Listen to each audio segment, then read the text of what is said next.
There is a particular silence a hall makes when 300 people stop breathing at once. I was holding a cup.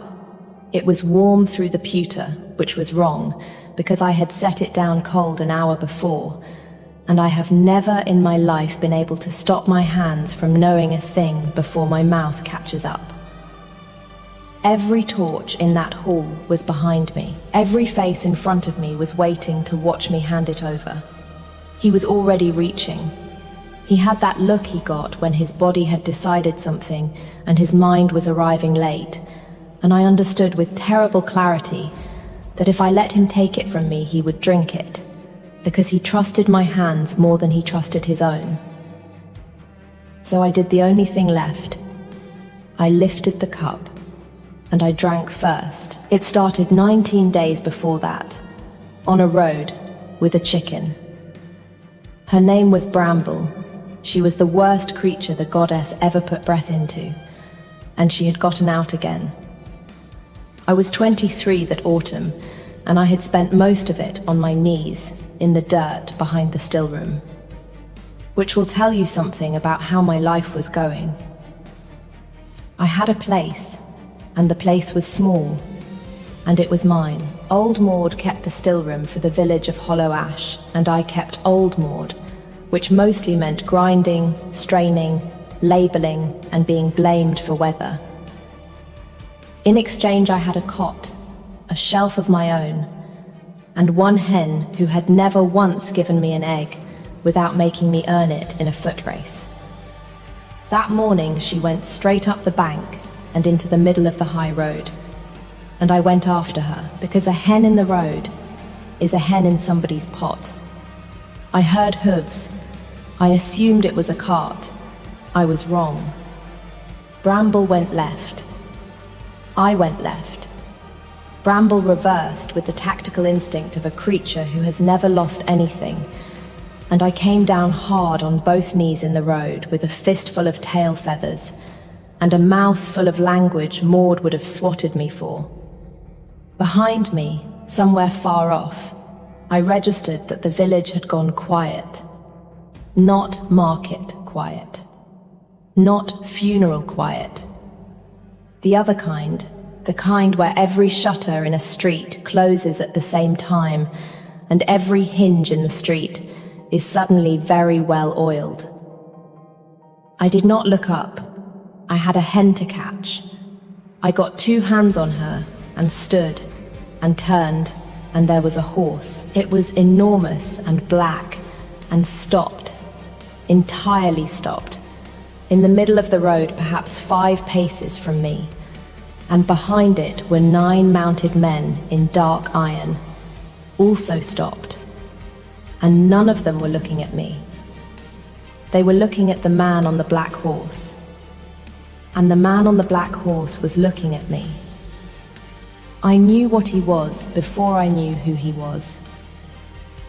You cannot mistake it. The road held its breath around him.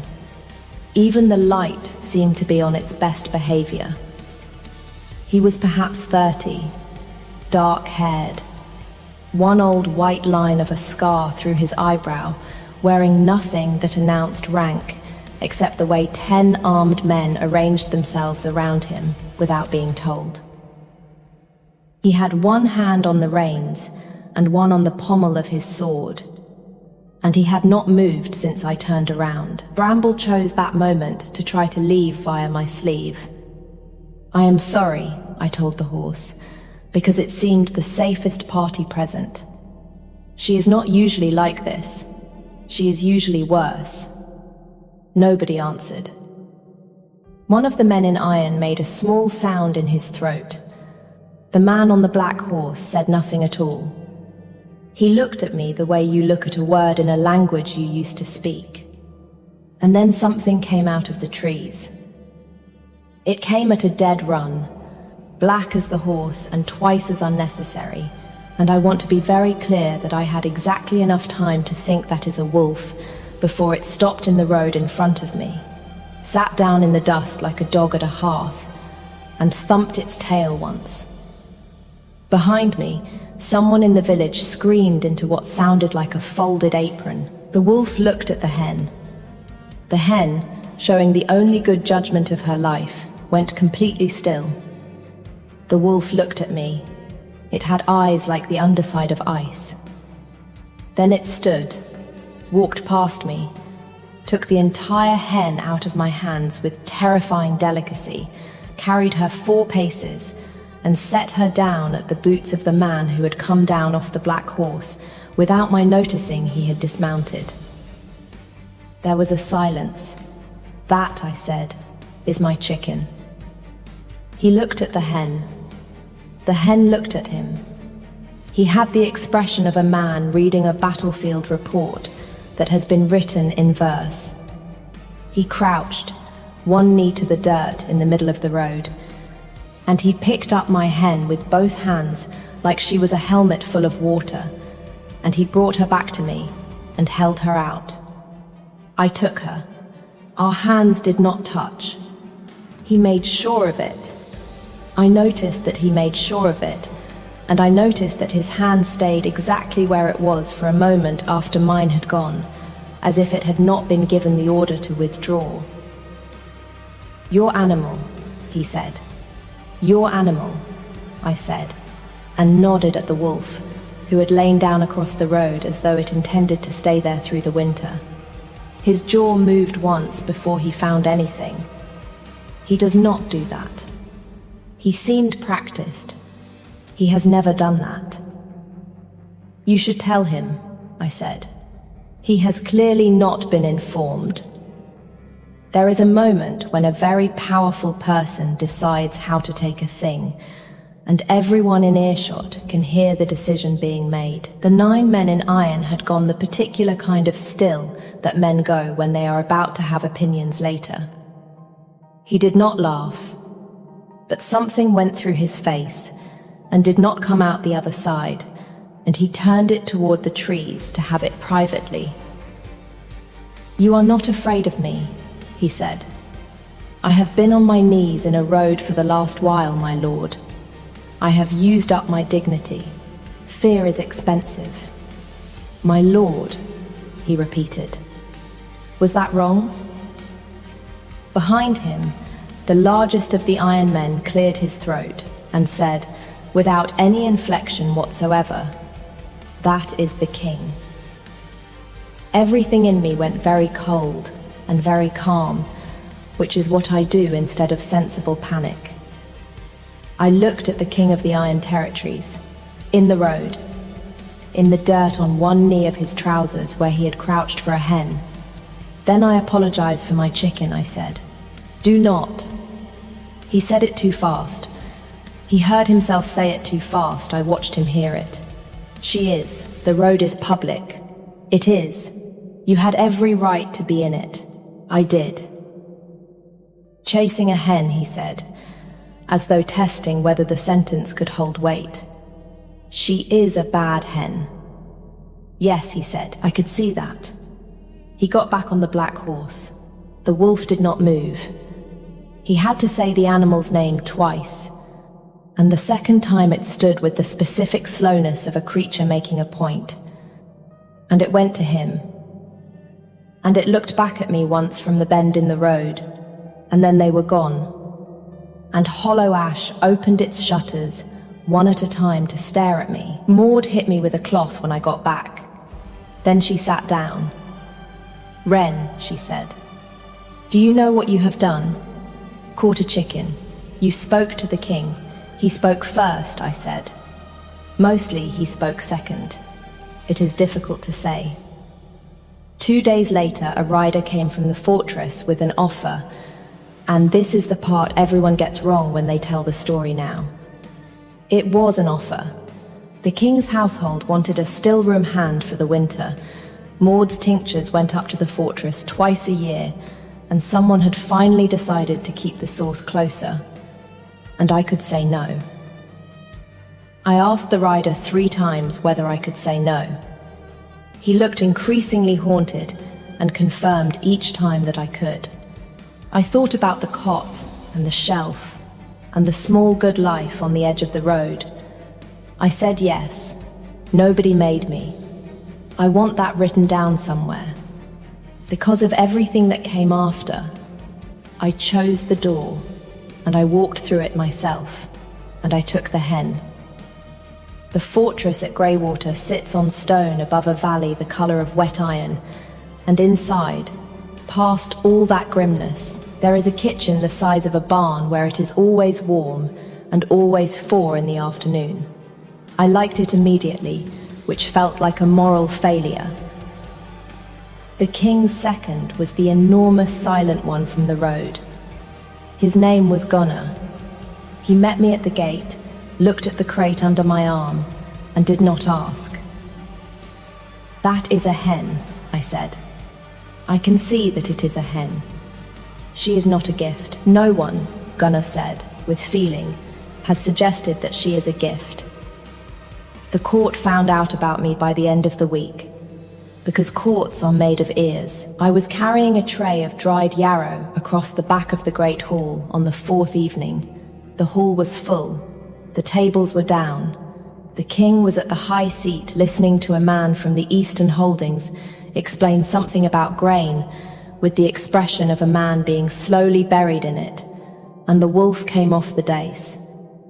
300 people watched a wolf the size of a plough horse cross the hall and come to me and lie down across my feet.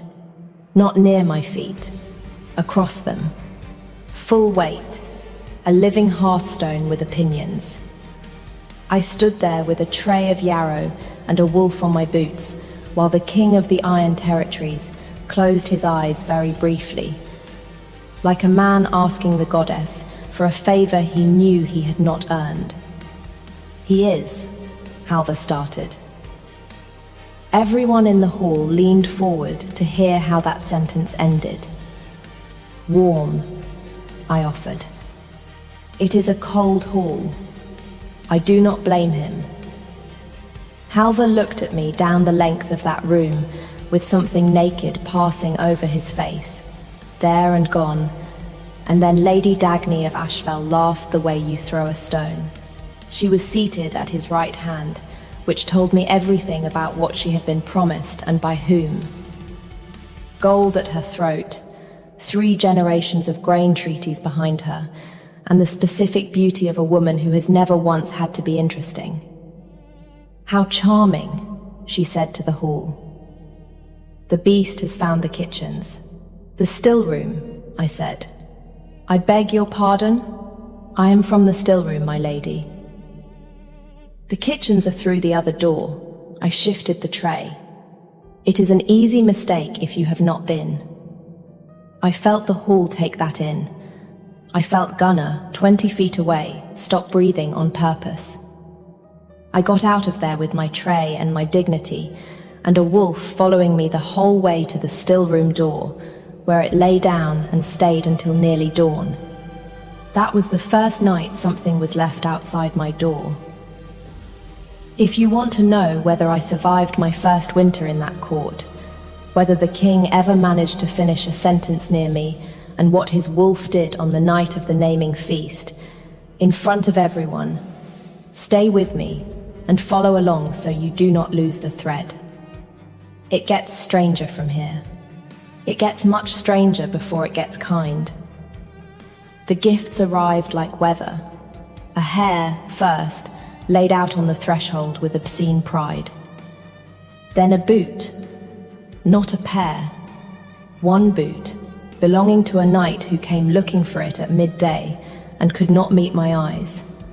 Then a knife. I picked it up out of habit, and my hand told me before my head did, it was a still room knife, thin-bladed, weighted at the heel. Exactly the shape you want for scraping root without bruising it. I had been using a mutton knife for 3 weeks and complaining about it to nobody. "He is a wolf," I told Bramble. "He does not know what a paring knife is." Bramble had no theory. 4th night, a book.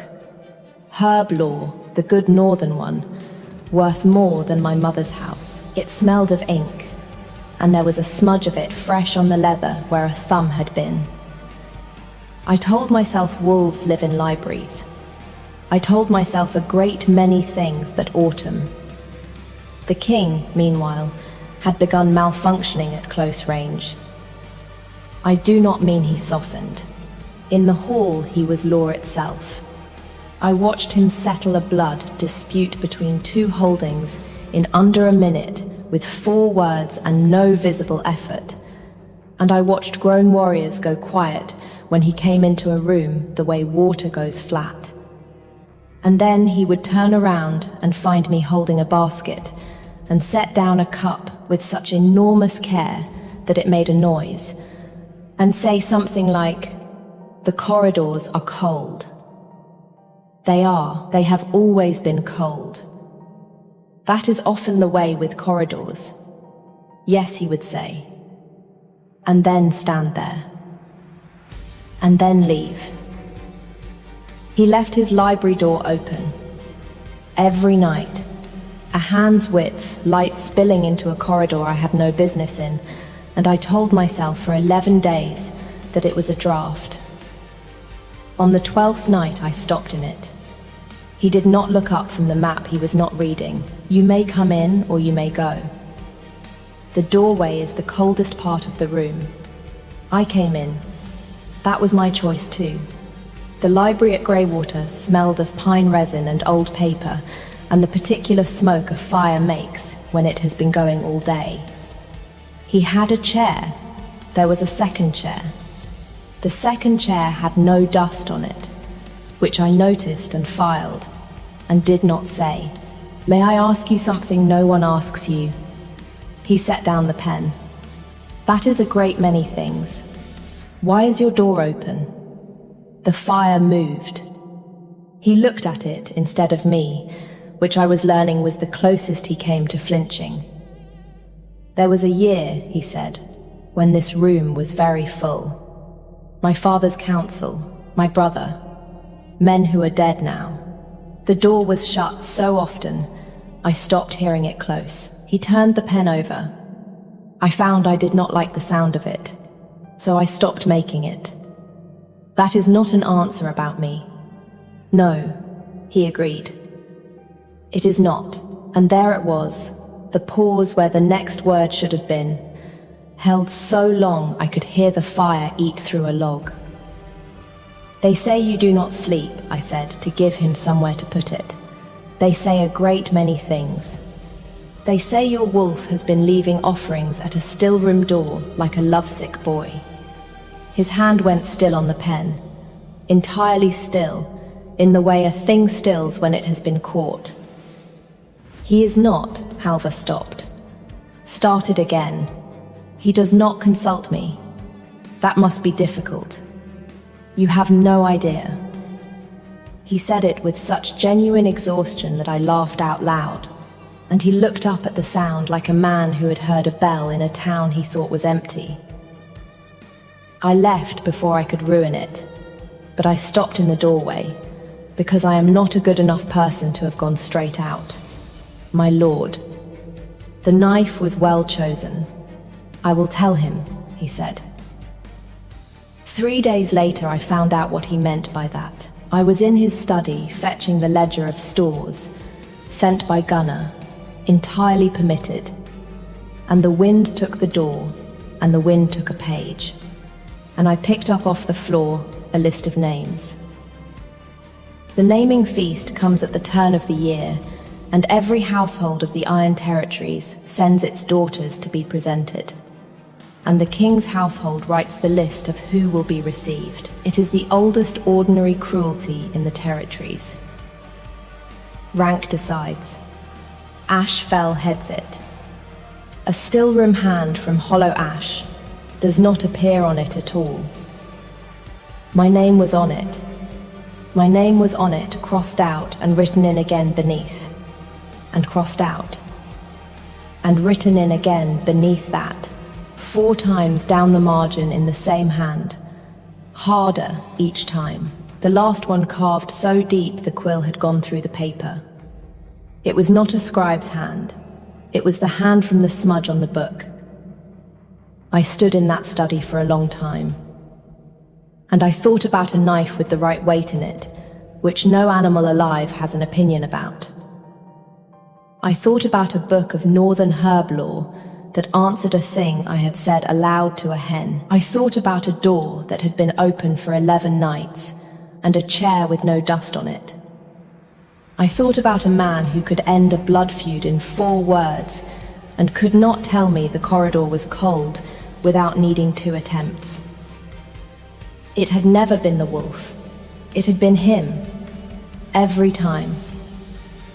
He had hidden a courtship behind an animal's reputation, because an animal is forgiven anything, and a king is forgiven nothing, and because if I refused a wolf, no one would ever have to know he had been refused. Something in me that had been amused stopped being amused. I put the list back exactly where it had been. I went down to the still room, and I ground bitterroot until my arms burned, and by the time the bowl was empty, I had stopped being a woman, watching a strange and funny thing happen at a distance. Let him leave his gifts. Let him leave his door open until the snow came in. If he wanted me on that list, he could come down to the still room and say so with his own mouth. Lady Dagny made her move 4 days before the feast, and she made it well. I came down at dawn to a still room that had been opened in the night. 6 months of work on the floor. Every jar of the king's winter tincture broken, the good silver measures gone, and a purse of Ashval coin sitting in the wreck of it like an egg in a nest. By noon I was standing in the great hall, being accused of theft. Dagny did it beautifully. She did not raise her voice. She was sorry. She had hoped it was not true. She had heard the girl was ambitious, and one hears such things about girls from the villages, and of course a household must be able to trust its still room, since so much of what a king swallows comes out of it. That last part landed in the room like a dropped plate. Half the court had watched a wolf lie across my feet. Now they were being invited to remember that I made the things he drank. The penalty for theft from the king's household is the road and a brand. Gunnar told me later it would have carried. That is how close it was. Halvar stood up. "The still room is under my hand," he said. "Not the household's. Mine. Any accusation against it comes to me first." And none came. He looked down the hall at Dagny of Ashval, who had a grain treaty in her pocket and 400 armed men behind her father's name. "You have accused my house of failing to notice a thief for 2 months. Which is it, my lady, that I keep thieves, or that I am blind?" The silence had teeth in it. "My lord, the Ashval alliance is a matter of grain," he said. "This is a matter of my word. Do not put them on the same table again." He broke the betrothal negotiation right there, in front of the Eastern Holdings, 4 days before the feast, and every man in that hall started counting what it would cost him by spring. It cost him a great deal. I want that on the record as well. And then he came down off the dais and stopped in front of me, and the whole court watched the most powerful wolf alive fail entirely to find a sentence. "You are," he said. "I am fine, my lord." That was not what I was going to say. "I know," I said, "but it was going to take you a while." He made a sound. I am almost certain it was a laugh. He turned it into a cough with the skill of a man who has been doing that for weeks. That night I did not wait for the door to be open. I knocked on it, which nobody in that fortress had done in years, and when he opened it, I held up the list I had taken from his study. He looked at it. He did not lie. I will love him forever for the fact that he did not even try. "How long have you known?" "Since the knife," I said. "Wolves have no opinion about paring knives, my lord." "No," he said. They do not. Why? He set the list down on the table and put 2 fingers on it, as though it might get up. Because I have been Alpha King for 11 years and everything I want, someone hands me before I have finished wanting it.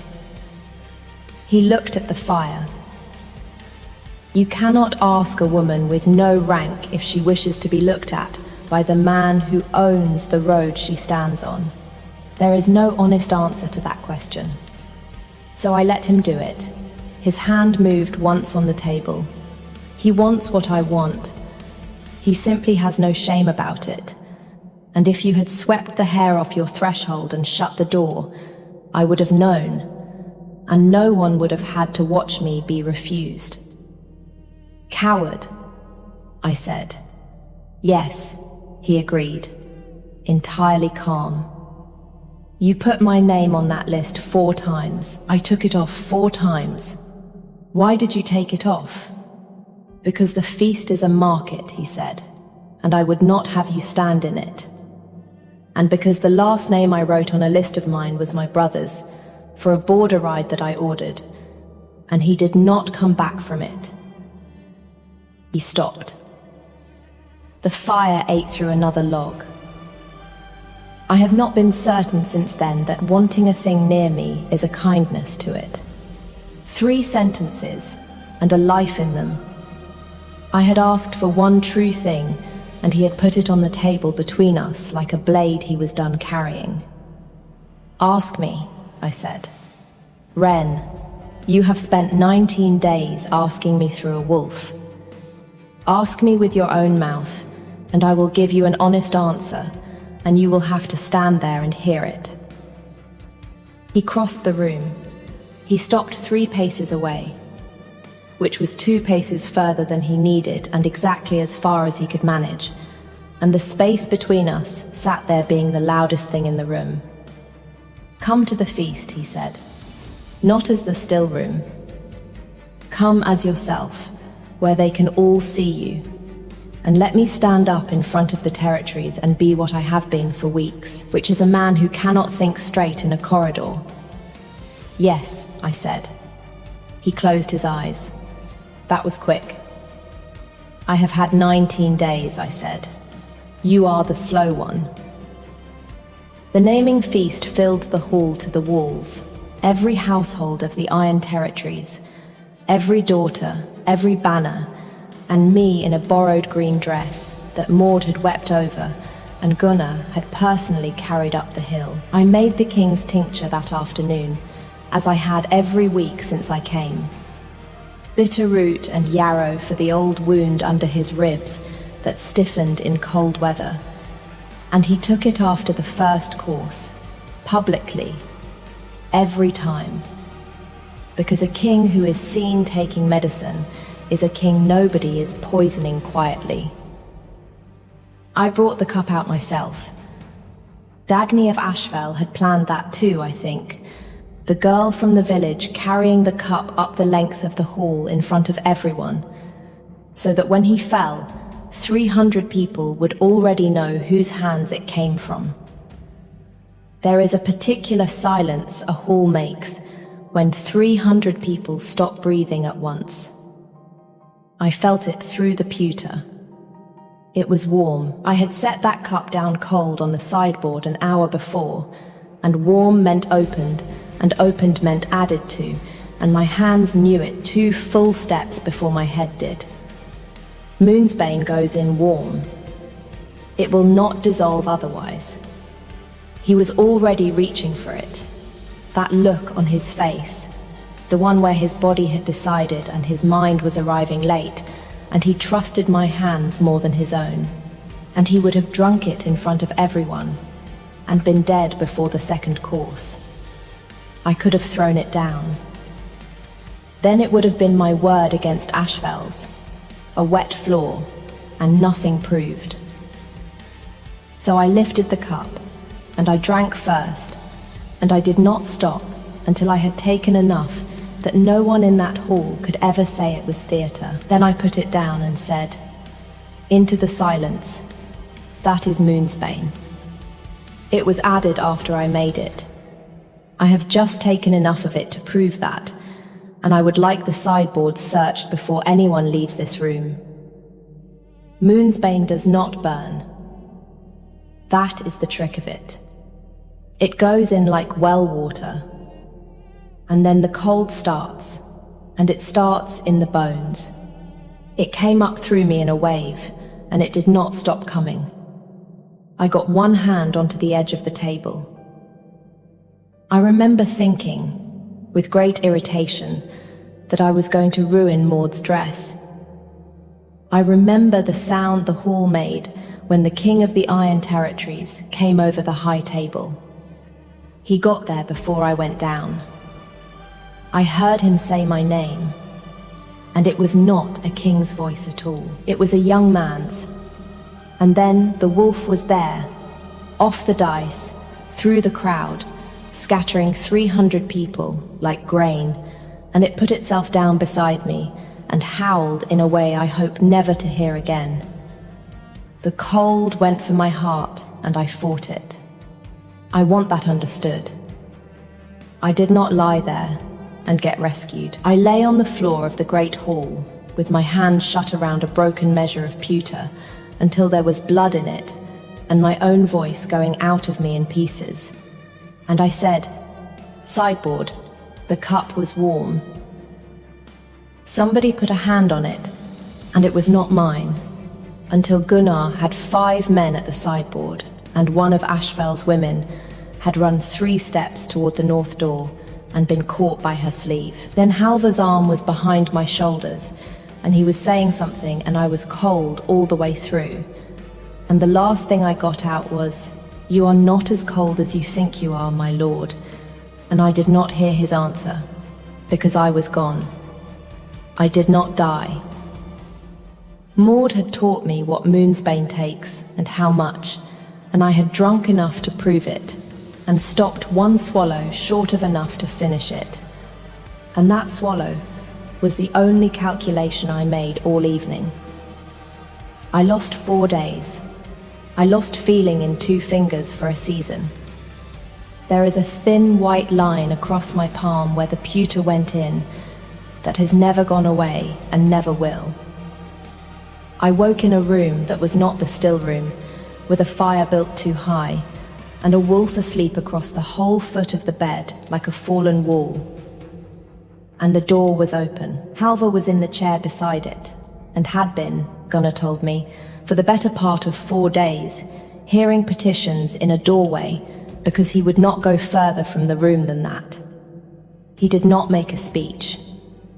He looked at me for a long moment with his face doing the thing it had been trying not to do since a road in Hollow Ash. "They are all still here," he said hoarsely. "The territories. Nobody has gone home. I have not held court.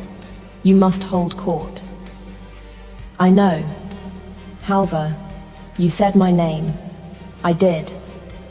He came and sat on the edge of the bed and took my bandaged hand in both of his very carefully, the way he had picked up a hen out of a road. "I am trying to catch up to him," he said. "I am so far behind him. You owe me nothing, not for the room, not for the fire, not for any of it. And if you want the cart to Hollow Ash, it is at the gate, and it will always be at the gate. But he chose you in a road with a chicken in your hands, and he has never once been uncertain, and I have been uncertain for 19 days. And I am done being uncertain, and I would like to say it in front of all of them tomorrow, if you will let me. I have thought many times since about what to say to a thing like that. What I said was, 'Bring the chair.' He was very still. 'What?'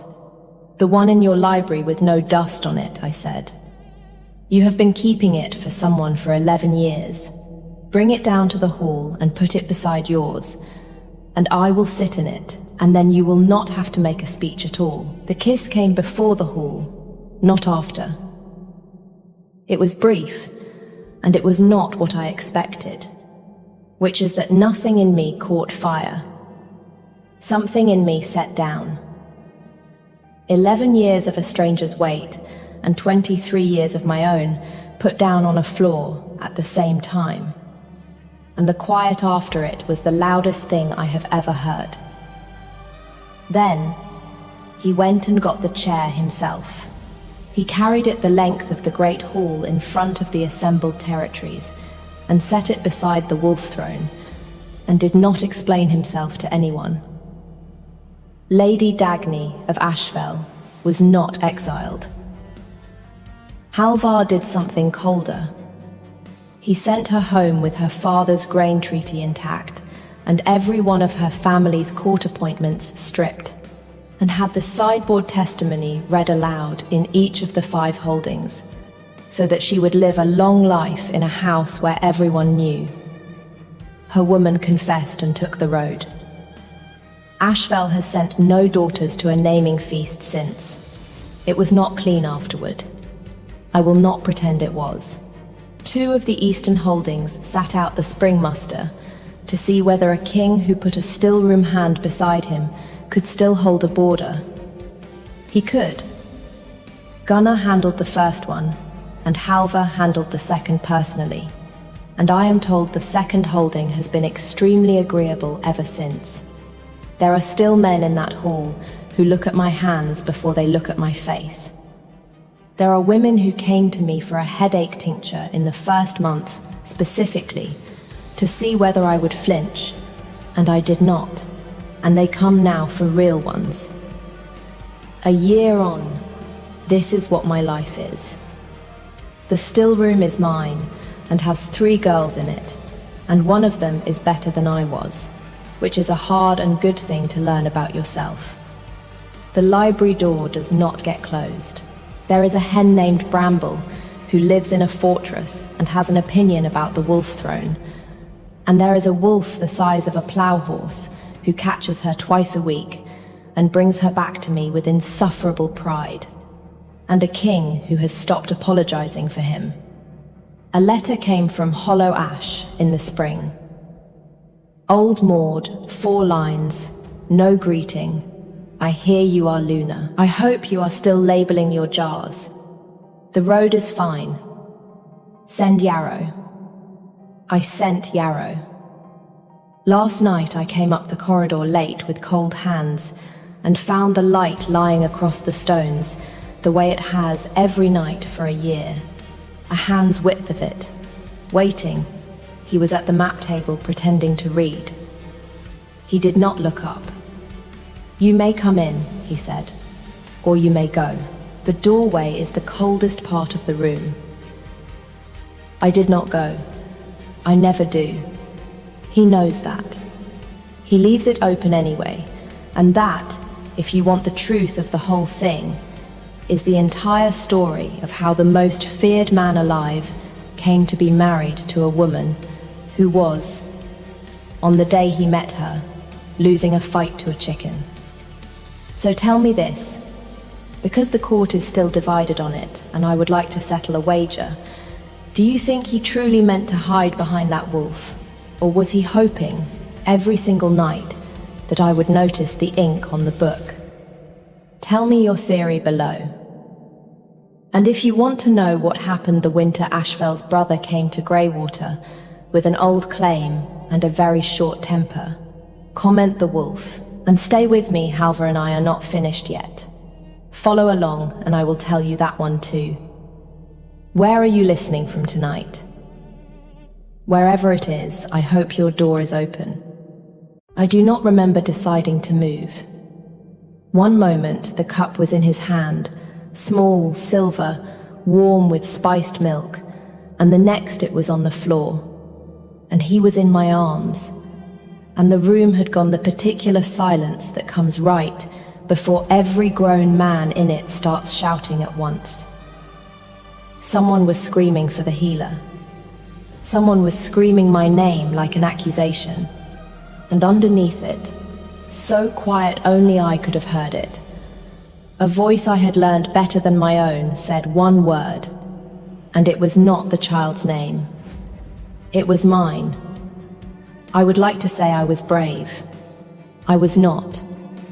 I was terrified, and holding on and doing the only thing I have ever been good at, which is not letting go of what needs holding. It started 11 weeks earlier, on a Tuesday, with a boy who was not supposed to be afraid of anyone, and a king who had forgotten how to walk into his own nursery.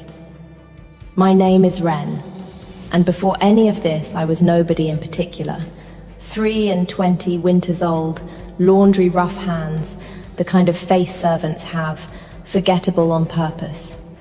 I had worked in Ashfell Keep since I was 11, first in the wash house, then the kitchens then, because I had a way with children too young to know they should be afraid of me, the nursery. I liked it there. Children did not care that I had no name worth mentioning and no dowry worth counting. They only cared whether you sang the lullaby with the right ending. I had never once spoken to the king. Ashfell was Alpha country, which meant the king's word moved through the keep like weather. You did not question it. You simply dressed for it. Halvar Ashfell had ruled since before I was born, the strongest wolf in 4 territories, a man other alphas addressed carefully, even when they outranked him in everything but the ability to break a man's spine with one hand. None of that was the part the kitchen girls whispered about. The part they whispered about was his son. Prince Bram was 4 years old and had gone through 11 nursemaids in as many months. Noble girls, mostly daughters sent by fathers, hoping a place in the nursery might become a place beside the throne. Each one lasted a matter of days. The boy did not bite, did not scream, did not so much as raise his voice. He only had to look at you wrong, eyes going gold at the edges, teeth changing shape in his mouth before the rest of him caught up, and the girl in question would be gone by supper, weeping into her father's coat about a monster in a crib. He was not a monster. He was a boy whose mother had died shifting to save him from a fever no herb could touch, and whose wolf had come into the world a full season before he had any way to understand it. I did not know that yet, the day they sent me in. I only knew that the housekeeper looked at me the way you look at someone you are fairly sure will not be missed. They did not tell me what had happened before I arrived. I only saw it in pieces, 2 noble girls near the stairwell, both crying, one of them missing a slipper. A steward wringing his hands, and through the open nursery door, low growling that did not sound like it belonged to anything 4 years old. "Go carefully," the housekeeper said, which was not comforting. I went in anyway, because someone had to, and because I had never yet met a child I could not out stubborn. The room smelled of scorched wool and fear sweat, and in the corner, half shifted, crouched something that was mostly boy and partly wolf, and entirely undone. Fur along his forearms, one eye gone gold, his small chest heaving too fast, the growl coming out of him steady and low, like it was the only thing holding him together. I did the only thing I could think to do. I sat down on the floor, cross-legged, right where I was, and I did not try to touch him. Then I started singing. It was an old washerwomen's lullaby, the kind with no fine language in it, about a moon that always came back no matter how far it wandered. I did not have a good voice. I had a steady one, which I have since learned matters more. Bram stopped growling somewhere around the 2nd verse. By the 3rd, the fur along his arms had gone back to skin, and his eye had gone back to brown, and he was watching me with the wet, astonished look of a child who has just realized no one is going to run. By the 4th verse, he had crawled into my lap without asking permission from either of us, and by the time I reached the part about the moon coming home, he was asleep, one fist closed in the front of my apron like he intended to hold that too. I did not notice the king in the doorway until I finished singing. He was not a small man made smaller by worry, the way I had half expected, imagining some anxious father from the stories. He filled the doorway the way weather fills a valley, and he had not moved, not one step closer, not one step away, for however long he had been standing there. I found out later it had been the whole song. "You didn't run," he said. It was not a question, and it was the first thing the King of Ashval ever said to me. "No, Your Grace. Everyone runs." I looked down at the boy asleep in my lap, one fist still fisted in my apron, breathing slow, and even for what I was later told was the first time in a month. "He's 4, I said. "He's not everyone. Something happened in the king's face that I did not have a word for yet. I would spend the next several weeks learning that word was the sound a very old door makes the first time someone tries the hinge. I was given the nursery permanently within the week. No one asked if I wanted it, but I did not correct them. Because I did, Bram wanted his door left open at night, and someone within call if he woke reaching for a mother 2 years gone. I could give him both. The king's second, a broad, quiet man named Osgar, who had held Halvar's flank in 3 border wars, came to inspect me on the 3rd day, in the way old soldiers inspect anything they intend to protect. He asked what herbs I kept for nightmares, whether I could stitch a wound if the boy shifted wrong in his sleep, whether I would run if things got frightening. I said I already hadn't.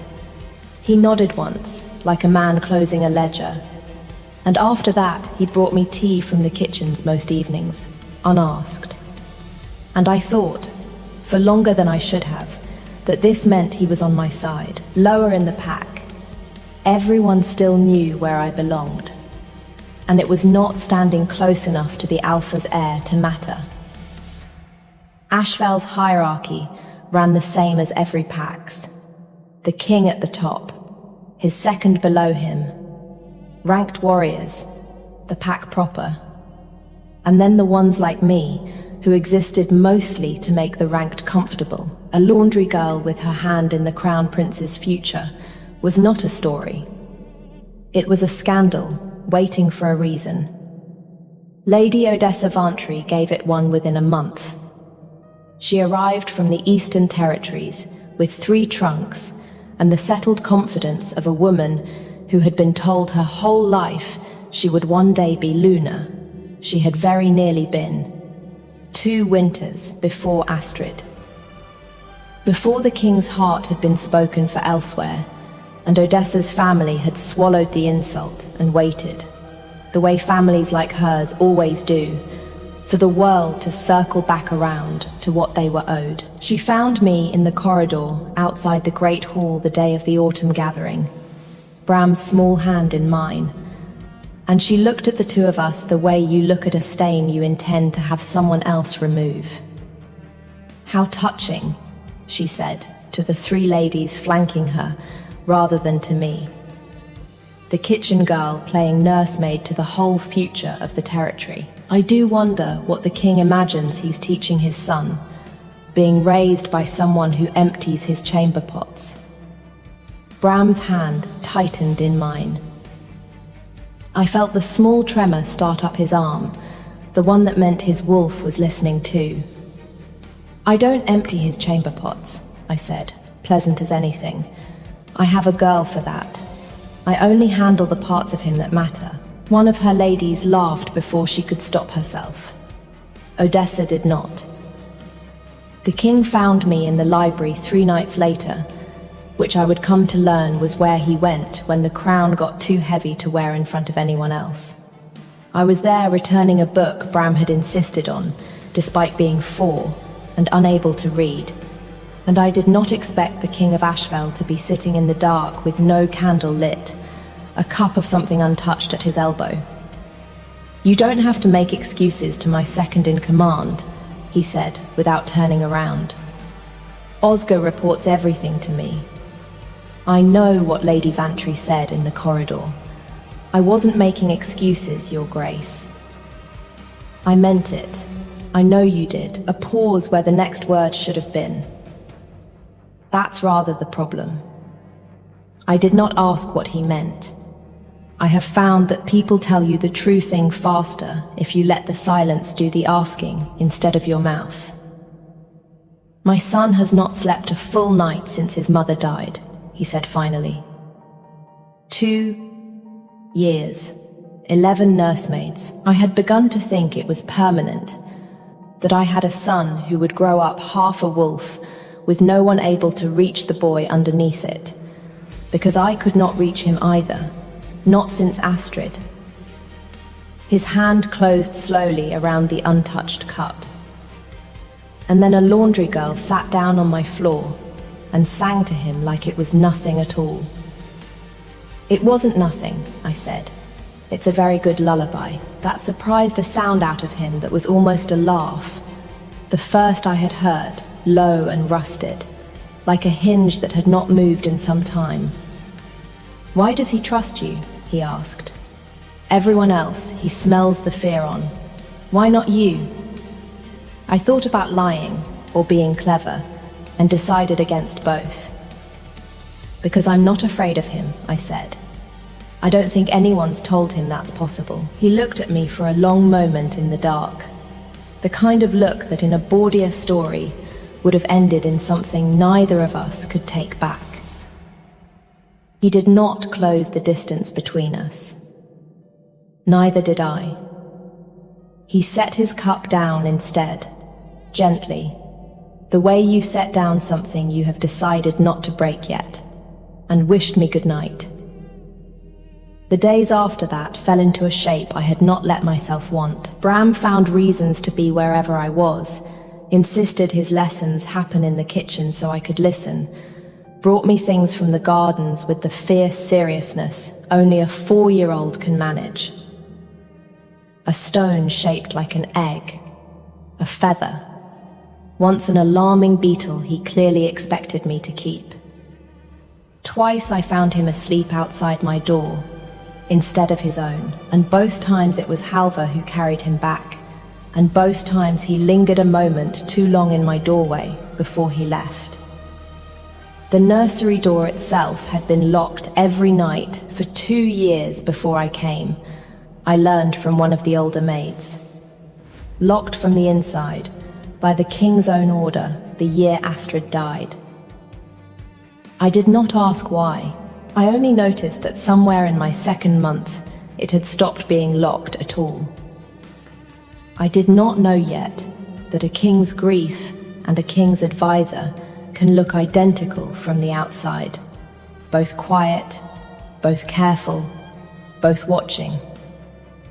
If you want to know whether the door staying unlocked was enough to save us, whether a boy who was not supposed to trust anyone got to keep the one person he had chosen, stay with me, follow the thread here, because what happened next in that nursery is not a story I could have predicted, and I lived it. I found the workshop by accident, chasing Bram through a wing of the keep I had never had reason to enter. He got there before I did, and was already sitting cross-legged on the floor, the way I had taught him without meaning to, in front of a low table covered in wood shavings, and a half-finished carving of a wolf no bigger than my hand. "Papa's," he said, when I caught my breath enough to speak. "He does it at night. He thinks I don't know." The wolf was rough in places, overworked in others, the kind of thing made by someone teaching himself a craft he had never needed before, one late hour at a time. I did not have to ask who had started it and not finished, because Bram already had, matter of fact, the way children say the hardest true things. Mama was making it, for my naming day. She didn't get to finish. I was still crouched there, the little wolf warm from Bram's hands, when the king found us both. He did not shout. He did not even look surprised exactly, more like a man watching a door open on a room he had meant to keep shut a while longer. 2 years, he said, and his voice had gone somewhere very far away. I told myself I'd finish it before his next naming day. And then I didn't. And then I told myself I'd never be able to give it to him at all, because every time I picked it up, I was giving myself permission to feel something again, and I had decided that was a debt I did not get to collect. Not after what loving her cost him. His eyes went to his son, then, unwillingly, to me. Not after what it might cost the next person. I understood, all at once, the shape of the thing I had walked into. This was not a man who did not feel. This was a man who had spent 2 years convincing himself that feeling was a weapon aimed at everyone he pointed it at. Something in me went very still and very clear. With respect, Your Grace, I said, that's the most cowardly thing I've ever heard a king say. He looked at me like I had struck him, which, in a manner of speaking, I had. You don't get to decide his grief is a debt, only you get to pay, I said.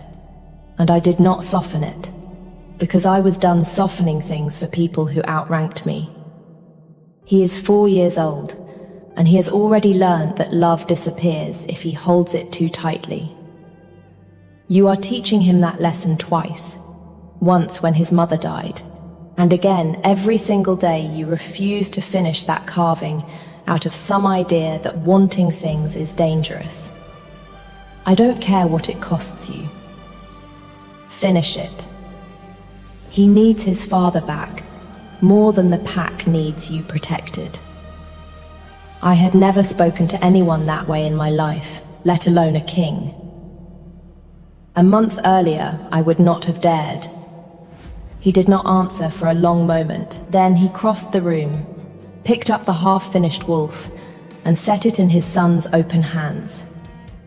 "Happy early naming day," he said, and his voice cracked on it in a way I do not think he intended anyone to hear.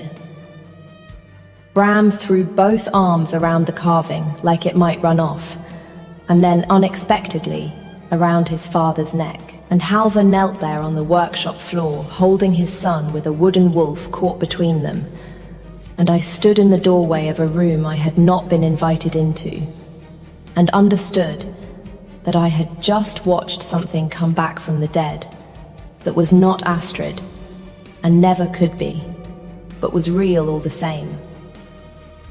Oscar found me in the still room 3 days later, where I had gone to make more of the calming tisane Bram liked before bed. He still brought me tea most evenings. He still asked after the boy with what I had taken all along for genuine care.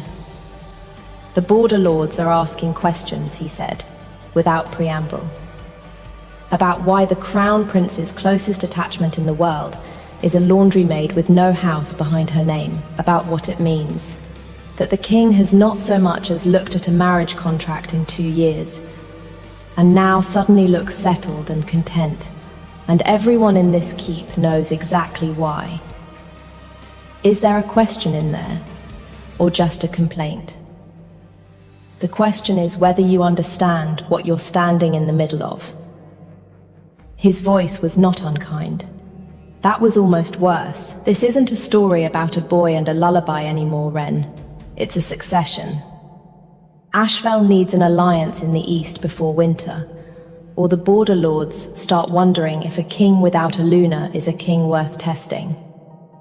I am asking you, as someone who has watched this pack survive 2 wars, to consider stepping back, for the boy's sake, for all our sakes. I told him I would think about it, because it seemed the safest thing to say to a man built like a door frame. I did not tell him that I had already decided, in the workshop 3 nights before, that I was done stepping back from anything. The naming day ceremony was set for the turn of the season, the formal presentation of the Alpha's heir to the full pack. And Lady Odessa made certain the whole court knew she considered it obscene that the king's chosen nursemaid, her word, chosen, said like an accusation, would be anywhere near the dais. She went to the pack elders directly. I found out only because Oscar told me, grim-faced, that there had been a formal complaint lodged. That pack law technically required the child be presented by someone of ranked blood, and that the king was refusing to hear a word of it. He's going to lose ground he can't afford to lose, Oscar said. Over a laundry maid holding a boy for one ceremony. Then maybe the ceremony should catch up to what's actually true, I said, instead of the other way around. He looked at me for a long moment, and something moved behind his eyes that I mistook, completely, for exhaustion. The naming day hall was full, every ranked family in 3 days' ride, silver and fur, and the particular hush that comes before a king's son is shown to his people. I stood at the edge of it, in a borrowed grey dress, not on the dice, because Packlaw had won that much. And Bram had made it very clear he did not care what the Packlaw said. He was not doing this without me where he could see me. Oscar carried the ceremonial cup himself, spiced milk, warmed, the same as always, the same tradition since before Halvar was born, and knelt to offer it to Bram with his own hands, the way the second in command always did. The moment meant to say the whole pack stands behind this child. Bram took it, looked for me first, the way he always did before anything new. I nodded. He drank. He was on the floor before the cup finished falling. I do not remember deciding to move.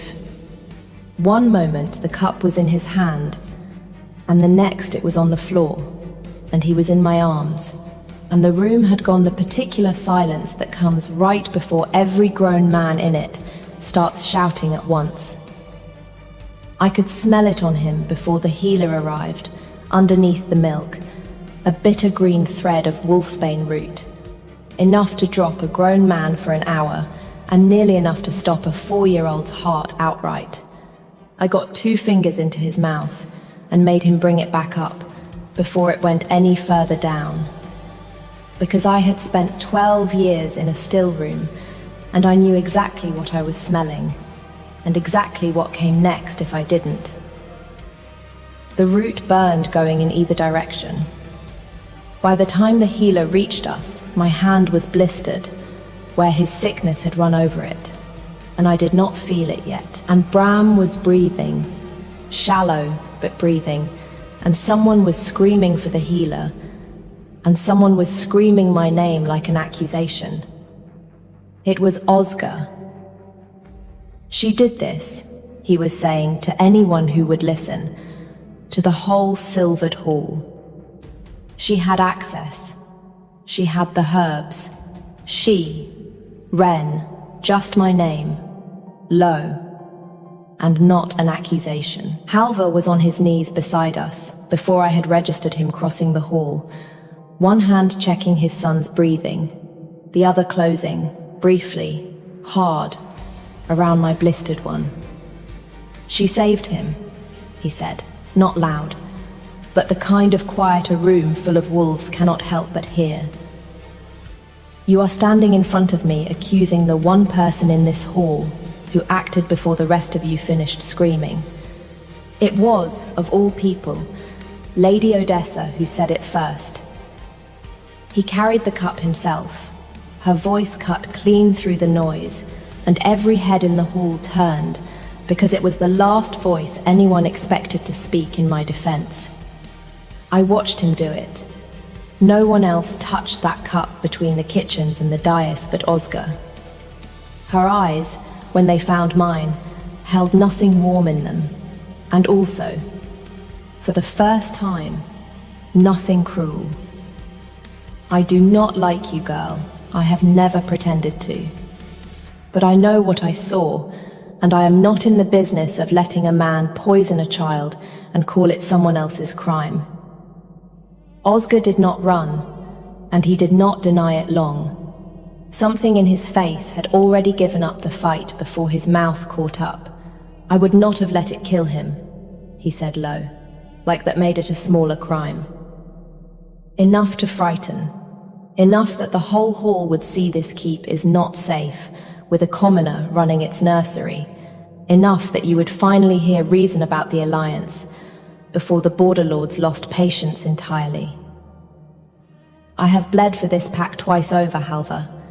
I was trying to save it from a mistake you were too besotted to see. You put wolfsbane in my son's cup. I miscalculated the dose. Halvar rose slowly, and the whole hall rose with the change in the air. The particular electricity of an alpha's wolf coming very close to the surface without quite breaking through. You have been at my side since before I had a crown to wear, he said. You will still be the man I remember when I was young enough to need you. But you put your hand on my son to win an argument, and there is no border lord in this hall, no alliance in the east, no version of the succession you were so desperate to protect. That is worth more to me than that boy's life. His voice did not rise. It did not need to. Oscar Vantry. I had not known until that moment they shared a house name, that Oscar was Odessa's own uncle, that the alliance he had been so desperate to force was his own family's, is stripped of rank, exiled beyond Ashfel's borders by sundown, and if he is seen inside them again, he will be met as any other threat to this pack is met. Bram stirred in my arms before anyone else moved, blinking up at me with the dazed, furious clarity of a child who has just been extremely sick and is extremely unhappy about it. You made it come back up, he said, accusing, which from a 4-year-old who had nearly died an hour before was the finest sound I have ever heard. I did. You're welcome. He burrowed into me instead of answering, one small fist finding the front of my dress the way it always did, and said, muffled, to no one in particular, I want Ren to hold me at the ceremony. Not a person of ranked blood. Ren, Halvar looked at his son, and then at the hall full of ranked blood that had spent 4 months trying to explain to him why that was impossible, and then at me. Pack law, he said, loud enough to carry to the doors, requires the heir be presented by someone the pack itself has chosen to honor. He crossed the space between us in 3 strides, and knelt, the king of Ashfel, on both knees, in front of every noble house in his territory, not to me but to his son, gathering us both up together, and rose with Bram still in my arms, and his hand closed once more around mine. I am naming her tonight. Before all of you. Not as a nursemaid. As the woman this pack's heir already chose for himself. And the woman I intend to make his mother in truth, if she will still have either of us after the day we have given her. He turned enough to look only at me then, and every ounce of formality went out of his voice. Will you? I had thought, somewhere in the last 11 weeks, about what I would say if a king ever asked me anything. I had not once imagined it would be this simple. Yes, I said. Obviously yes. Ask me something hard next time. He laughed, the rusted hinge sound, all the way open now, and kissed me in front of the entire assembled nobility of Ashfel, brief and unpolished, and entirely too public, and I felt something in me that had been braced for 11 weeks, maybe longer, finally set itself down. The fallout was real, and it was not gentle. Oscar's exile cost Ashfel an ally in the east within the season. Odessa's family took it as an insult, regardless of which side of it she had stood on, and pulled their trade routes north for 2 winters before quiet diplomacy mended it. The border lords muttered. A few ranked families left court early and did not return for the spring gathering. Being chosen does not erase the structure you were chosen out of.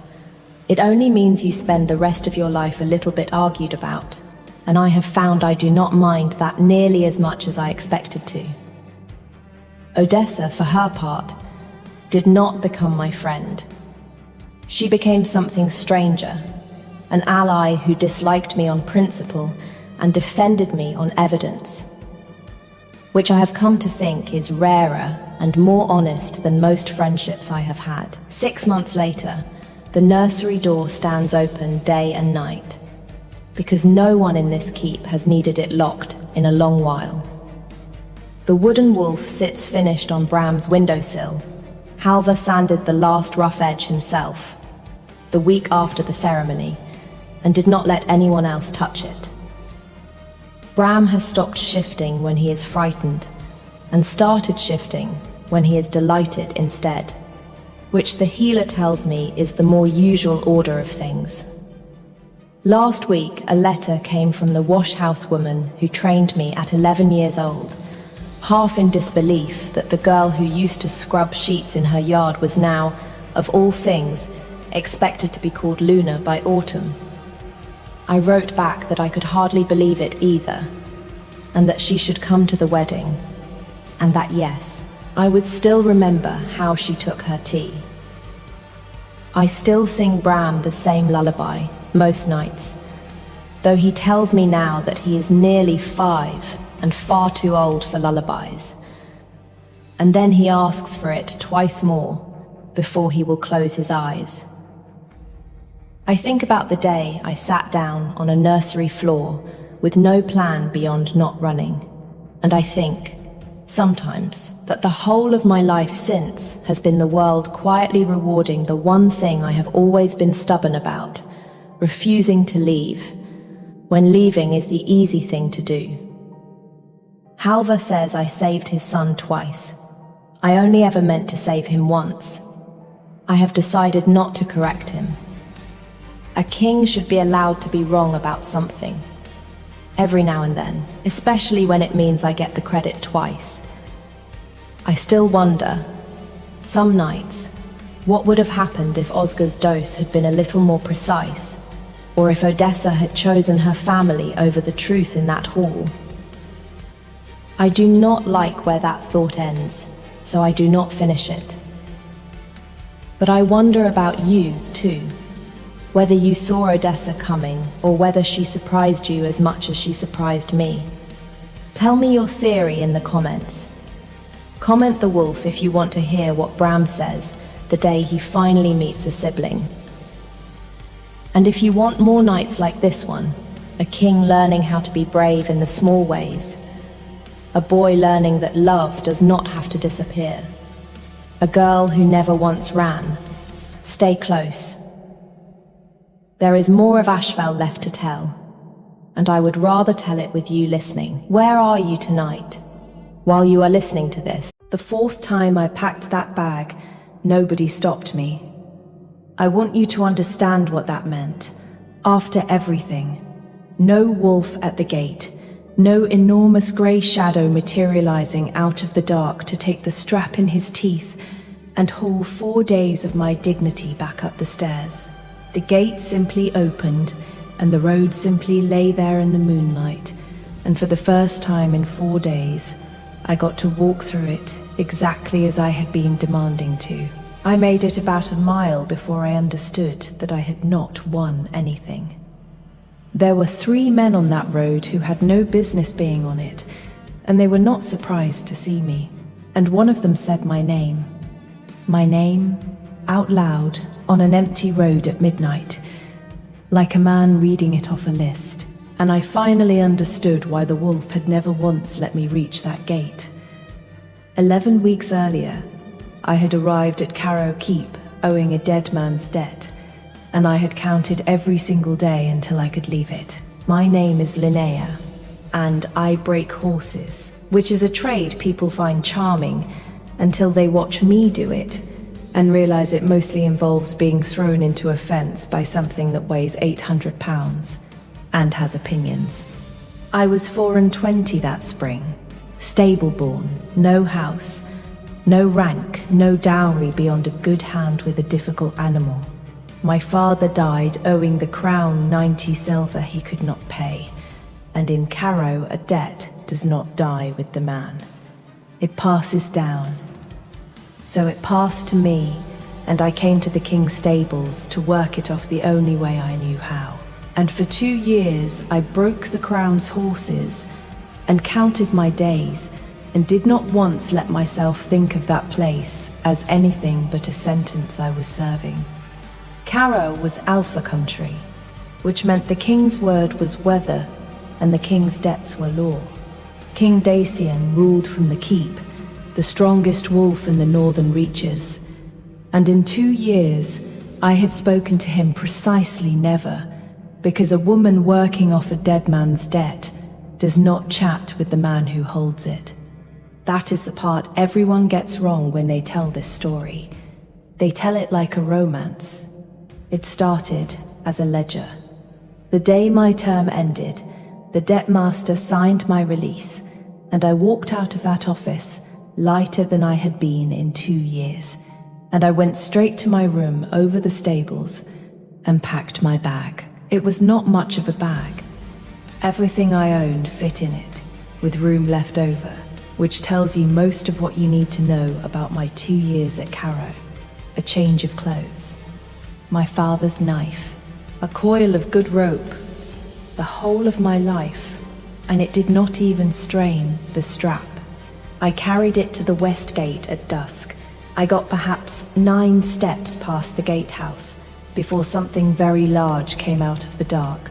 I have worked with animals my entire life.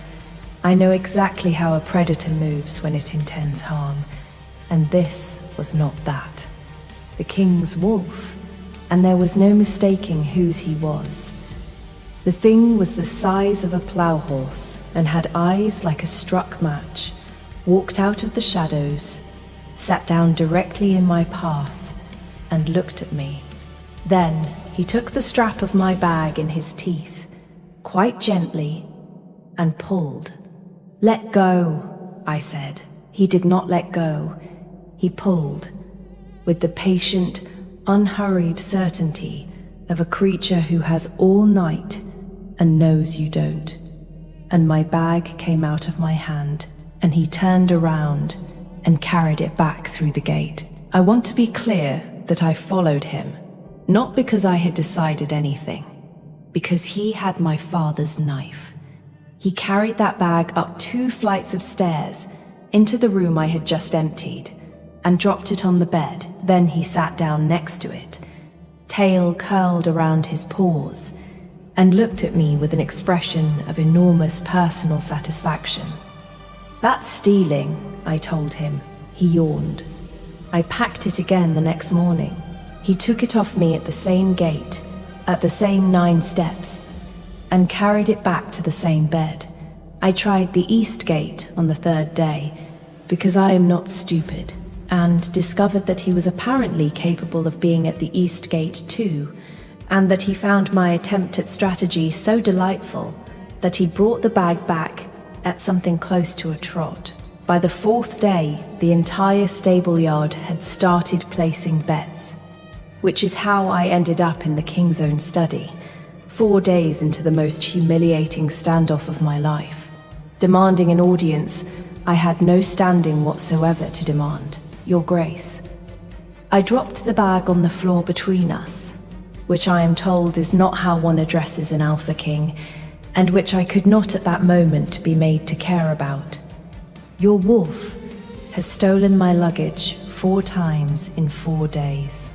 King Dacian looked at the bag, then at me. He was younger than I had expected from 2 years of hearing about him, and considerably better looking than was strictly fair. And he had the specific stillness of a man holding something enormous, very carefully in check. "That does sound like him," he said. "That's it? That sounds like him? I'm not certain what else you'd like me to say." "I'd like you to say why." I heard my own voice getting away from me and let it. "I've paid the debt. I've got the release signed. I am the only person in this entire keep who is legally, formally, on paper, allowed to walk out of it. And every single time I try, your animal takes my bag off me like I'm a puppy that's wandered too far from the litter. So call him off. Whatever this is, tell him to stop." Something moved behind the king's eyes. It was there and gone, and I did not have a name for it yet, but I have thought about it a great deal since. "I have no idea what he's doing," Dacian said. That was the first lie. I did not know it yet, but I clocked it, because I break horses for a living, and I have spent my whole life reading exactly the small flinch a body makes when it is saying a thing its own bones disagree with. He said it too smoothly. He said it like a line. "You're the Alpha King," I said. "He's your wolf." He is, and in 11 years he has obeyed me in everything, in battle, in council, in every moment that has ever mattered. Dacian looked at the bag on his floor, and his jaw did something complicated. "And apparently, the one thing in the world he will not do is let you through my gate, and I cannot explain that to you in a way that will satisfy either of us. So order him." "I'd rather not." "No," he said. "I find I would rather not." And then, before I could get my mouth around any of the several things I wanted to say to that, he picked up my bag himself and handed it back to me with the grave courtesy of a man returning a dropped glove, and said, "I'm told you're very good with the grey mare. Nobody else can get a saddle on. Is that true?" And I stood there with my own luggage in my hands, entirely outmaneuvered, and understood that I had just been dismissed by a man who had answered nothing, and somehow left me feeling like I'd been given something. His wolf was a liar, and I was beginning to suspect he was too. The days after that fell into a shape I had not planned for, and did not know how to refuse. I kept packing. He kept not explaining. The wolf kept intercepting. And, I will admit, because this story does not work if I lie to you, that somewhere around the 6th attempt, it had stopped being a fight and become something closer to a conversation. I would carry the bag out. He would take it. I would tell him exactly what I thought of him the whole way back up the stairs, and he would listen with his ears forward, like a creature receiving high praise, and drop it on the bed and sit on it. He started sitting on it. That was new. Apparently 4 days of returning it had not been sufficiently clear. I tried in the 2nd week to outthink him. This was arrogant of me, and I paid for it accordingly. I gave the bag to a carter headed south and walked to the gate, empty-handed, on the entirely sound theory that a wolf cannot steal luggage that is not there. I got 11 steps, 2 better than my record, before I understood that he was not at the gate at all. He was 200 yards down the road, sitting in the middle of it, with my bag between his paws and the carter nowhere in sight, radiating the smug tranquility of a creature who has anticipated you and would like you to know it. "Where is the carter?" He thumped his tail once. I never did find out. The stable yard's betting had by then developed into something with rules. Old Hester, who ran the tack room, was holding the coin and had, I was informed, given me odds so poor that 2 of the grooms considered it a personal insult to the sport. Somebody had started a tally on the tackroom wall. Somebody else had drawn a small and deeply unflattering portrait of me under it. The worst part, the genuinely unbearable part, is that I had begun looking forward to it. I would carry the bag out at dusk, and he would be there every time, And there was something in being expected that I had not felt in 2 years of that keep. Nobody at Caro had ever waited for me. I was the girl who paid a dead man's debt. I was a line in a ledger with hands. And here was this enormous, ridiculous animal who rearranged his entire evening around the certainty that I would try, and who had never once been wrong. I told him so on the 9th night, halfway up the stairs, with my life in his teeth. "You know I'm going to keep doing this," I said. He set the bag on the bed, sat down on it, and looked at me with what I can only describe as enormous patience. "Right," I said. "So are you." "Fine." And in between, there was the king, who did not once ask me to stay. That was the strange part. That was the part I could not get my teeth into. A man whose wolf was physically preventing my departure had a great many things he could have said to me, and he said none of them. He did not order me to remain. He did not offer me wages, or a position, or the 1,000 small hooks a powerful man uses to keep a person where he wants her. He asked me about horses. He asked me what I would do with my freedom, and listened to the answer like it mattered. Once, when I told him I meant to buy a paddock in the south and break horses for people who paid in coin rather than in ledgers, he went quiet for a long moment, and then said, "That's a good plan. You should have it," in the voice of a man reading his own sentence aloud. He never touched me. He never once closed the distance between us in all those weeks, and I noticed the not closing more than I have ever noticed anything a man actually did.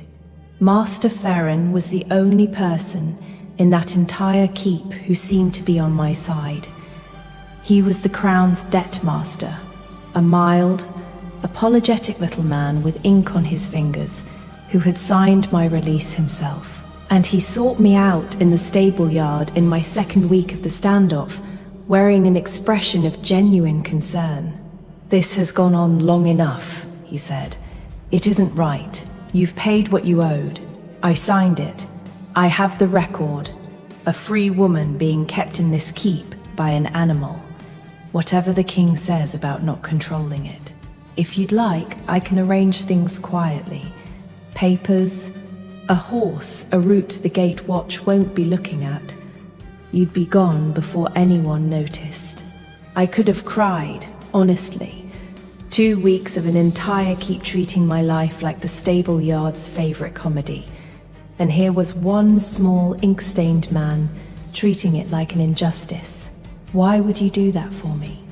Because I've spent 30 years watching this keep grind people up in its ledgers, Ferren said, and I would like, just once, to see one of them get out. I did not know, that afternoon, what I was actually being offered, or by whom. I did not know that the kindest man in Caro was the only one in it who wanted me on a dark road, alone. Or why, if you want to find out what a king is hiding when he refuses to ask for the one thing he wants, and whether a woman who has spent 2 years counting the days to a gate can survive finally walking through it, stay with me. The reason that Wolf never let me reach the road is not the reason any of us thought, and I lived every second of finding it out. Lady Sorrel made her position clear in my 3rd week, in a corridor, in front of an audience, the way highborn women always do. She was everything I was not, and she had spent, I gathered, a 1.5 years being extremely certain she would be Caro's Luna. And she looked at me the way you look at manure tracked onto a good rug. "How resourceful," she said to her ladies, rather than to me. I did wonder how a stable girl would manage it. Training the beast, apparently, since she couldn't train the man. "I don't train anything that doesn't want training," I said. "That's rather the difference between us. You've been trying to saddle him for 1.5 years, and he still won't take the bit. One of her ladies made a sound she tried very hard to turn into a cough.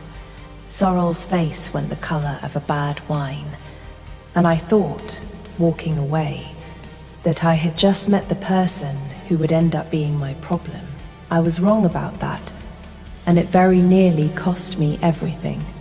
The thing that changed it all, I found the way I have found most of the important things in my life.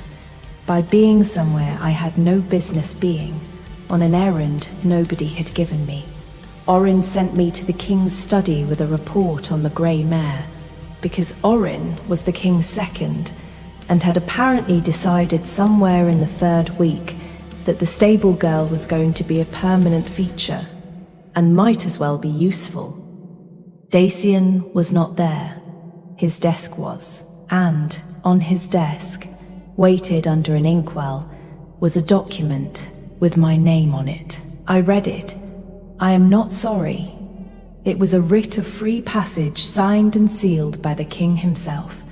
Safe conduct through every gate and every road in Cairo. Immunity from any claim, crown or otherwise.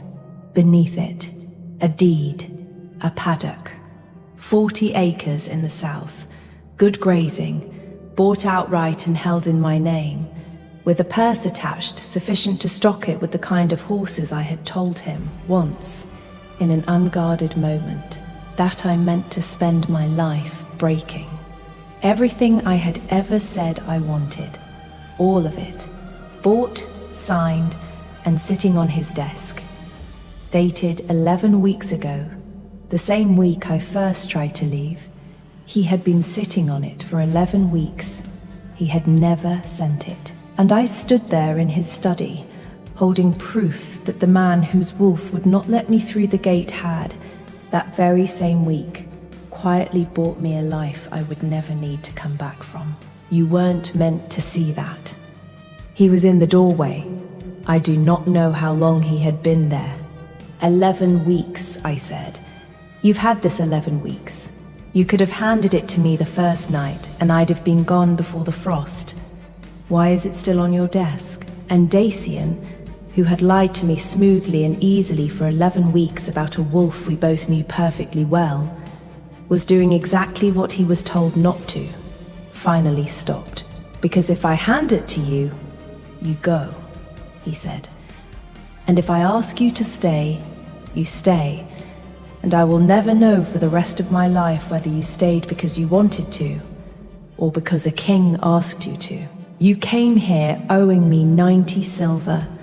For 2 years, every single thing you did in this keep, you did because I held a piece of paper with your father's name on it. His voice had gone rough. There is no version of me asking you for anything that isn't the crown asking. You cannot say no to me, Linnea. Not really.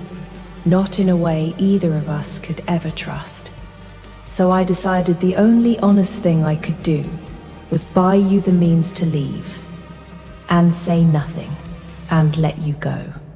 And the wolf, he said, with the specific despair of a man who has been losing an argument with himself for 11 weeks, does not care about my principles. The wolf has known what he wants since the first week, and has no intention whatsoever of pretending otherwise. And I have spent every single day since telling him to stand down, and every single night being quietly, shamefully glad he doesn't listen. He dragged a hand across his face. So yes, I lied to you. Every time. I know exactly what he's doing. He's doing the thing I've forbidden myself to do, and I have not stopped him. And I am not going to pretend that makes me innocent. Something in me went very still and very clear. 11 weeks. 11 weeks of a man tying his own hands so thoroughly that the only part of him free to want me was the part that couldn't speak. 11 weeks of me packing a bag out of pure spite at a man I had decided was toying with me. And the truth was that he had been the only person in that entire keep treating my freedom as though it were actually mine, and I was furious. Not at the lie, at the arithmetic. You absolute coward, I said, and I did not soften it, because I was done softening things for men who outranked me. You worked all that out on your own, did you? Sat here for 11 weeks deciding what my yes was worth, deciding I couldn't be trusted with my own answer, and never once thought to ask me what I thought about it. I put the writ down on his desk. You don't get to protect me from my own choice by making it for me. That's not honor. That's just a nicer looking cage than the ledger was. At least Master Ferren's paperwork was honest about what it was. He did not answer. He had, I think. No answer. Hand me the writ, I said. Properly. Look at me and hand it to me. And then ask me the question you've been swallowing for 11 weeks. And let me be the one who decides what my own answer is worth. That's the only version of this that's real. Anything else, and you're just the ledger with better manners. And that, I understand now, though I did not then, is the exact moment my life stopped being in danger from a wolf and started being in danger from a man with ink on his fingers. Because I had just decided to stay. And Master Ferren, whose kindness I had been so grateful for, could not afford that at all. I found out why the next morning, and I found out the way I find out everything, which is by being underestimated in a room full of paper. I went to the debt office to have my release copied. I wanted my own record of it, now that I intended to stay by choice rather than by sentence. And Ferren was not there, and his ledgers were. My father owed 90 silver. The ledger said 190. In a hand that was not the original clerk's, the 9 had been made into a 19, and it had been done cleanly, and it had been done years ago. And when I pulled the volume beneath it, and the one beneath that, I found the same clean, careful alteration on 11 other names, 11 other stable-born, houseless, unimportant people quietly serving an extra year, or 2, or 4, on debts that had been paid before they ever started counting. I had finished paying my father's debt 2 years ago. I had spent 2 years of my life working off a decimal point that a mild little man had drawn with his own pen, and he had signed my release only when the king's wolf started making me visible, and he had offered me a horse and a quiet road, and papers the gate watch would not look at, not to free me, to make certain the only person in Cairo who had ever had reason to open his ledgers was somewhere no one would ever find her. Which brings us back to the road. The 4th time I packed that bag, nobody stopped me. No wolf, no grey shadow at the gate. I had told the stable yard I was riding south to see the paddock, and Ferren had heard it. And Ferren had made absolutely certain that this time the gate was clear, because he had spent 11 weeks watching a wolf keep me alive, and had finally found the one night I would walk out of that keep, with no one watching but him. 3 men on an empty road at midnight, and one of them said my name like he was reading it off a list. I got my father's knife out of my bag. I want that on the record, because people have since decided I was rescued, and I was not rescued. I was helped. I put my knife in the first man's arm to the hilt, and I put my boot through the second one's knee, because I have spent my whole life being thrown into fences by animals that weigh 800 pounds, and I have never once had the luxury of going quietly. The third man got a hand on me. He did not keep it long, because the wolf came out of that dark, like something the road itself had produced, and I understood, in the half-second before everything happened at once, exactly what he had been doing at that gate for 11 weeks. He had not been keeping me in, he had been keeping me alive. Some part of him had known, the way animals know, the way the king never did, that the day I walked through that gate unaccompanied would be the day someone had arranged for me to. What followed was fast and brutal and mercifully brief. Dacian was a minute behind him, on foot, having apparently run a mile in the dark from a keep he'd left the instant his wolf did. And I have since had a great deal to say to him about the fact that he did not stop to bring guards, and he has never once apologized for it. Farron did not run. That was the thing about him. He had never once needed to run in 30 years, because nobody looks twice at the man holding the pen. He was still in his office at dawn, ink on his fingers, when Orin brought him the 11 ledgers I had stacked on his own desk, with the alterations marked in my hand. He tried, at the reckoning, to say it was clerical. 30 years of small, mild errors, all of them, coincidentally, in the Crown's favor and in his own pocket. All of them, coincidentally, on people whose names no house would ever speak for.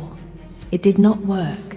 There were 11 ledgers, and there were 11 people, and by the end of that season, every one of them was standing in Caro's great hall, being handed back the years he had stolen, which the Crown could not actually give them, and paid for instead in silver and land, and a formal apology from a king who read every single name aloud himself, slowly, looking at every single face, because he had decided that a man who signs a ledger he has not read is a man who deserves exactly what his kingdom becomes. I stood at the back for that, and I did not go up when my own name was read. I had already been paid what I was owed, and it had not come in silver.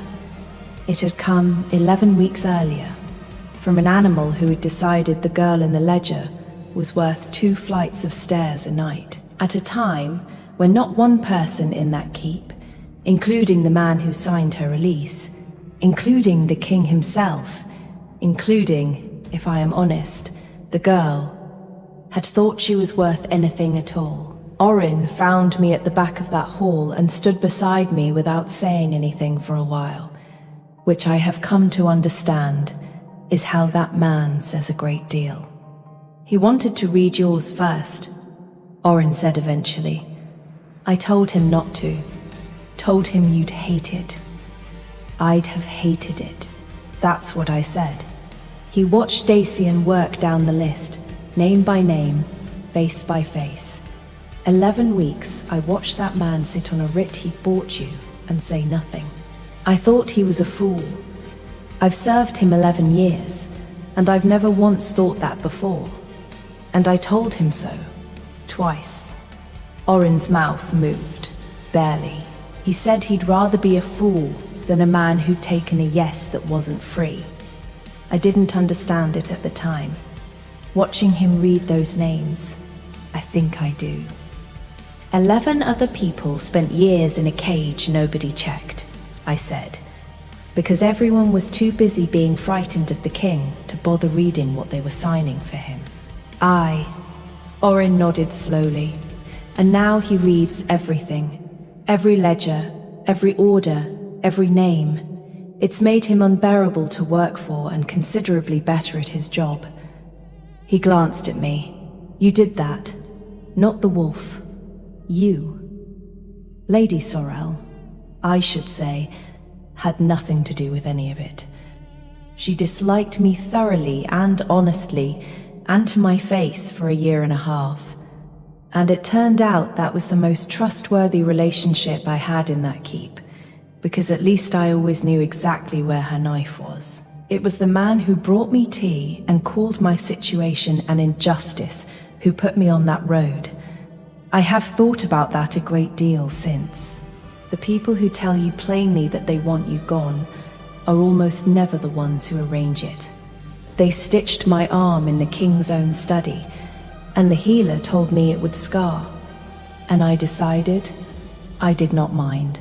A woman who spent 2 years working off a debt she did not owe ought to have at least one mark that she chose.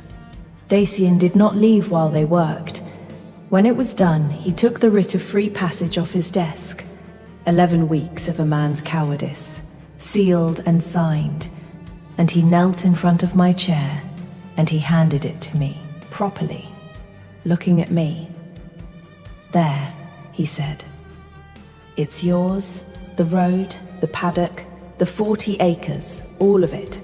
No claim, no debt, no crown, nothing owed to me or to anyone. You can be gone by morning, and there is not one thing in this world I would do to stop you. And I want you to hold it in your hand while I ask, so that you know exactly how free you are when you answer. Ask, then, stay." His voice cracked on the one word, a man who had not let himself say it in 11 weeks. "Not as my subject. Not as anything you owe. Stay, because I have been quietly, unforgivably in love with you since the week you told a king his wolf was a thief, and his excuse was worse. And I would rather be told no by you honestly tonight than be said yes to for the rest of my life by anyone who was never free to say anything else." I kissed him first, with the writ still in my hand, because I wanted him to see me choose it. It was brief, and it was warm, and it settled something in me that had been braced for 2 years against ever wanting anything I was not permitted to have. "That's a yes," I told him. "For the record, since you've clearly been agonizing. For 11 weeks, your wolf worked it out in 4 days." "My wolf," Dacian said, with enormous feeling, "is a liar, a thief, and the only honest thing in this entire keep, and I have never once forgiven him for any of it." The fallout was not gentle, but most of it landed where it should. 30 years of a debtmaster's arithmetic came apart in a single ugly season, and several noble houses discovered their comfortable little labor arrangements had died with Farron's ledgers. The whole debt bondage system at Carrow was dismantled inside the year, on Dacian's order, which cost the Crown a genuinely absurd amount of money, and which he has never once mentioned regretting. 6 months later, I still break horses. I refuse to stop, and Dacian, who has learned by now which of my stubbornnesses are load-bearing, had the paddock built inside Carrow's walls instead of arguing. So the woman the court now calls Luna still spends her mornings being thrown into a fence by the grey mare, in front of an increasingly resigned audience of guards who have been forbidden from helping. The 40 acres in the south are still mine. I have never sold them. I ride down twice a year to look at them, and Dacian always asks, with a very carefully casual face, whether I've enjoyed the trip, and I always tell him the truth, which is that the best part is coming back. I keep the deed because a woman should always know exactly where her own road is. That is the entire point of having chosen not to take it. His wolf, having won comprehensively, has entirely abandoned any pretense of good behavior. He sleeps across our doorway. He steals things. Orin has taken to calling him the Luna's actual second-in-command, which Dacian permits, mostly because arguing with the wolf about anything has a perfect record of not working. Old Hester never paid out the stable-yards bets. She ruled, with the authority of a woman who has run a tackroom for 40 years and answers to no crown, that since I had eventually stopped packing, of my own free will rather than being stopped, the entire wager was void. There was nearly a riot. 2 grooms are still not speaking to her. I have been informed that the tally is preserved on the tackroom wall as a historical document, and that the unflattering portrait has been retouched, which I am choosing not to investigate. And the bag is still on the shelf. That absurd, half-empty bag that held the whole of my life and did not strain the strap.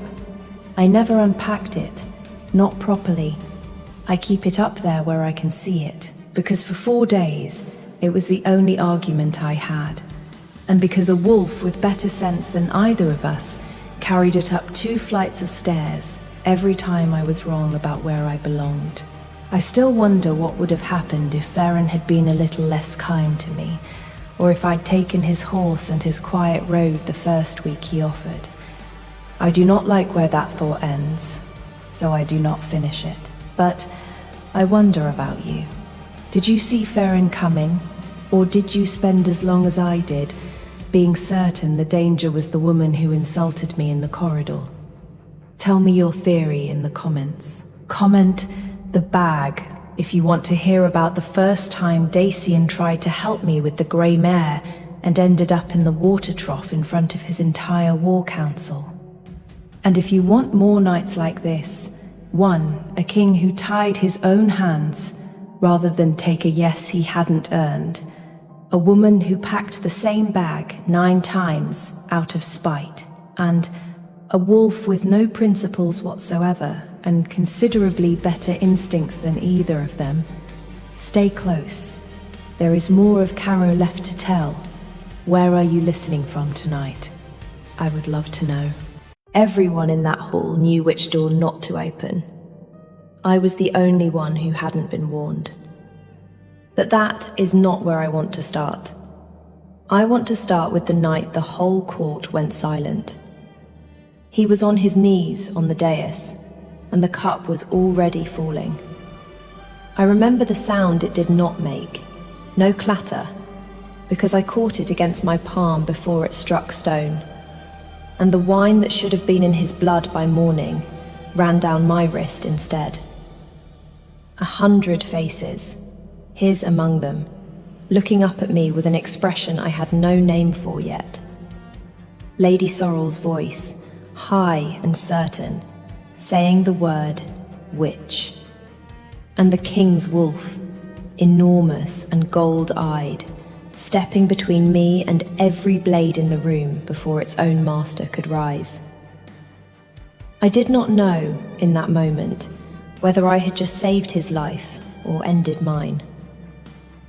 Let me go back.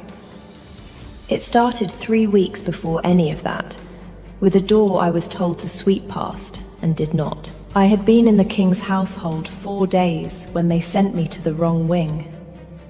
That is the honest version. The healer's mistress, a brisk woman named Edda, who had inherited me the way one inherits a draft, handed me a tray of clean linen and a pot of steeped willow, and told me to leave it outside the 3rd door and not to knock. I was 22 years old, newly bound to a household I had not chosen, the lowest ranked person in a fortress full of wolves who could hear my heartbeat from across a corridor. Omega.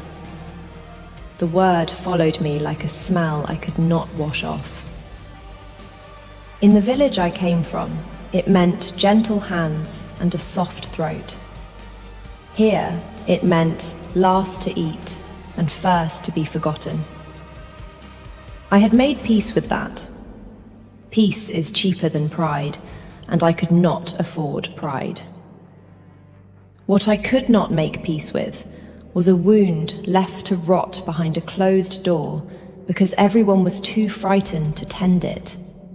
Because I could smell it, even through oak, even under the smoke and pine of the pack house. I could smell the particular sweetness of a wound that had been dressed wrong and left too long. My grandmother taught me that smell before she taught me my letters. It means someone is dying slowly enough that the people around them have stopped noticing. So I knocked. Nobody had told me that the 3rd door in that corridor was the one door in the entire kingdom you did not open. Nobody had told me the man behind it was the Alpha King, Halvar of the Iron Territories, the strongest wolf alive, who had turned away every healer sent to him for 2 years and sent the last one out with a scar she would carry to her grave.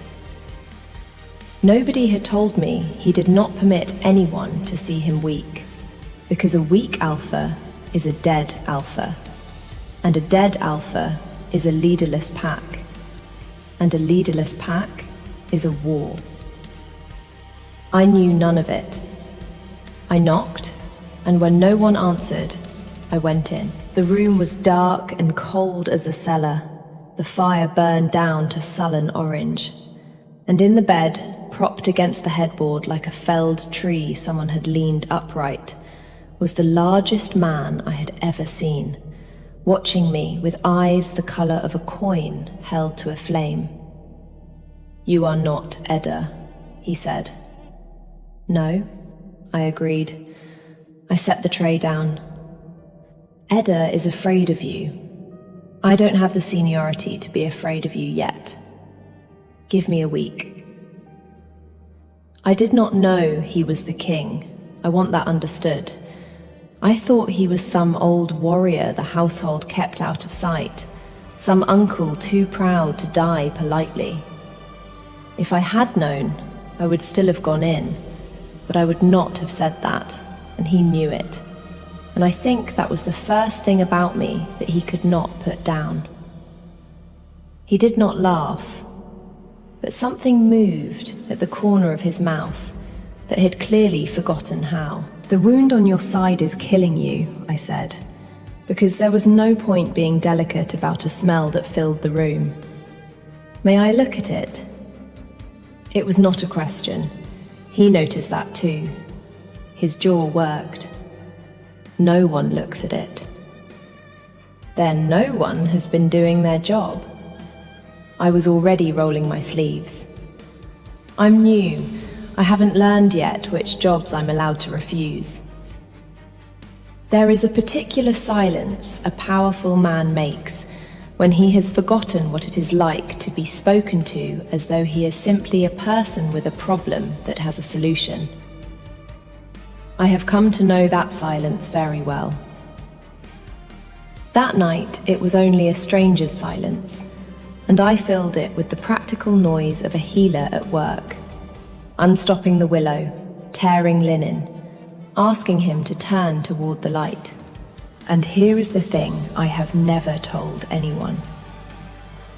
When I peeled back the old dressing, and the wound was exactly as bad as my nose had promised, a deep, ragged thing along the ribs that should have closed months ago, and had instead been kept open like a mouth that would not stop speaking. I did not flinch. Not because I am brave, because I was concentrating. Fear is a luxury of people who have the leisure to imagine outcomes.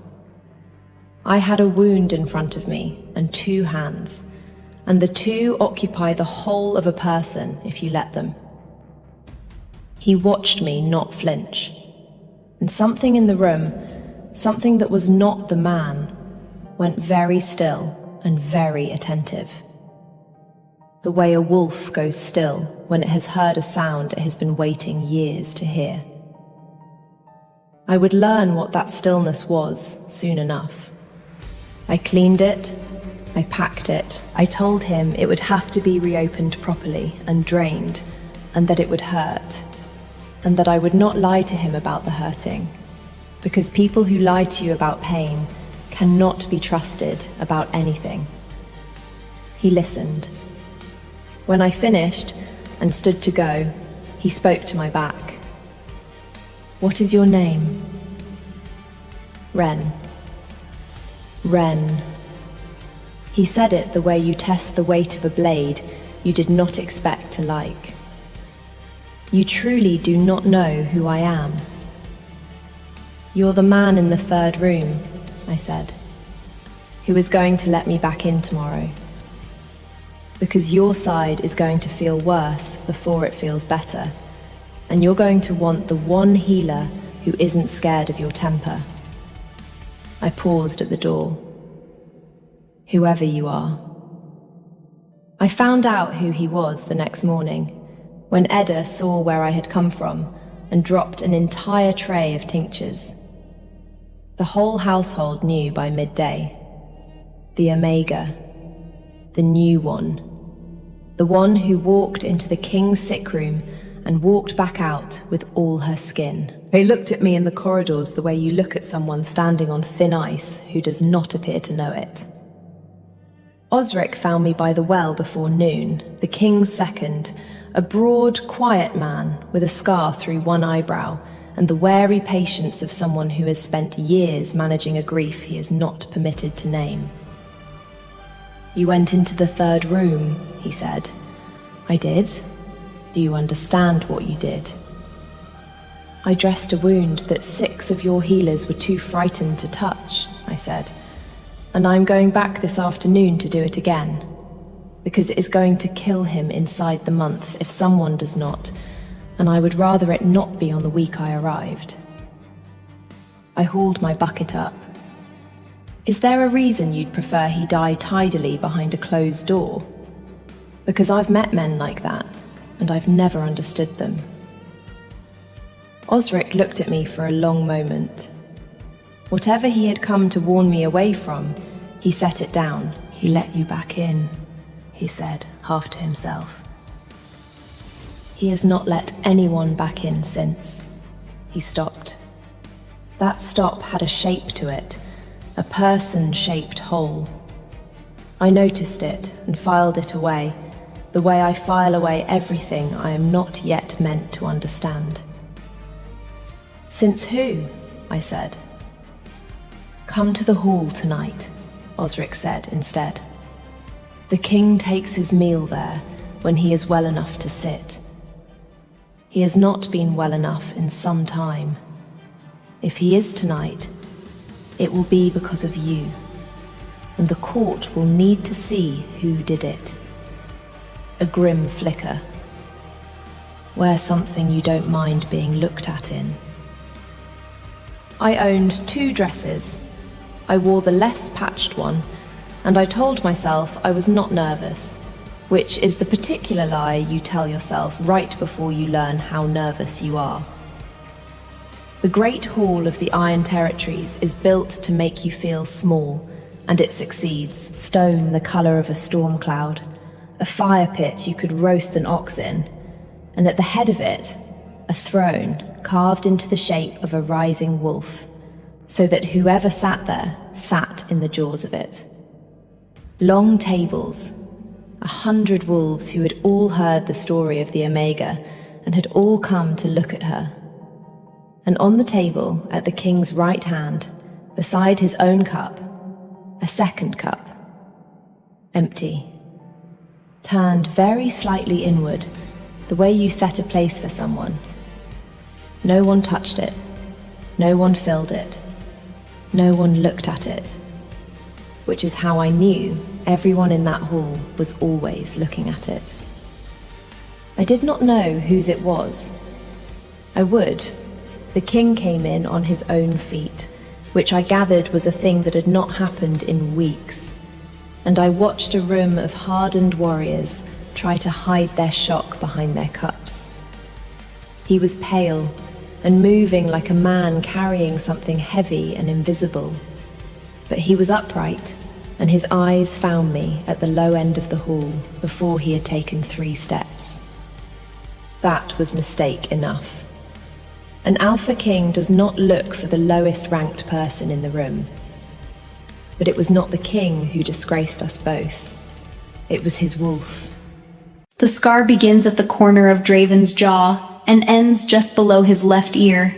In dragon form, it appears as a pale groove in otherwise perfect black scales, a line where the scales refuse to grow back completely, where the skin beneath refused to settle, tender in a way that dragon skin is never supposed to be. For 11 years, no one has touched it. Not the imperial physicians, who tried once and were driven back by a sound Draven had never made before or since. Not the council ministers, who learned early that the space within 2 feet of that scar was a boundary you did not approach unless you wanted to discover very quickly how fast an emperor can move. Not even the chief steward, Baron, who had served Draven for 20 years and understood his silences better than most people understood speech. No one. Not once. Not in 11 years. There is a story about how the scar came to be. In the Jade Palace, all the servants know it, though they say it only in whispers. In rooms they are certain the emperor cannot hear. The story goes like this. 11 years ago, Emperor Draven's empress tried to kill him. She used a blade forged in the Ashen Mountains, where dragons go to die, where the rock itself holds the memory of Dragonbone. Such a blade, properly made, is the only weapon in the known world that can end a dragon emperor. The empress had spent 4 years acquiring it. She almost succeeded. Draven survived. The empress did not leave the palace alive, and the scar on his jaw, the place where the blade kissed him before he caught her wrist, remained. Not as an open wound. It healed. But the scales above it grew back wrong, and the tissue beneath them took a shape that the original had not held, and the place itself remained. An archive. A record of the moment someone he had loved decided to destroy him. This is the story the servants tell. What they do not tell, because they do not know it, is what the scar actually does to Draven. It is not pain, or not only pain. It is something harder to name, a sound that starts somewhere in the center of his chest and moves upward when anything gets near it. A sound he has learned, over 11 years, to push back down before it becomes audible. The sound, if he let it out, would be grief. That is the thing no one knows. The scar does not hurt because of the blade. It hurts because of who held it. I want you to understand this before we go any further, because in 6 weeks, a woman named Mira is going to walk into the dragon chamber of the Jade Palace. She is going to kneel beside Draven's enormous scaled head. She is going to open her apothecary case with steady hands, and she is going to reach out and press her bare fingers against that scar. She is going to do this without hesitation, and Draven is going to let her. That is what this story is about. Not the blade, and not the empress who held it. This story is about the particular courage required to touch someone else's oldest wound, and about what happens when the person carrying that wound finally permits someone near enough to heal it. After the attempt on his life, Draven retreated. Not from the palace, and not from his duties. He continued to hold council. He continued to sign declarations and receive ambassadors, and adjudicate the legal disputes that flowed upward to the throne. From the outside, nothing changed. He was the same emperor, precise, correct, unhurried, but inside the chambers that were his alone, Draven shifted to dragon form, and stopped shifting back. Not for weeks. Then not for months. Then, without anyone marking the exact moment of transition, simply and permanently, he had been the emperor in human form for most of his adult life. He was now the emperor in dragon form. The council adapted.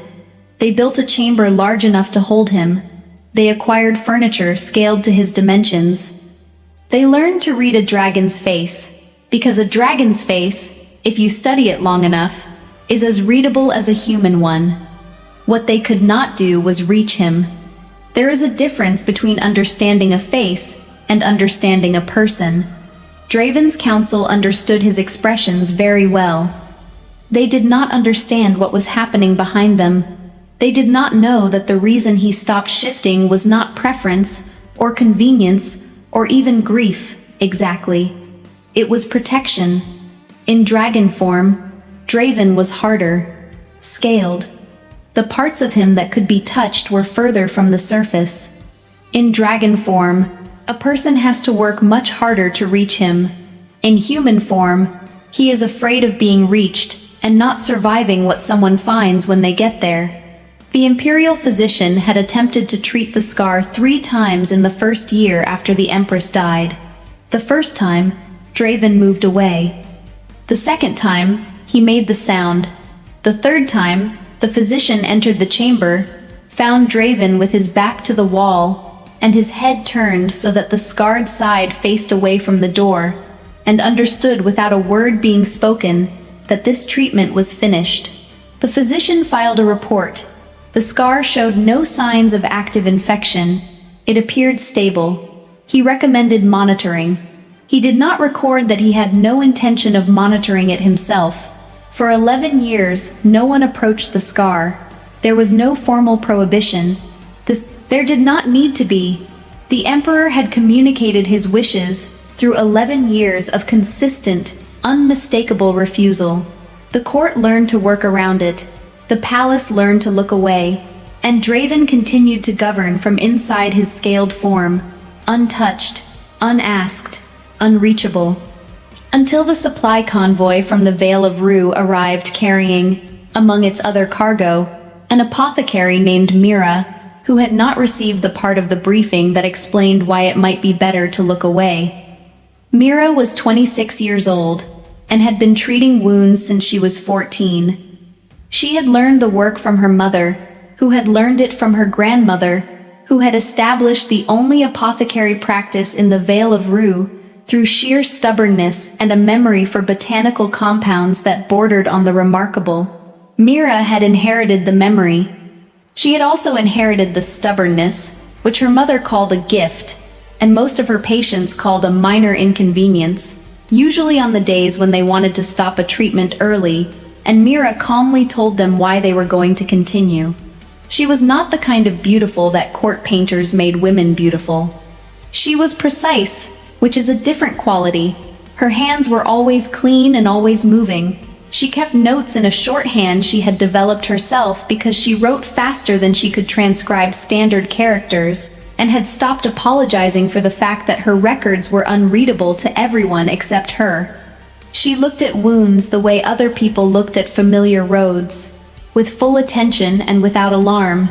She had learned not to flinch at pain, not because she was indifferent to it, because she had learned, over 12 years of practice, that flinching is not useful. Pain needs acknowledgement. It does not need the person treating it to perform distress alongside it. 3 years before the story begins, Mira lost her sister. Lena was 22. A fever came on fast and moved faster. Mira knew what it was.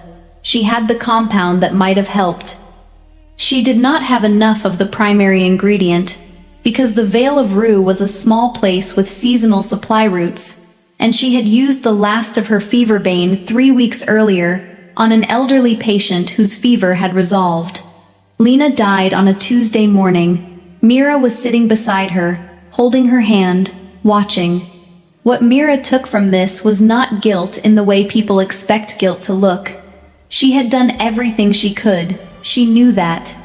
What she took was something more precise. The knowledge that there is a gap between knowing what is needed and having enough of it in time. That gap had cost her Lena. She did not intend to find herself in that gap again. This is why, when the Imperial courier arrived in the Vale of Rue with a requisition notice requesting an apothecary for a 12-month posting at the Jade Palace, Mira packed her cases and said yes before she finished reading. The Jade Palace had the largest botanical repository in the known empire. She would have access to compounds she had never been able to source in the Vale of Rue. She would be able to fill the gaps she had been working around for years. She did not know there was a dragon. The requisition notice did not mention this. Mira arrived at the Jade Palace on a morning in early autumn, when the air still held the warmth of summer, but the light had already shifted. She carried 2 cases, one for her compounds and instruments, one for her books, her records, and 3 spare aprons, because aprons wear out faster than anything else in an apothecary's working life. The head steward, Baron, met her at the outer gate. He walked her through 3 courtyards and 2 long corridors, and then stopped outside a door and cleared his throat carefully. He had the manner of a man who had rehearsed what he was about to say, and was still not satisfied with it. "I should inform you," Baron said, "that one of your primary patients will be the Emperor."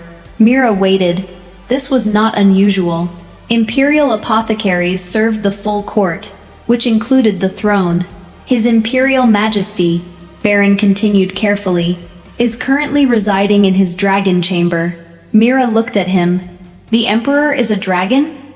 His Imperial Majesty is a dragon emperor, Baron said, with the particular precision of a man correcting a distinction that matters. He is fully capable of human form. He has chosen, for the past 11 years, not to use it. Mira thought about this. Is there a specific condition I am being asked to treat? Baron hesitated. There is a scar on his jaw. It has been present for 11 years. It has been examined periodically, but... He paused. He started again. Previous physicians have found the examination to be difficult. Mira was already cataloging what she knew about long-standing scar tissue in non-human anatomy. She was thinking about tissue density and inflammation markers, and the difference between a stable scar and one that was maintaining itself through constant low-level tension. She was not thinking about the difficulty. I would like to see him first, she said, without instruments. Just to observe. I do not touch wounds before I understand them. Baron looked at her with the expression of a man who had braced for argument and received something unexpected. Of course, I can arrange a viewing. Not a viewing, Mira said. A meeting. I need to be in the room with him. I need to see how he holds his head in relation to the scar, whether he compensates for it, whether the tissue produces heat. A viewing through a doorway does not tell me any of that. Baron was quiet for a moment. The last physician who requested to be in the room with His Majesty near the scar did not repeat the experience. Then I will be careful, Mira said. She opened the door without waiting to be told which one led to the dragon chamber. She had been paying attention to the floor. The dragon chamber of the Jade Palace is large enough to contain a creature the size of a cottage. The ceiling is high. The stone walls are dark. The light comes from bronze lanterns suspended from iron rings, and the chamber holds a smell that Mira identified after a moment as something familiar. Pressed clove and dried citrus, which her grandmother had always said was the smell of a body working hard to maintain itself. Draven was at the far end of the chamber, his body coiled against the wall, his head resting on his forearms. He was large in a way that described dimension inadequately. His scales were black and caught the lantern light like water over dark stone. His eyes were gold. His pupils were vertical, and they tracked Mira from the moment she entered the room. She did not stop. She walked toward him at the pace she used when approaching a patient who was frightened, steady and deliberate, and stopped 6 feet away, close enough to observe, far enough to leave him room. Then she knelt on the stone floor, because kneeling lowers your center of gravity, and she had learned from treating horses that this communicates something animals understand as non-threat. She looked at the scar. It was as Baron had described, a pale groove along the jaw, running from the corner to just below the left ear. The scales above it were different from the surrounding scales, not discolored, differently textured. They lay slightly wrong in the way that healed tissue always lies slightly wrong, because the body beneath had sealed in a pattern that was not its original one. Mira could see, from 6 feet away, that the scar was stable, not infected, not spreading, old and sealed. But there was a density in the way the scales settled above it that she wanted to feel with her fingers before she concluded anything. She did not reach out. She looked at the scar for a long time. Then she looked up at Draven's gold eyes. He was watching her, not with the hostility she had expected based on Baron's warnings. What she saw was more careful than hostility. He was evaluating her the way she was evaluating the scar, collecting information, making a determination she could not yet read. "I am Mira," she said. Her voice was the voice she used with every patient. Even, warm, not performed. "I have come from the Vale of Rue. I am an apothecary." She paused. "I am not going to touch the scar today. I am simply going to look." Draven did not move. He did not make any sound, but his head turned, by a small degree, toward her. Not away. Mira noted this. She stayed in the room for 20 more minutes. She did not move closer. She simply remained, observing, and let the dragon observe her in return. When she left, she stopped at the door and said, "I will come back tomorrow." Draven did not respond. But when the door closed, he turned his head to follow the sound of her footsteps down the corridor. She came back the next day, and the day after that, and each day she came without instruments. She brought a small bowl of water and, beside it, a twist of dried meadowsweet and rue. She left these things at the edge of the chamber, within Draven's sight, and then sat down on the floor and opened her notebook. She was catching up on records from the Vale of Rue, patient notes she had promised to complete before the new apothecary took over her practice. She wrote in her shorthand, quickly, one hand moving across the page while the other turned it. She did not look at the dragon. She was aware of him.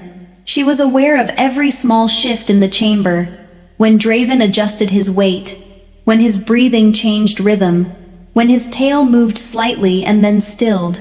She tracked all of it with her peripheral vision, which was excellent, and noted it without writing it down. C.S. Lewis once wrote that to love at all is to be vulnerable, that to love anything is to risk having your heart wrung, possibly broken. Mira was not thinking about love on the third day. She was thinking about a patient in the Vale of Rue with a chronic infection in his forearm, and whether the compound she had prescribed would hold through winter. But she was also, without quite naming it, doing something she did with every patient who had been hurt, in a way that made ordinary touch feel like another wound. She was making herself familiar without making herself demanding. On the third day, she moved the bowl of water and the herbs 6 inches closer to where she sat. On the fourth day, 6 more inches. She did not move toward Draven. She moved the objects. This distinction mattered. She was not crossing the distance. She was reducing it in increments small enough that each one was almost deniable. On the 6th day, Draven moved his head, not toward her. He simply repositioned it, from facing the wall to facing the room. Facing, specifically, the area where Mira sat. She kept writing. She did not look up. But something in her shoulders, which had been held with professional steadiness for 6 days, eased very slightly. He was facing her. He had made that choice on his own. She had not asked for it, and she had not reached for it. It was the first voluntary movement toward contact Draven had made in 11 years. On the 12th day, Mira brought her instruments. She did not announce this. She arrived with her case instead of her notebook, set it down on the stone floor, and opened it slowly, taking each instrument out one at a time and laying it in a visible row. She did this deliberately. She had concluded after 12 days of observation that what Draven was most guarded against was not presence but surprise. She would not surprise him. She laid out a small lamp for close examination, a flat probe for testing tissue density, a magnifying glass, a jar of the compound she used for old scar tissue that was still holding tension, a mixture of comfrey and calendula in a base of pressed olive oil. She did not intend to use the compound today. She wanted it visible, a known object, so that when she produced it later it did not appear from nowhere. Then she picked up the lamp and the probe, and she walked toward Draven. She moved at the pace she used with patients who flinched, not so slow that she appeared to be making a performance of caution, not fast enough to create alarm, a pace that communicated, "I am coming. I am intentional. You have time to decide." She stopped 4 feet from his head. She looked at his eyes. His gold pupils were tracking her with complete attention. "I would like to look at the scar," she said. "With the lamp, not my hands. I am not going to touch it today." She held the lamp up slightly. "I told you I would tell you before I touched it. I am telling you now. Eventually, I will need to, briefly, to assess the tissue fully, but not today." Draven did not move.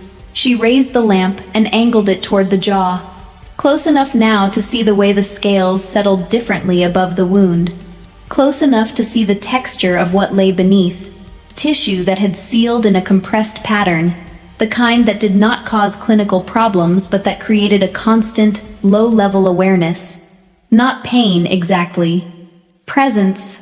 She was about to step back when her left hand, resting on the floor for balance as she leaned forward with the lamp, turned over without her fully deciding to turn it. Palm up, fingers open. She did not move it toward Draven. She simply held it there, open. Draven looked at her hand. She looked at the scar. For a long moment, neither of them moved. Then Draven lowered his head, slowly. The specific slowness of something that had not been done in a very long time, and was being done very carefully. His jaw came to rest against her open palm, the scarred side. The pale groove of uneven scales settled into the curve of her hand. Mira did not flinch. She held her palm steady. She felt the slight roughness where the scales lay wrong, the warmth beneath them, the specific quality of tissue that had carried too much tension for too long. She breathed. She did not let her hand shake. She sat with the weight of his jaw in her palm, and she said nothing, and she let it be exactly what it was. He had been certain he would not allow it. Not a deliberate decision. A fact. The way stone walls were a fact. No one touched the scar. 11 years. This was simply how things were, and would continue to be. He had been entirely clear with himself about this. He had also been watching Mira for 12 days. He told himself this was assessment. He needed to understand her intentions. This was reasonable. He was an emperor, and he was entitled to caution. These were things he believed about himself. What he did not tell himself, because naming it would have required acknowledging it, was that he was also watching her, because she was different from everyone else who had come into the Dragon Chamber in 11 years. Different in a specific way that he had not been able to define until the 4th day. When he finally understood it, she did not perform. 12 days. She had not once changed her behavior based on what she thought he wanted to see. She wrote her records. She arranged her herbs. She moved around the chamber with the same purposeful calm whether he was watching her directly or not. She did not make herself smaller to reassure him. She did not make herself larger to impress him. She was simply Mira. Draven had forgotten what that looked like. Court had been performance for as long as he could remember. His council performed competence. His servants performed devotion. His empress, for 4 years, had performed love. He had understood these performances intellectually. He had even, in some ways, participated in the system that created them. But underneath the understanding had been a specific exhaustion. The exhaustion of being a person who cannot unsee the difference between a performed thing and a real one. Mira was real in a way he had stopped expecting.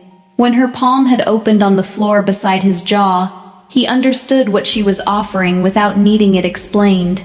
She was not reaching toward him, she was making space. There is a significant difference between those two things, and Draven had lived long enough to know it precisely. He had rested his jaw against her hand before he consciously chose to. He thought about what that meant for a long time afterward, lying still, while Mira finished her examination with the same steady hands she used for everything else. He thought, she did not flinch when she felt the scar. She did not pause. She held her hand steady and let him rest there. He thought, I have not let my weight rest on anything in 11 years. He thought this quietly and carefully, and then he lay very still, and he breathed, and he did not make the sound that had started moving upward from his chest. Mira treated the scar over the following 3 weeks, not aggressively. There was nothing in the wound that required aggressive treatment. It was old. It was stable. What it needed was not intervention but maintenance.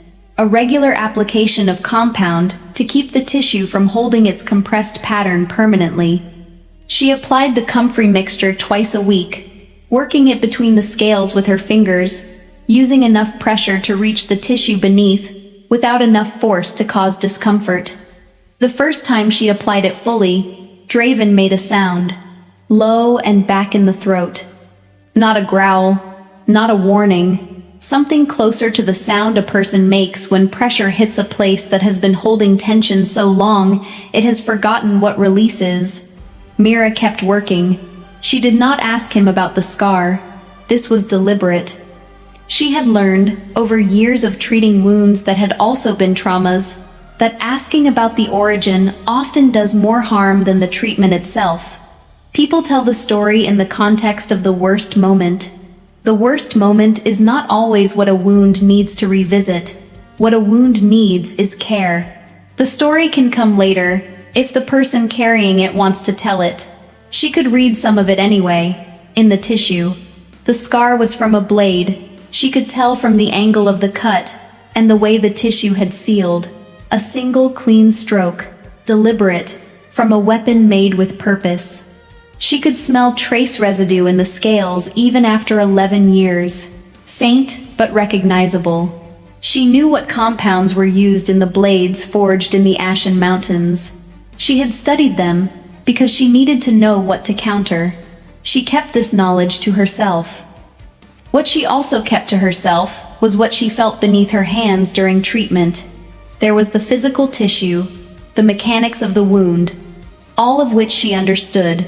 And there was something else, harder to name, that she felt as a kind of tension around that specific place.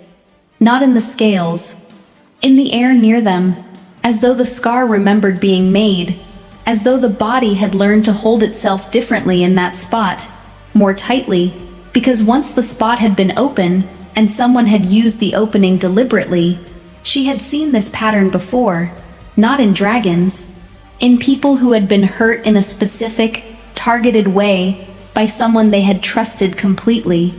The body learns to protect the place that was damaged, even after the damage heals, even long after. It does not forget. It simply carries the memory differently. The scar on Draven's jaw was old. It was healed. And underneath it, the body was still bracing. On the last day of Mira's 12-month posting, Baron knocked on her door before dawn. His Imperial Majesty, Baron said, when she opened it, has requested your presence in the Dragon Chamber. Mira looked at the window. The stars were still clear. Now? He was quite specific, Baron said. He had the expression of a man who had been awake longer than intended, and was uncertain what to do with the night he had spent. Mira put on her shoes and her apron, picked up her smaller case, and followed Baron through the dark palace. The lanterns in the Dragon Chamber were burning. Draven was at the center of the room, which was unusual. He normally stayed near the wall. At the center of the chamber, his size was fully apparent in a way that the wall had previously softened. Mira set her case down and looked at him. "My posting ends today," she said. Draven inclined his head. He knew. "I have left instructions for the next apothecary," she said. "The compound, the frequency, the pressure points around the scar where the tissue is still compressed. They should be able to continue the treatment without interruption." Draven held her gaze for a long moment, then he shifted. Mira had not seen him shift before. She had not expected it today. The process of a dragon emperor changing form is not the spectacle that stories describe. It is not fire, or light, or dramatic transformation. It is a contraction, a folding inward, a rearrangement of mass so quiet that it is somehow more arresting than spectacle. The silence of it. Where there had been a dragon, there was now a man, tall, eyes still gold. The plain dark clothes that the palace kept for emperors who rarely used their human form. His face was familiar in a way she had not expected. The structure of it was the same as the dragon's face, just smaller. The jaw was the same jaw. The scar was still there. In human skin it looked slightly different, a pale seam rather than misaligned scales, running the same angle from the corner of his jaw to just below his left ear. The same scar, the same history, he said, in a voice slightly rough from disuse. The next apothecary will not be needed for this. Mira waited. I am told, Draven said, looking just past her shoulder in the manner of someone who is unaccustomed to saying something directly, that the position of Imperial Apothecary carries no fixed term, if the apothecary agrees to remain. Mira looked at the scar, at his gold eyes, which had moved to hold hers directly for the first time. I would need continued access to the botanical repository, she said. You have it, he said, and I would need to continue the treatment.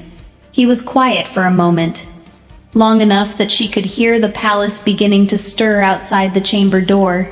Then he said, simply, I know. Mira nodded. She picked up her case. Then I will stay, she said. Outside the chamber window, the stars were beginning to fade. The light was changing.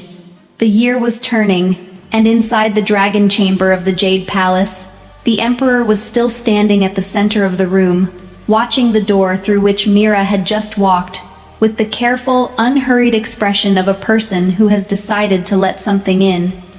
The wing broke at 4,000 feet. The bolt that broke it was 6 feet of ironwood tipped with metal forged in the Ashen Mountains, fired from a ballista that should not have existed, by men who should not have known where the Emperor would be flying that night. It entered below the left shoulder joint, where the great flight muscles anchor to bone, and it did what ashen metal does to dragons. It kept burning after it hit. The dragon did not fall. That is the first thing you need to understand about the 11 miles.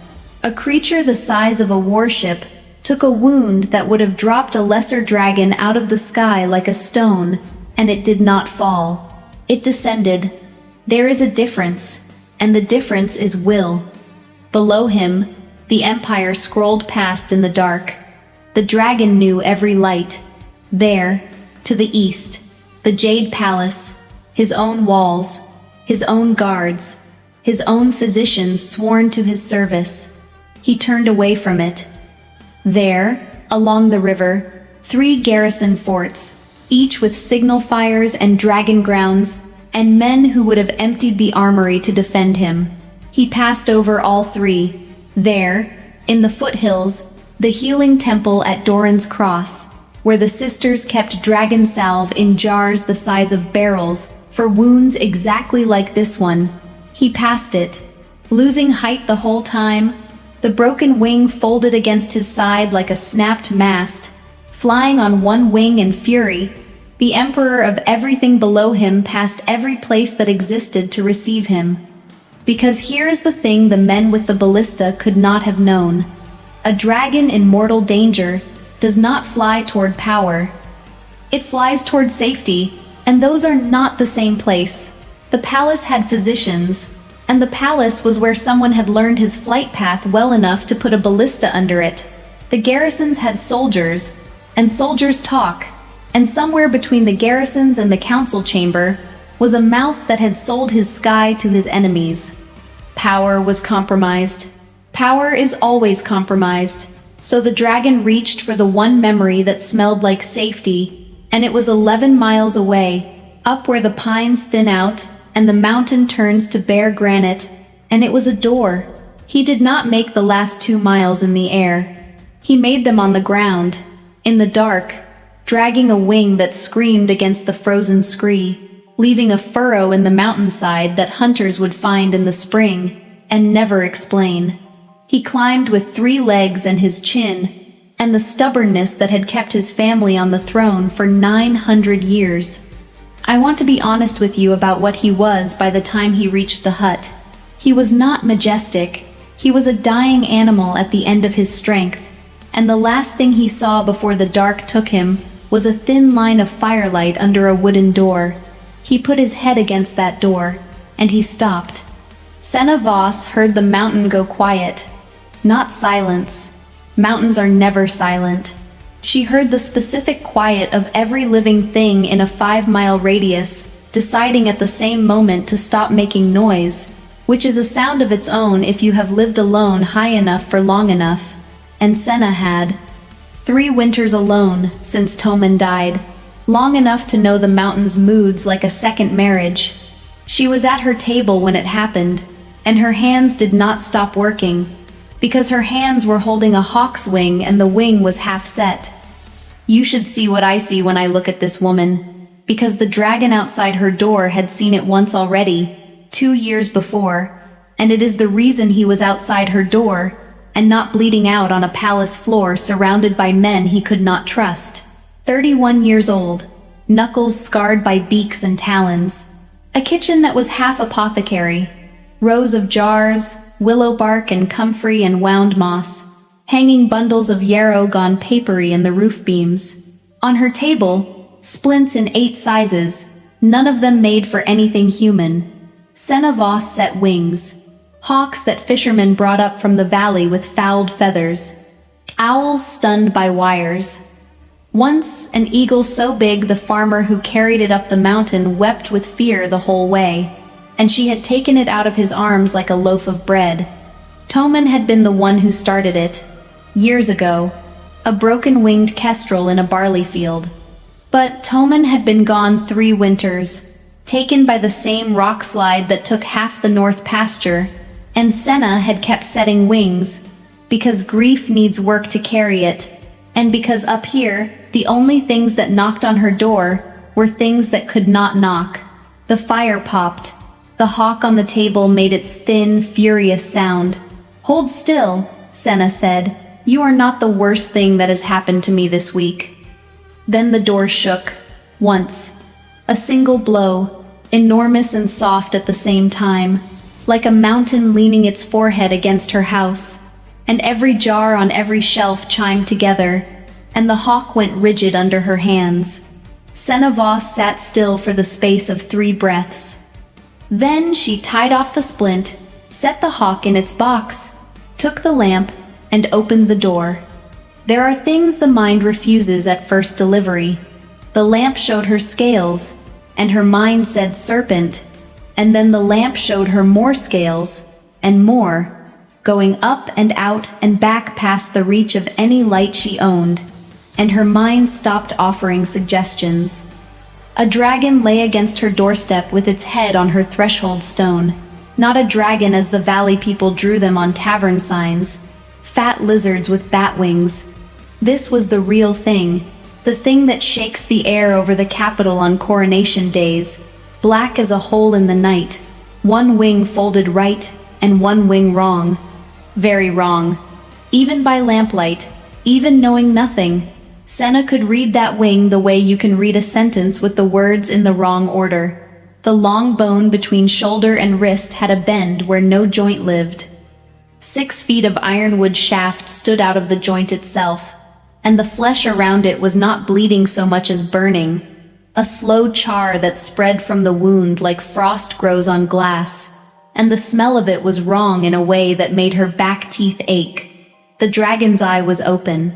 The eye was the size of a dinner plate, and the color of molten copper cooling, and it was looking at her. I have sat 600 nights with dying creatures, Senna thought, and every one of them looks at you like this at the end. Not asking, past asking, just watching to see what you are. She was one woman with a lamp, 5 feet and some inches of widow in a wool shawl, and the thing on her doorstep could have swallowed her the way a trout takes a fly. What she felt was not courage exactly. It was the same thing that moved her hands to the hawk. Something is broken, and it has come to me, and there is no one else on this mountain. She set down the lamp on the threshold stone, 8 inches from teeth the length of her forearm. "All right," she said, in the voice she used on the eagles, low and bored on purpose. "Let me see the wing."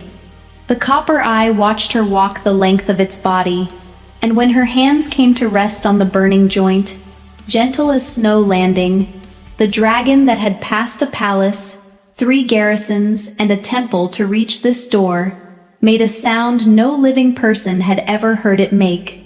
It exhaled. Everything in it let go at once, the way a rope lets go when the load is finally set down. The eye closed.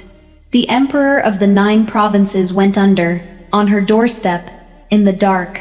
Safe. Here is a problem no book of healing has ever addressed. How does one woman set a broken wing when the wing weighs more than her house? Senna spent the first hour just learning the truth of it.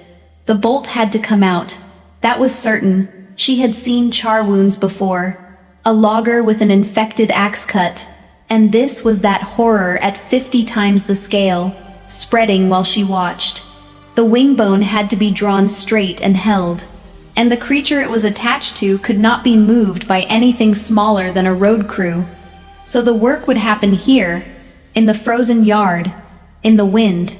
She went through her stores like a general counting soldiers. Wound moss. All of it. 4 winters of gathering.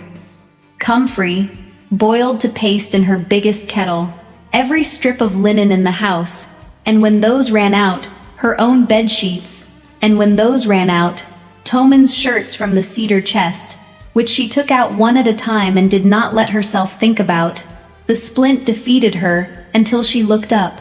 Then she climbed into her own roof and cut free the spare ridge beam, seasoned pine, 11 feet, straight as a sermon, and dragged it down through the snow. And if you had stood in that yard at midnight, you would have seen something worth telling your grandchildren. A widow in a dead man's coat, hauling a roof beam through the dark, past the sleeping head of a dragon, muttering the whole time in the tone of a woman who considers all of this a personal inconvenience. The bolt came out at dawn. She did it with rope, a lever, and geometry, braced against the stone trough. And when the ironwood shaft finally tore free of the joint, the dragon woke screaming, and the scream started an avalanche 2 ridgelines away. And Senna Voss stood her ground in the falling snow dust, with her hands raised, and said, "Done, done. It is out. It is out." And the copper eye found her, and held her, and believed her. She packed the crater of the wound with every scrap of moss she owned. She drew the bone as straight as winch and rope could draw it, splinted it with her roof beam and Toman's shirts, and finished a little after noon, having not slept, having not eaten, having spent the whole of her medicine, and most of her linen, and some part of her grief. The dragon watched her work. It did not snap, and it did not pull away. Creatures at the end of themselves know the difference between hands, and these hands it had chosen on purpose. There was a moment, near the end of that first day, that Senna carried with her afterward, the way you carry a stone in your pocket without knowing why.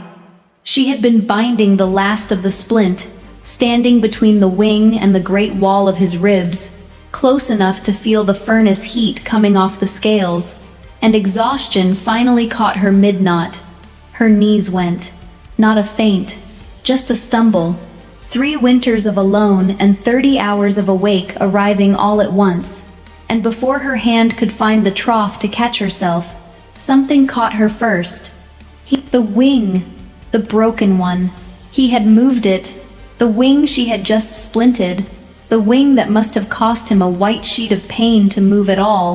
He had turned it 3 inches, so that her shoulder met the warm leading edge of it, instead of the frozen granite. Senna stood very still against the wing of a dragon, and the dragon held very still under the weight of a woman, and neither of them acknowledged it, and after a moment she finished the knot. "Do not do that again," she said. "You will undo my work." But that night she brought her blankets out to the woodshed and slept in the straw within reach of him, and told herself it was to watch the wound, and the dragon, who could hear her heartbeat from 40 feet, and knew exactly when she fell asleep, kept his own breathing slow and even underneath it, all night, like a hand kept steady under something balanced. On the 3rd day, the soldiers came.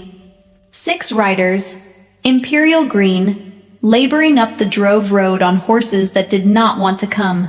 Senna saw them from a mile off, and something older than thought made her walk out to meet them at the pasture wall, away from the hut, away from the yard, away from the enormous silence, lying folded behind her woodshed, under a canvas of pine boughs she had cut and stacked over the worst of it. She would not examine, until later, why she had hidden him. She only knew that something with wings had passed over every soldier in the Empire to avoid them, and until she knew why, her yard was her own business. The sergeant was polite. "They were looking for a beast," he said.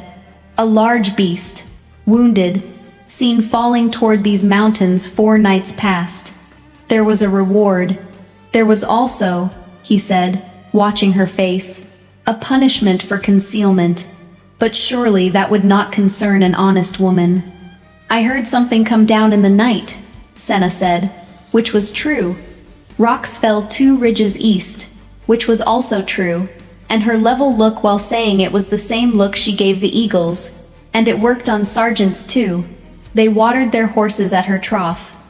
One of them, a boy no older than 20, stared at the trough's rim, where a groove the width of a wine barrel had been pressed into the granite as if by an enormous chin, and Senna said, "Ice does strange work up here," and the boy nodded, because it was easier. She watched them until the trees took them. Then she walked back to the woodshed, pulled aside a pine bough, and found the copper eye already open, already on her. "You are hiding from your own soldiers," she said. "That is one of 2 things. Either you are a criminal, or someone in that uniform is." The eye watched her. "I set wings," she said. "I don't ask them their politics first." But that night she cleaned Toman's old boar spear, and set it by the door, and the dragon heard the sound of the whetstone through the wall, and understood it was not meant against him, and slept. I will tell you this plainly, better than he had slept in 9 years. Now I will tell you what Senna could not know, and what changes everything you have watched so far. 2 years before the ballista, the Emperor Kalen flew the mountains at night. He did it the way other rulers walk locked gardens. It was the only privacy the throne had left him. Below a certain altitude, the wind carries everything up. Wood smoke, voices, the whole confession of the ground. And on one of those nights, over one bare shoulder of granite, he passed low over a lamplit yard and saw a woman kneeling in the snow over a dying hawk. The hawk was past saving. He could smell that from the air. Death being a smell dragons know, the way millers know flour. The woman surely knew it too, because she was a woman who set wings, and this wing was not settable.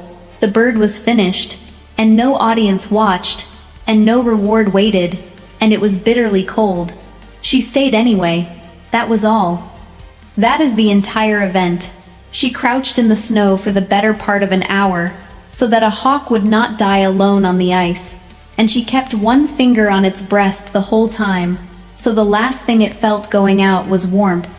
Then she buried it, with the ground frozen, which cost her another hour, and went inside. The dragon circled twice and flew home, and the emperor woke the next morning in a palace, where every kindness had a price tag.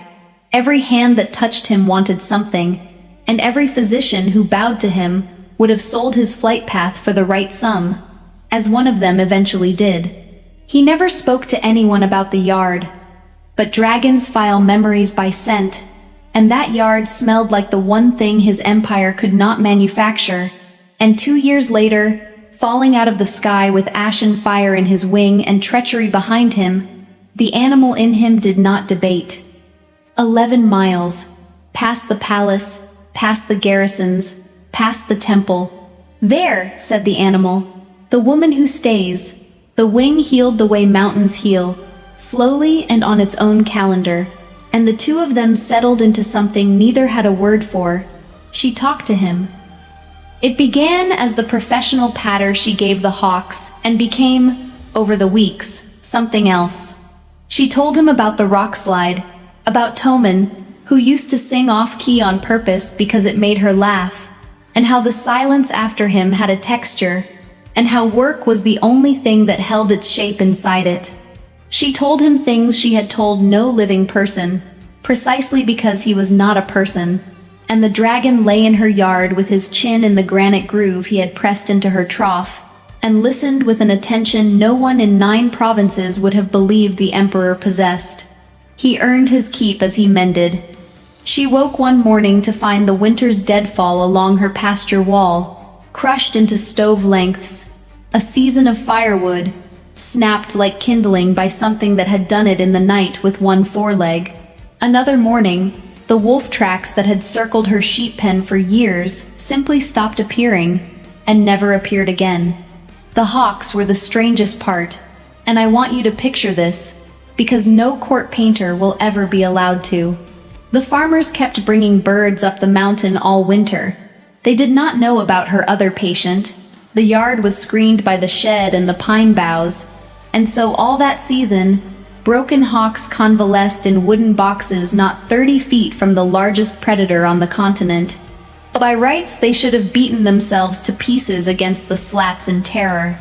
Instead, within a day or two, each one went calm, uncannily calm. Senna noticed it, and could not explain it, and finally one evening she carried a box out to the woodshed, set it on a stump where the copper eye could see it, and said, "Whatever you are saying to them, keep saying it." The eye came around slowly, with the particular dignity of a creature deciding whether to admit something. "You are telling them there is nothing on this mountain allowed to hurt them," she said. "That is what you are doing. That is what you have decided your job is." The dragon looked at her for a long time. Then the copper eye closed, in the manner of an emperor declining to comment, and Senna Voss went back inside laughing quietly, and stopped on the threshold, struck square by the realization of how long it had been since she had heard that sound out of her own chest. In this house, with the door open to the cold. And once, in the 8th week, she stood on the pasture wall in a wind that smelled of thaw, and said, half to herself, "The bone is knitting. You will fly by the first melt," and heard her own voice go flat on the last word, and was honest enough, in the privacy of her own skull, to know why. The copper eye came around to her, and the look in it was so exactly the look of a man about to say something, that she laughed and turned away. "Do not flatter yourself," she said. "I say the same to the hawks." She did not say the same to the hawks. The wing opened on the first true day of spring, and it was like watching a cathedral unfold.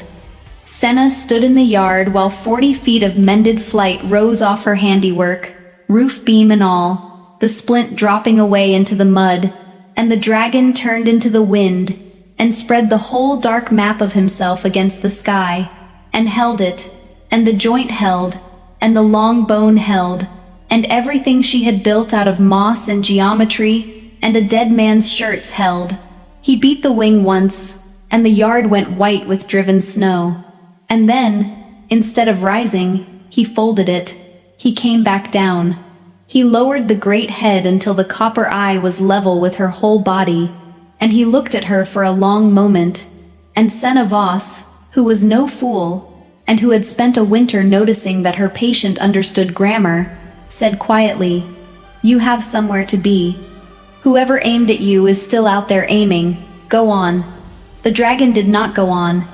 The dragon stepped back into the middle of her yard, and the air bent, and the light did something the eye refuses to keep, and where 400 tons of night-colored patience had stood, there was a man. He was tall, and he was scarred along the left shoulder in a way she knew intimately, having packed that scar with moss for a season, and he wore plain travel clothes with no crown anywhere on him, and Senna knew him anyway, because every coin in her purse had his face on it. "You asked me once," the Emperor Kalen said, and his voice was hoarse with a winter of disuse, "whether I was a criminal, or whether my soldiers were. It was the second. My chancellor bought a ballista and sold my sky. I have known since the night it hit me. I have spent the winter deciding what to do about it." "And what will you do?" "Justice," he said, loudly. And then, and here the emperor of the 9 provinces, who had faced down councils and armies, looked at a widow's doorstep as if it outranked him. "Then I would like to come back, if the door opens." He came back in the summer, not with a retinue. That happened once. In the first week after his return, A column of imperial green had started up the drove road, and word of it reached the mountain ahead of the horses. And when the herald finally stood in her yard reading a proclamation of imperial gratitude, Senna listened with her arms folded and said, "Tell him the Hawks did not send a herald either." And the column went back down the mountain. And in the capital, when the message was delivered word for word, the emperor laughed for the first time in public in 9 years. And the council did not understand, and he did not explain. So he came back the other way. On the wing, at dusk, landing in the high pasture like a secret, shifting at her wall, knocking at her door like a man, she fed him valley cheese and last autumn's cider. He split wood, badly, with human arms, and she mocked the blisters, and he let her, which his counsel would not have believed possible, and neither, by then, did he. He asked her once, over the cider, why she had hidden him from the riders that third morning, before she knew anything, when the reward would have rebuilt her whole north pasture. Senna thought about it properly, because it deserved a proper answer. "The hawks that come to me have usually just escaped something," she said at last. "You had the same look.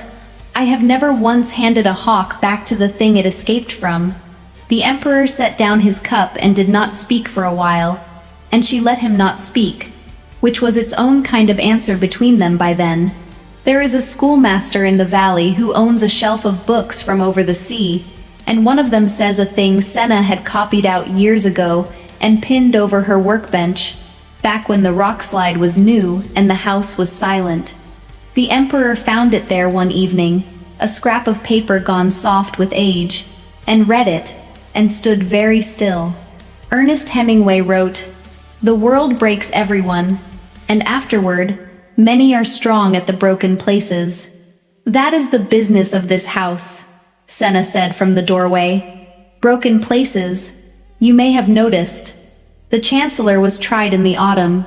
What the trial made famous was a detail from the emperor's own testimony, that on the night of the ambush, wounded past saving, he had passed over every stronghold of his own power to reach a place his enemies could never have found on any map, because it appeared on no map of power at all. He would not name the place.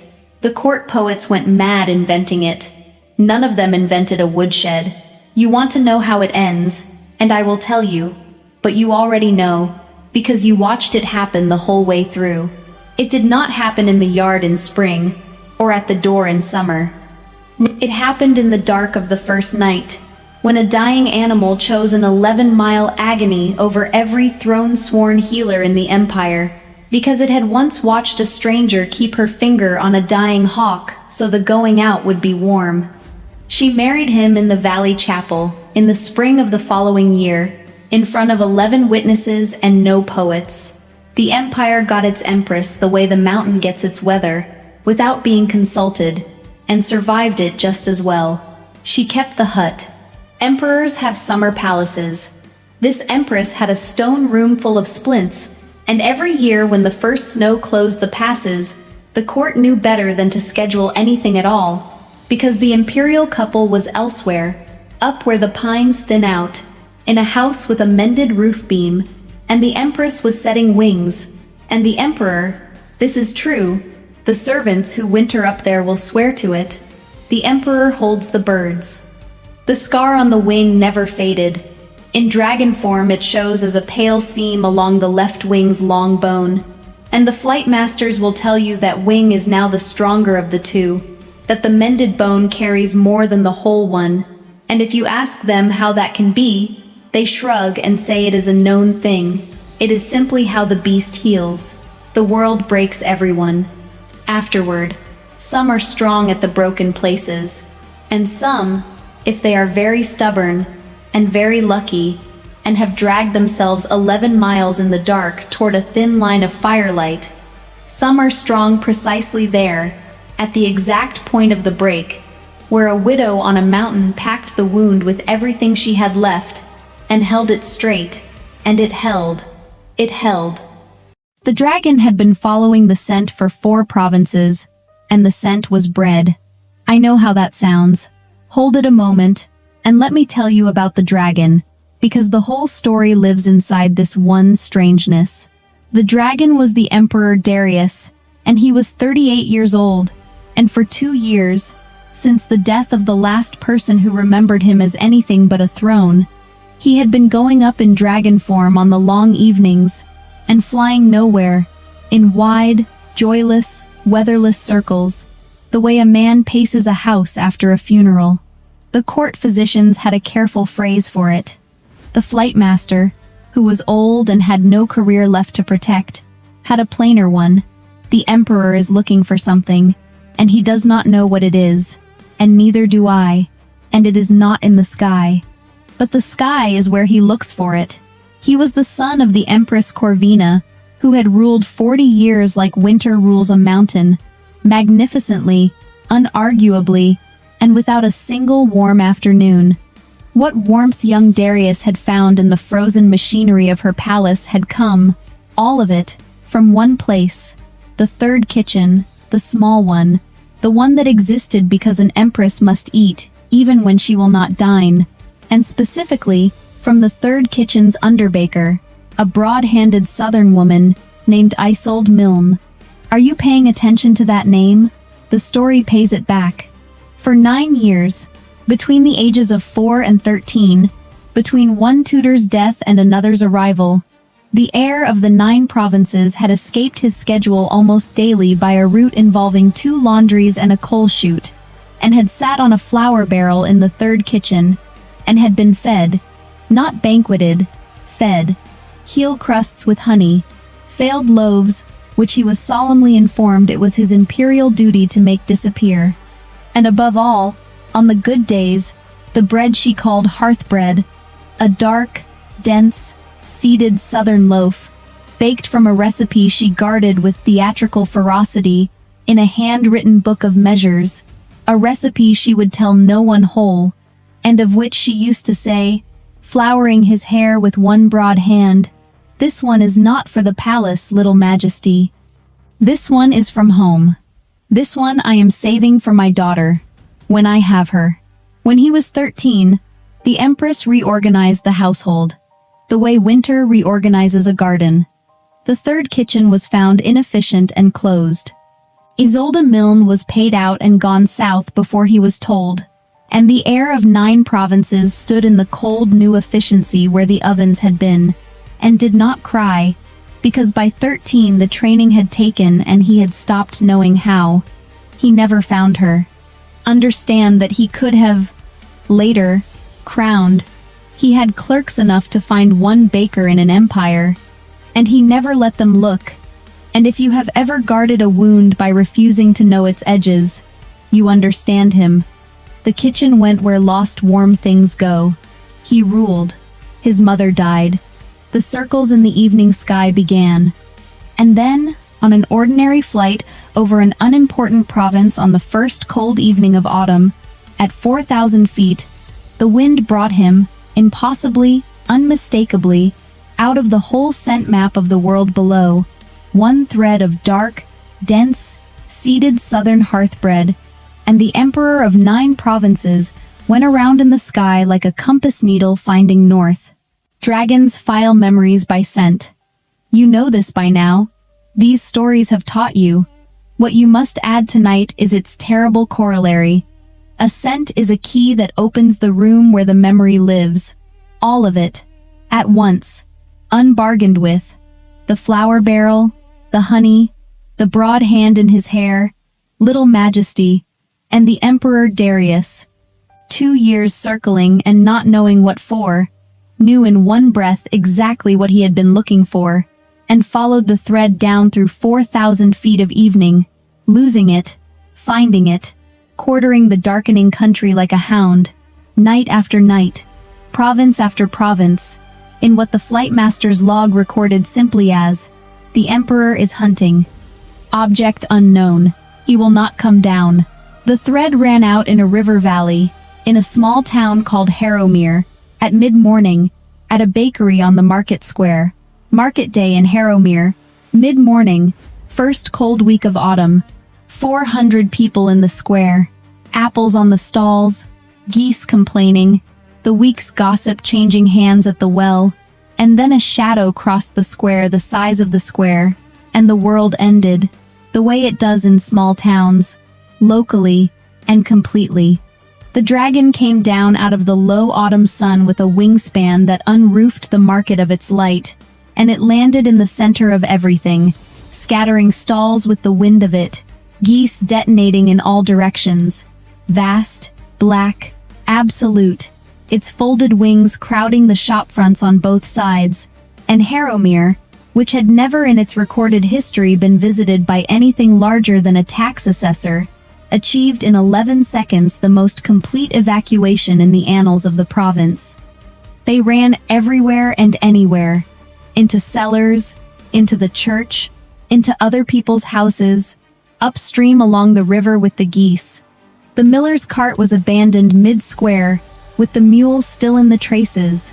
The mule, tell it in fairness, kept its head, having no imagination, and inside of a minute, the market square of Harrowmere held one dragon, one philosophical mule, a great deal of scattered fruit, and silence, and one lit window. The bakery stood on the square's north side, and its window glowed the way bakery windows glow on cold mornings, and from inside it came, audible now in the enormous silence, the entirely ordinary sounds of someone working, the scrape of a peel on an oven floor, the thump of turned-out loaves, a woman's voice, alone, half humming something with no particular tune. The dragon's head, which was the size of the mayor's parlor, came around toward the window and stopped. Inside the bakery, Petra Milne heard the screaming stop, which was somehow worse than the screaming, and looked up from her ovens, and found her entire view of the market square occupied by an eye. Let me tell you about Petra Milne, and let me tell you honestly, because her part in this story gets sung as fearlessness, and it was never fearlessness. She was 30 years old. She had her mother's broad hands, her mother's bakery, her mother's book of measures, and, for 5 years now, since the fever took Isolde, her mother's absence, which she carried the way you carry weather. She had never left Harrowmere. The town found this odd in a woman whose mother had come from away, from the south, from... Isolde had always been vague, in a fortified way, from service. Petra had stopped being curious about the vagueness at exactly the age when her mother, dying, had put the book of measures into her hands and said the strangest of her strange sentences, the hearthbread, Petra. Whatever else, keep the hearthbread Fridays. You never know who is passing. It was Friday.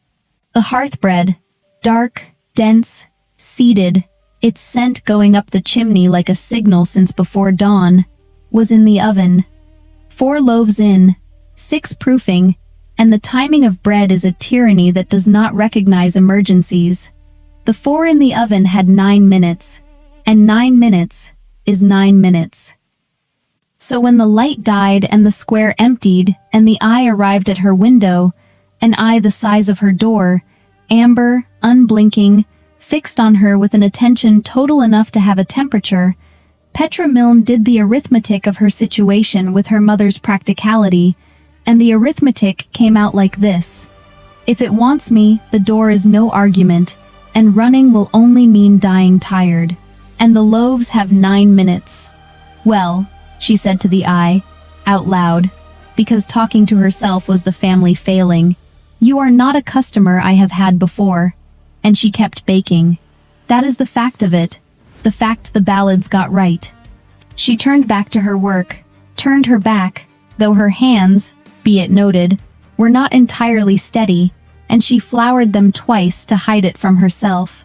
And she worked the peel, and turned the proofing cloths, and the humming, when she managed to restart it, was her mother's no tune, and the window kept glowing, and the scrape and thump of an ordinary Friday went on inside it. Outside, the dragon watched the woman not run. And if you have followed these stories, you know what the town could not. That the creature at the window had spent 2 years being fled from politely in his own palace. Every kindness a transaction, every face a mirror of his rank. and had now crossed 4 provinces, hunting a dead scent, and had found at the end of the thread a lit window with his childhood coming out of the chimney, and behind the glass, broad-handed, flower to the elbows, humming, a woman who upon meeting his eye had assessed him, the black terror of 9 skies, as a scheduling problem.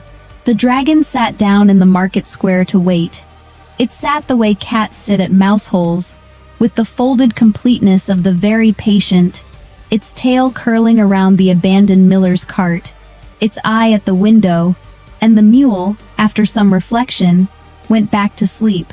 9 minutes later, in the sight of 100 faces at shutters and cellar grates all around the square, the bakery door opened and Petra Milne came out.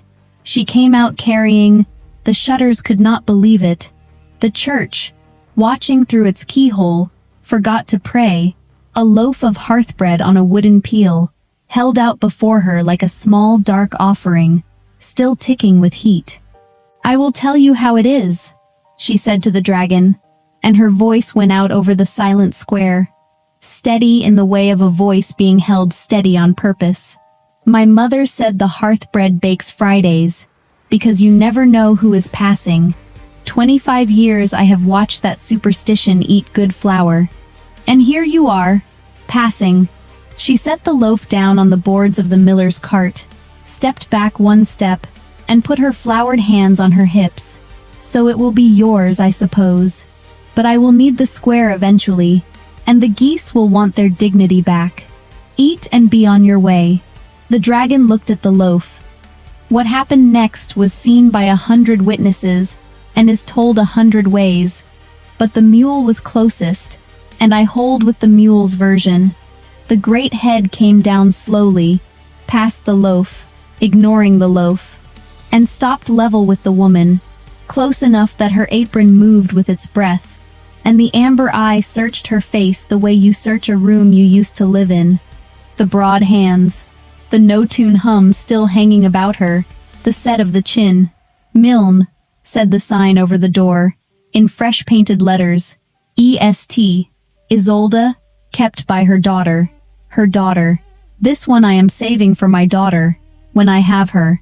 The dragon that was the emperor of 9 provinces looked at the daughter of Isolde Milne, standing in flower and morning light, with her mother's whole gift alive in her hands, and her mother's grave 5 years old, on the hill above the town.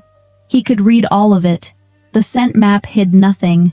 The bread and the grief and the courage laid over the fear like glaze, and the eye closed, and the vast head bowed, down and down, until the black brow came to rest, with the weight of a folded blanket, against the boards of the cart beside the loaf. It did not eat.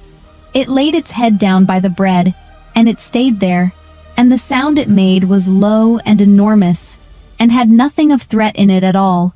And Petra Milne, who did not yet understand one true thing about her mourning, understood the way women of her line understood things. By the hands, that the monster in her market square was not hungry. It was home.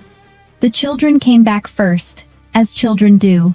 By the second afternoon, there was a row of them along the churchyard wall, ranked by daring, watching the dragon watch the bakery, and the boldest of them, the cooper's girl, 7, destined for great things, walked the whole green, alone, and stood in front of the folded mountain of him, with her fists on her hips, exactly as she had seen the baker do, and informed him, "You ate Petra's Friday bread. That's the good one." The dragon regarded her gravely. It bowed its head a fraction, in what the whole wall unanimously reported as an apology. From that hour, Haromir's terror had a leak in it that could not be mended, and by the time the outriders came, the town had already, in its heart, taken sides. And its side, forever after, was the dragon's. It stayed 3 days, and Haromir learned to live around it, because Haromir had harvests to get in, and the dragon, it emerged, had the manners of a paying guest. It moved off the square proper by the first evening, to the green by the well, where it fit, and it disturbed nothing further, and it waited. There was no mistaking the waiting for anything else. It waited facing the bakery. When the ovens lit before dawn, the amber eyes opened. When Petra crossed the square on errands, the head tracked her with the frank, unembarrassed attention of a lighthouse. The town, watching from a distance that shrank daily, worked through terror into bafflement into, this is small towns. 3 days is a long time in one. Proprietary pride. Other towns had fairs. Harrowmere had a dragon, and their baker was, in some manner not yet formalized, its business. She fed it. It would take bread from no hand but hers. This was established when the blacksmith, brave with cider, left it a tribute loaf from the second bakery, and the dragon looked at the loaf, and then at the blacksmith with the courteous non-recognition of a duke, past a forged invitation.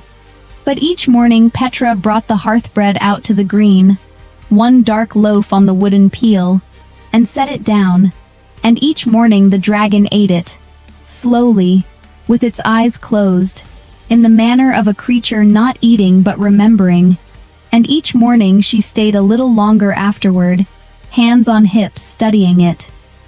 Because Petra Milne was doing sums of her own, and they would not come out. On the second evening she went up the hill to her mother's grave with a candle lantern, as she did on hard-thinking nights, and sat on the wall and talked it through, the family failing. It is not a wild thing, she told the headstone. It has been in service. It waits like something that once had a bell to answer. It will not eat, but from me. It eats nothing but yours, and it eats it like church. And it looked at me. The first morning, she stopped, working her hands into her apron. It looked at me the way old Widow Corse looked at me the year after you went. Like it knew you. Like it was checking your face against mine and finding you. The candle fluttered. The valley lay dark below with one great shape breathing by the well. Who passed through your kitchen, mother? Who exactly were you saving that bread for? All those Fridays. You and your you never know who is passing. The headstone kept its counsel. Her mother had kept it too. On the third evening, the answer came up the valley road with outriders and lathered horses, and the crest of the 9 provinces on its panniers. The imperial flightmaster, 60 years in service, grim as debt, who took one look across the green at the shape by the well, and aged backward with relief, in the sight of the whole town. And Petra, standing in her doorway with flour on her hands, watched the most senior soldier anyone in Harrowmere had ever seen walk not toward the dragon, but toward her, and remove his helmet, and bow. "Mistress," said the flightmaster, "I am going to ask you a question, and I have ridden 4 provinces to ask it, and I beg you to answer it plainly. Where did your mother learn her bread?" They sat in the bakery, the flightmaster and the baker, with the book of measures between them on the flour-dusted table, and outside the window the shape by the well arranged itself so that its eye kept the lamplit glass in view. "Isolde Milne," the old soldier said, turning the pages with enormous care, "served 9 years in the 3rd kitchen of the Jade Palace, under the Empress Corvina. The palace has been looking for the trace of her since—" He hesitated, soldier's caution, and then plainly gave it up as beneath the occasion. "I will tell you the whole of it. It is not the palace looking, it is him." And he told her.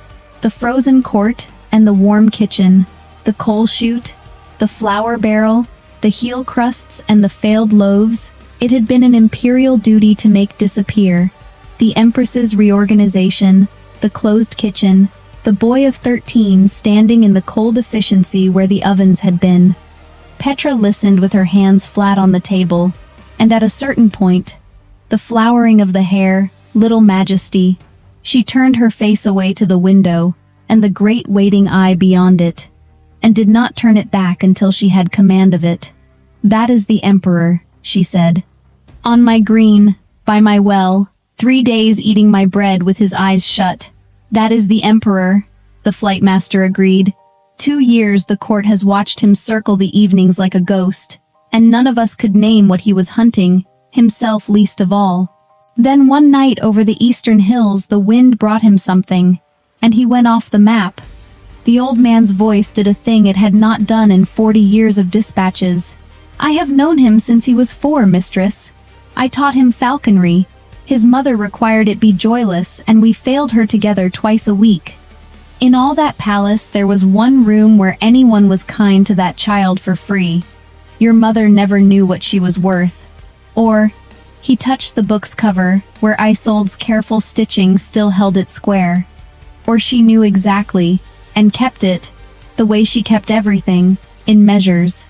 Petra drew the book to her, and opened it at the last written page, the one she had never baked from because it stopped mid-line, her mother's strong hand faltering with the fever, an ingredient list half finished, a title at the top and then whiteness.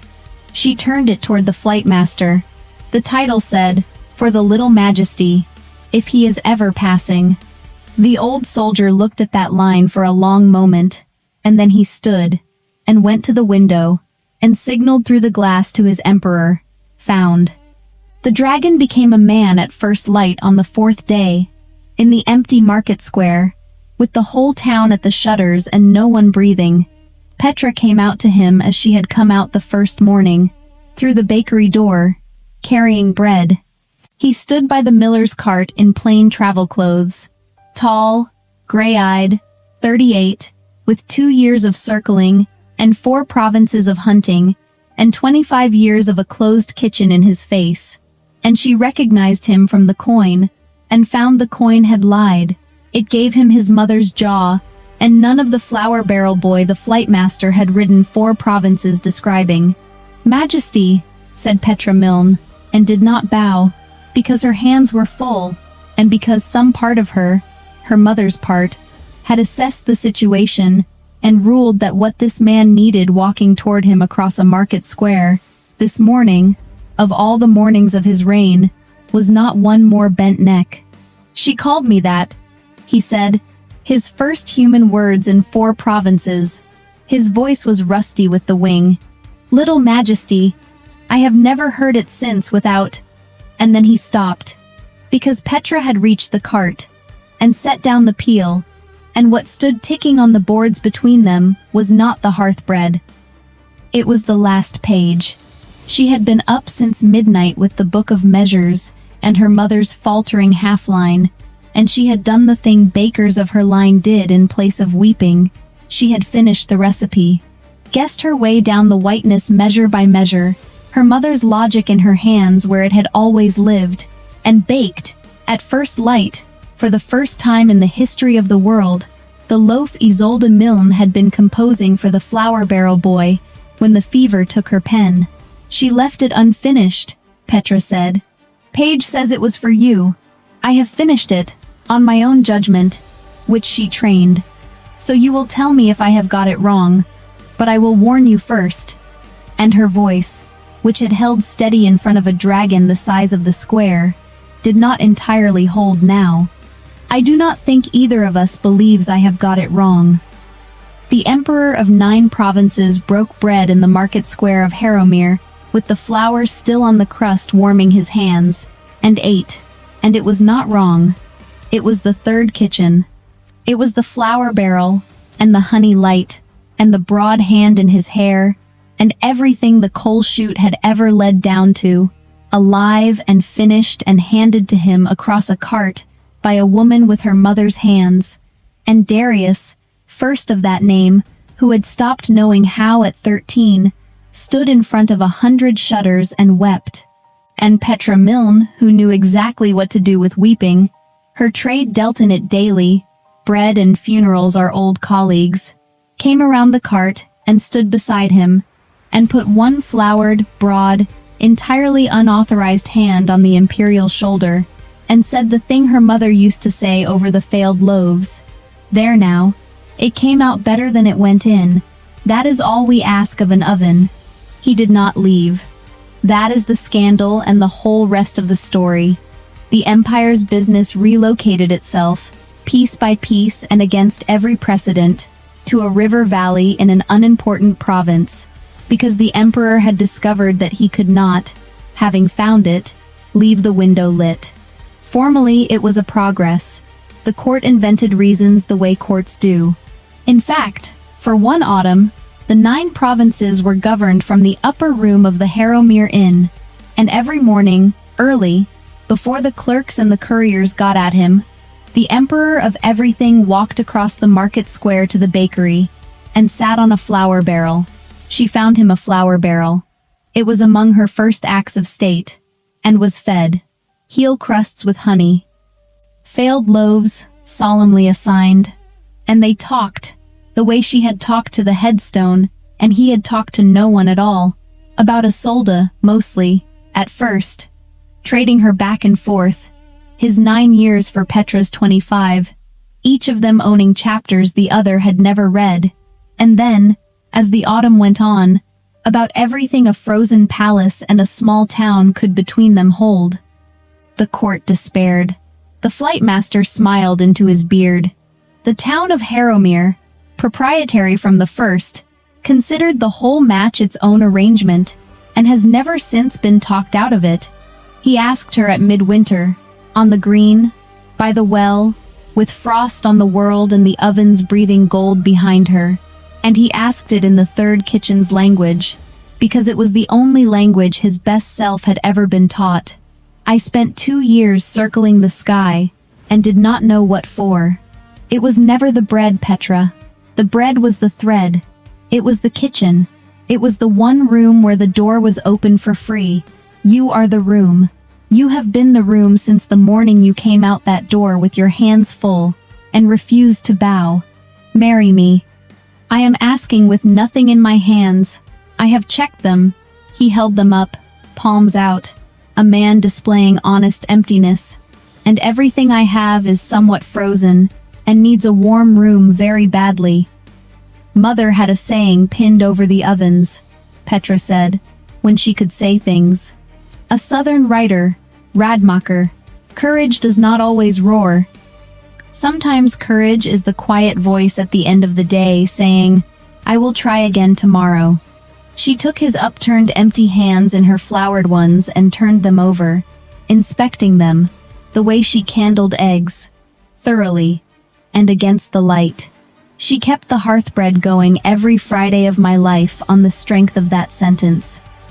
25 years of tomorrows, waiting for whoever was passing. Turns out it was you. She looked up. Yes, on conditions. The ovens come with me. The square keeps its market. And on Fridays, Majesty. Every Friday, wherever we are, whatever the Empire thinks it needs, we bake. The Empire learned to arrange itself around Fridays. It is in the household ordinances to this day, the strangest clause in 9 provinces.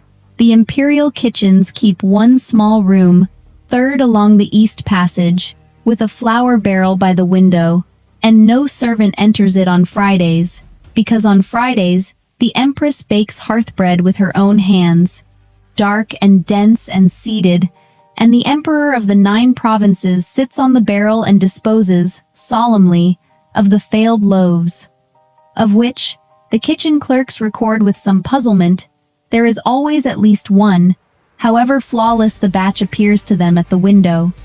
The clerks are young. They will learn. Some loaves are failed on purpose, for love, because a boy on a barrel must have his duty. And some doors are kept open for free for 25 years, on faith, for whoever is passing. And some courage never roars at all.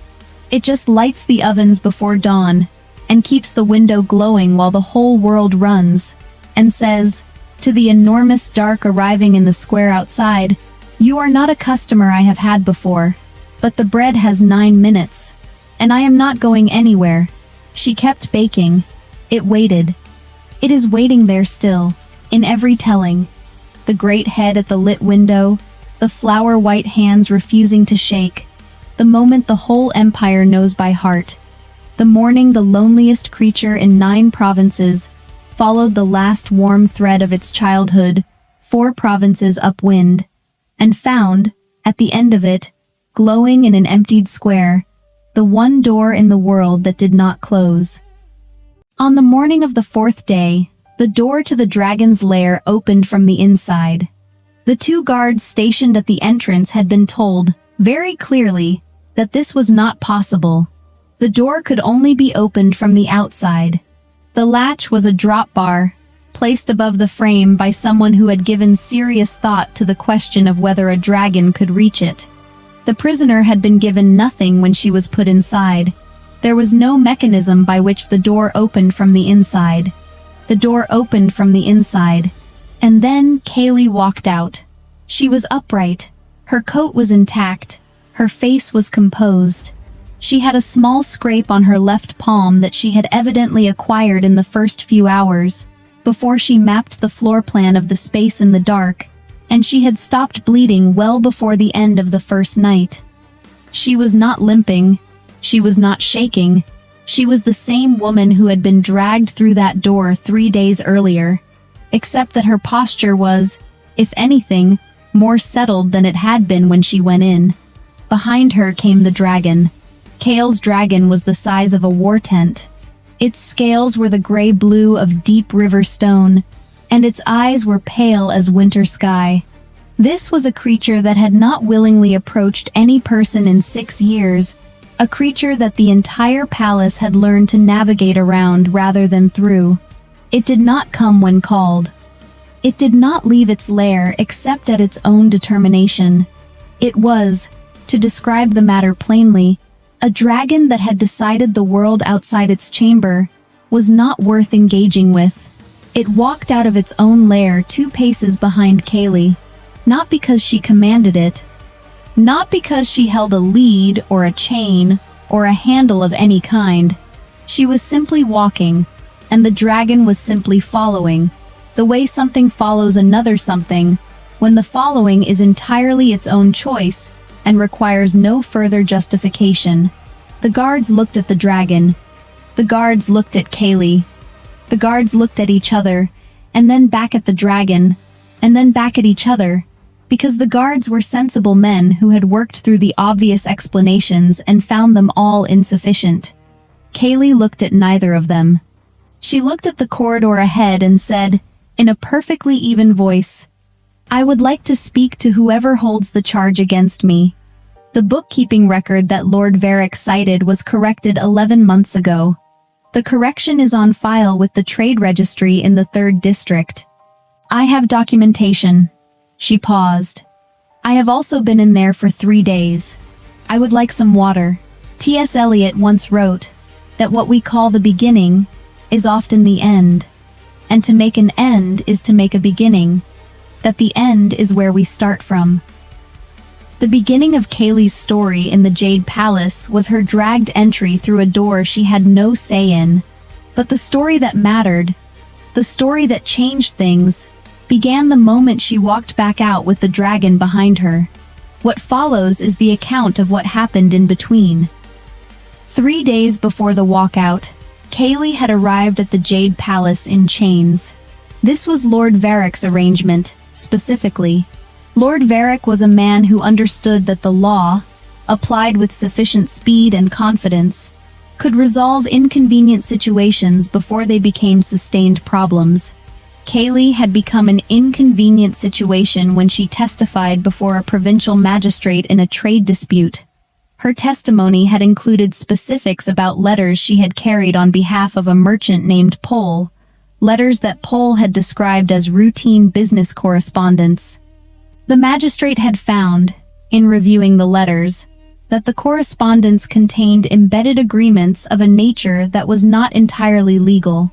Pole had identified Kaylee as his courier. The charge was complicity in irregular trade. Kaylee's position was clear. She carried letters. She did not write them, read them, or assess their contents as a condition of carrying them. This was her position because it was also true. She had been a courier for 12 years, and the foundation of her reliability was that she carried what she was given and asked no questions about what it was.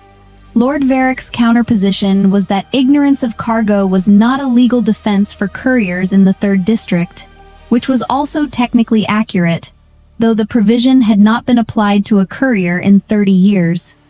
2 guards from Varric's household had collected Kaylee from her rented room at dawn, given her no time to gather anything beyond the coat she had draped over the back of her door, and brought her to the Jade Palace. She had asked 3 times during the journey where they were taking her.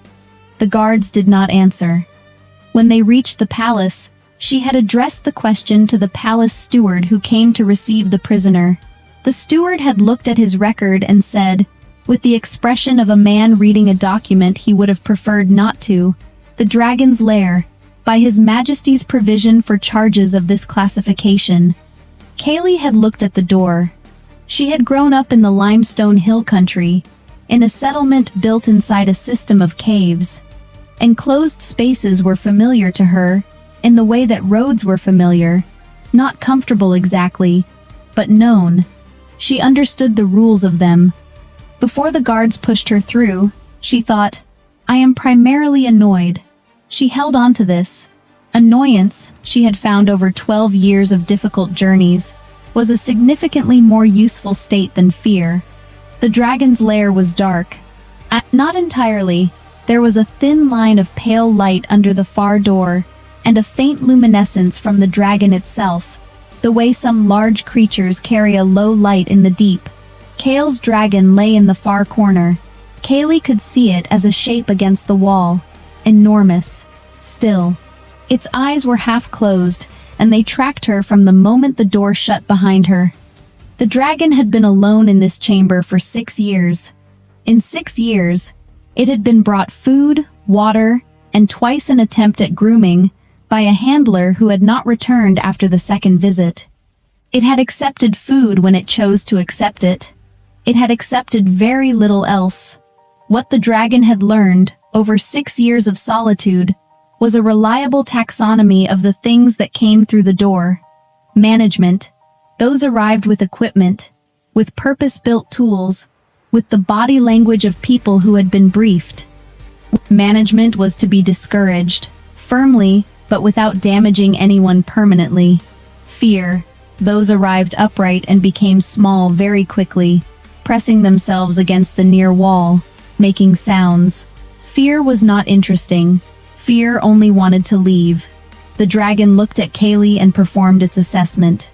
Kaylee looked back at it with the directness of someone who had decided that There is a moment that happened inside the Obsidian Court on a Tuesday morning in late autumn, and I want you to understand what it meant before I tell you how it came to be. The court was full.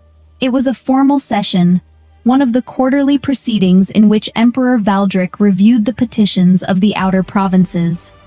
There were perhaps 200 people in that hall, lords and ministers and ambassadors and scribes and attendants. 200 people who knew the customs and protocols of the Obsidian Court, who had spent years learning its rhythms and its rules and its particular silences. Every single one of them went still when Sorath bowed. Sorath was not the kind of dragon that bowed. Sorath had not bowed to anyone in 300 years of living. 300 years is a very long time. In 300 years, Sorath had witnessed the reign of 7 emperors. Sorath had watched empires shift their borders. Sorath had been present at the founding of the Obsidian Court itself, and Sorath had never bowed to any person who stood on those stones. The bow was not small. Sorath did not incline her head in a gesture of acknowledgement. She lowered her entire massive body, which was the color of deep water before a storm, down toward the floor until her chin nearly touched the polished obsidian tiles. Her great wings folded in against her sides. Her eyes, which were amber and ancient, and had seen 3 centuries of human lives pass like seasons, closed briefly, and then opened again. Everyone in that hall understood what they were seeing. Everyone, that is, except for Vesper. Vesper was standing near the far side of the hall with her translation ledger open in her hands, and she was looking at Sorath with an expression of quiet concern. To Vesper, a dragon lowering itself to the floor looked like an animal that might be in pain. Vesper was thinking about whether she should go and check on the dragon. Vesper was wondering whether that was appropriate, given the formal proceedings. Vesper did not know what a dragon's bow meant. The court knew. Every lord and minister and ambassador in that room knew exactly what they were witnessing. They knew the history of it. They knew the weight of it. And they looked from Sorath down toward the floor, following the line of that ancient bow, to see who it was directed at. It was directed at a foreign translator, who was quietly worried about whether Sorath had pulled a muscle. Emperor Valdric stood at the head of the proceedings and watched without changing his expression, but his hands, which were clasped behind his back in the posture he always maintained in formal sessions, tightened slightly. Only someone who knew Valdric very well would have noticed. No one in that room knew Valdric that well. That was something he had been very careful about for 20 years. This is the story of how that morning came to be. It begins not with a dramatic event, but with small, ordinary moments that accumulated without anyone quite noticing them accumulate. Valdric had been ruling the Obsidian Court for 20 years, and in those 20 years he had built something that most emperors only dream of. He had built a system that worked. He had done it through a specific method. Valdric believed that most failures in governance came not from bad intentions, but from unpredictability, from the variance that human emotion introduced into otherwise sound structures. He had watched his predecessor, Emperor Harian, allow personal loyalty to override policy judgment 3 times in 8 years. Each time the results had been poor. Valdric, who was then a young minister in the court, had made a decision about how he would rule if he ever had the chance. He would remove the variance. The Obsidian Court under Valdric ran on written procedure. Every petition had a process. Every ruling had a precedent. Every appointment was made through a scoring system he had designed himself. The ministers who worked under Valdric knew exactly what to expect. They knew his priorities. They knew his standards. They knew that if they did their work according to the established method, they would receive the established result. This was not a small thing. Many of those ministers had served under Harian, whose court had been a place of constant anxiety, because no one ever knew what Harian would decide from day to day. Valdric's court was different. Valdric's court was stable. What Valdric had not examined was what he had lost in the process. The system worked. The provinces were stable. He had metrics for everything he measured, and the metrics were good. He had no metric for loneliness, so he did not notice that he had it. Valdric was 38 years old. He was precise in his dress and his manner and his speech. He had dark eyes and close-cropped dark hair, and the posture of someone trained from childhood to occupy space without sprawling into it. He was not unkind. His ministers would have said he was fair. They would have been correct. They would not have said they understood him. Because Valdric had removed variance from his relationships in the same way he had removed it from his governance. He knew exactly how close to let people come before the relationship became something that could introduce unpredictability. He had calibrated that distance very precisely over 20 years. Sorath had always been the one exception, not because Valdric had chosen it, but because Sorath was 300 years old and had outlived every attempt anyone had ever made to calibrate their relationship with her. Sorath simply existed in whatever way Sorath chose to exist. Valdric had stopped trying to manage this when he was 26. He thought of it as a minor personal failing. He had not understood that it was the most honest relationship he had. The people of the Obsidian Court had a saying about Sorath that the older attendants still repeated to younger ones. The saying was, "Do not try to read the dragon. Sorath would not be read." Most dragons, in the stories the court told itself, were creatures of appetite and power. They responded to dominance hierarchies. They could be understood, with patience and careful study, as operating on principles of interest and self-preservation. Sorath did not operate on those principles. Or rather, Sorath operated on principles that were her own, and she had had 300 years to develop them, and they were not simple. She had watched the court change. She had watched lords who were arrogant in their power become small in their age. She had watched modest ministers outlast the lords who dismissed them. She had a strong preference for people who were simply doing their work without performing it. Sorath did not explain herself. What the court knew about Sorath's bow was this. There were old records in the court library from the first decades of the Obsidian Court's existence.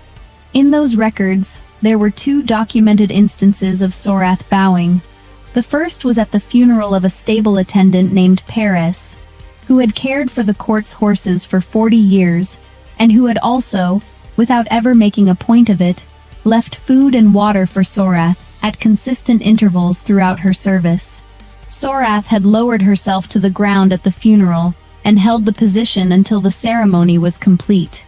The second was at the birth of the emperor's daughter 2 centuries ago, when the child had been brought to the courtyard at 3 days old. Sorath had bowed then as well. That daughter grew up to become the court's most celebrated minister of justice. She had died at 92, still in service. The pattern, if you looked at it carefully across 200 years of distance, was not about rank. Sorath had bowed to a stable attendant and to an infant.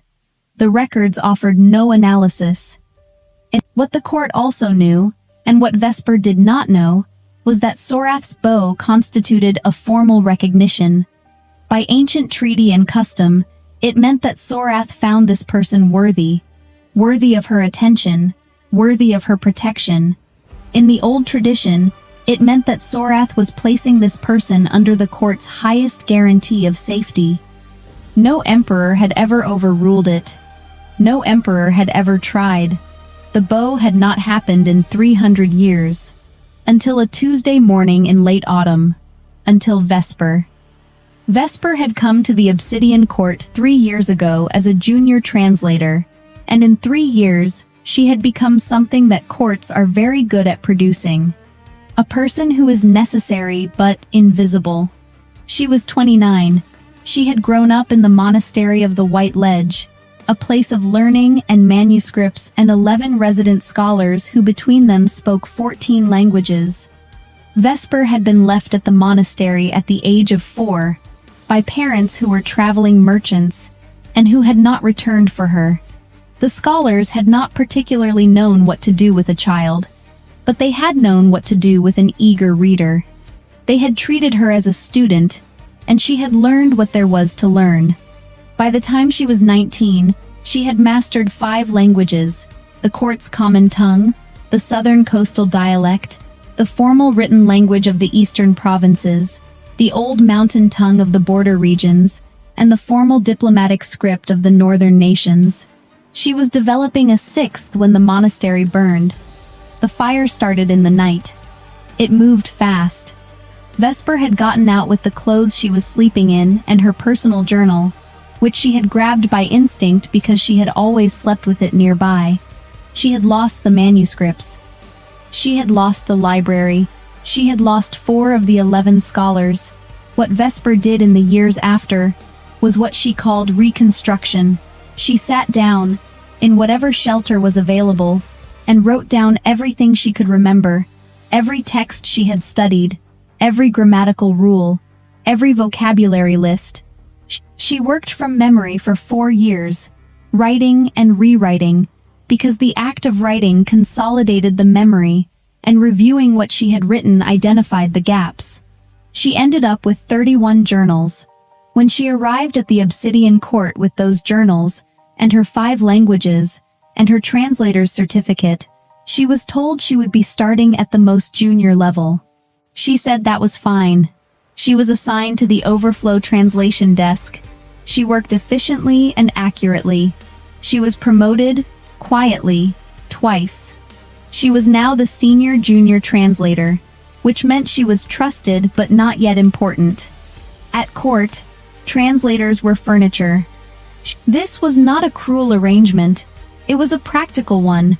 Translators needed to be present in proceedings without having a presence that distorted the dynamics. Vesper was very good at this. She had been making herself unobtrusive in shared spaces since she was 4 years old. She had 3 journals now filled with observations from her years in the Obsidian Court. None of it was political. Most of it was the kind of noticing that has no particular use. The way Lord Aaron's left hand moved when he was unhappy with a ruling. The particular quality of silence in the hall when Emperor Valdric entered. The way Sorath watched from the high gallery, and what she seemed to watch for. Vesper had been writing about Sorath for 6 months, before Sorath noticed Vesper at all. The quality that Sorath had been looking for over 3 centuries was not easy to name. She had spent a long time trying. It was not courage, though people who had it often had courage. It was not intelligence, though they usually had that too. It was not kindness, though they were generally kind in ways that were genuine rather than performed. The closest Sorath had come to a name for it was the ones who see what is actually there. Most people in the Obsidian Court saw a version of the court filtered through what the court had told them they were seeing. They saw rank and protocol and the performance of power, and they navigated that performance skillfully. But they were not seeing the thing itself. They were seeing the representation. Vesper saw differently. Sorath had been watching Vesper for 4 months with increasing attention, and in that time, she had identified the specific quality of Vesper's observation. Vesper watched without agenda. She was not watching the court to find advantage in what she saw. She was not building a picture of the court that would serve her ambition or her security. She was simply watching because she was genuinely curious about what was actually happening in front of her, and she wrote it down so she could think about it more carefully later. This was rarer than it should have been. Sorath had lived 300 years, and she could count on her claws the people she had known who watched the world this way. There was also a second thing. Sorath had noticed that Vesper was the only person in the court who looked at Sorath herself, rather than at the idea of Sorath. The ministers and lords looked at Sorath and saw the symbol of the court's power, the creature whose presence legitimized the throne. They were looking at a symbol. Vesper looked at Sorath and seemed to be actually wondering about her, what she was thinking, what she found interesting, whether she was comfortable. Sorath had first noticed Vesper during a session in which a provincial lord had been rude to his own interpreter, a young man named Bren, who had turned red and continued his work without flinching. Sorath had watched Bren for several minutes. Then her gaze had moved along the colonnade and found Vesper, who was at that moment writing something in her ledger with a small private smile. Vesper had been writing, "The Lord does not know that Bren speaks his home dialect fluently, and has been providing the most courteous possible translations of some quite discourteous instructions for the past quarter hour." Sorath had looked at Vesper for a long time after that. In 6 months of observation, Sorath had never seen Vesper perform anything. She had seen Vesper make small adjustments of courtesy because she thought they were right, not because anyone was watching. She had seen Vesper return a falling ledger to a younger translator without making the younger translator feel embarrassed about dropping it. She had seen Vesper ask a senior minister whether her translation of a difficult passage was correct, when she could simply have delivered it and moved on. Vesper was not performing being good. She simply was how she was, whether anyone was watching or not. This was exactly the thing. This was what Sorath had been waiting to see again for 3 centuries. The first time Vesper noticed that Sorath had moved in her direction, she was in the eastern corridor of the court complex, making her way from the translation office to the main archives. It was mid-morning, between formal sessions. The corridor was mostly empty. Vesper heard a sound behind her that was large and slow and deliberate, and she turned around. Sorath was following her down the corridor, not quickly, not threateningly, simply walking, in the unhurried way of something that has decided it would like to go in a particular direction, and sees no reason to be subtle about it. Vesper stopped. Sorath stopped. They looked at each other. Vesper said, "Good morning." She had said it before she could think about whether that was the appropriate thing to say to an ancient dragon who was following her down a corridor. It was simply the thing she said when she encountered someone. Sorath regarded her for a moment. Then Sorath continued down the corridor, moving past Vesper at a pace that was almost companionable, and turned left at the junction toward the outer courtyard. Vesper watched Sorath go. Then she continued to the archives. She wrote about it that evening. Sorath followed me down the east corridor this morning. I said good morning. I am not sure what the correct protocol for this situation is. I do not think there is a protocol. I should probably ask someone. I suspect no one will know. She did not ask anyone. But the next morning, when she was walking to the archives again, she said good morning to the high gallery where Sorath was resting, without looking up. She heard from above a low sound that was not quite a rumble and not quite a breath. She noted this in her journal as Sorath acknowledged the greeting. Possibly. Over the next 3 weeks, Sorath followed Vesper on 5 occasions. Each time was in a different part of the complex, and at a different time of day. Each time, Vesper said good morning or good afternoon, depending on the time, and continued doing what she was doing. She did not change her behavior or her route. She simply acknowledged the dragon's presence, the way she would acknowledge any other person in the same space, and got on with her work. The court had noticed by the second week, ministers and attendants who happened to be in the corridors had stopped and stared, and then murmured to each other afterward. Several senior ministers had a quiet conversation about what it meant, and arrived at no useful conclusion. Emperor Valdric had been told about it by his chief minister on a Thursday afternoon. He had listened with his usual composed expression. He had said, "Keep me informed." He had then spent the rest of Thursday thinking about it, with considerably more attention than his expression had suggested. The quarterly formal session of autumn was the largest of the year. All 4 provincial lords were present, along with their full delegations. There were ambassadors from 3 of the northern nations. The hall was as full as it ever became, and all the formal braziers were lit, and the obsidian tiles had been polished until they reflected the light from above like dark water. Vesper was in her position near the side colonnade. She had her official ledger and her personal journal, the latter kept in her coat pocket. She had brought it without thinking, the way she always brought it.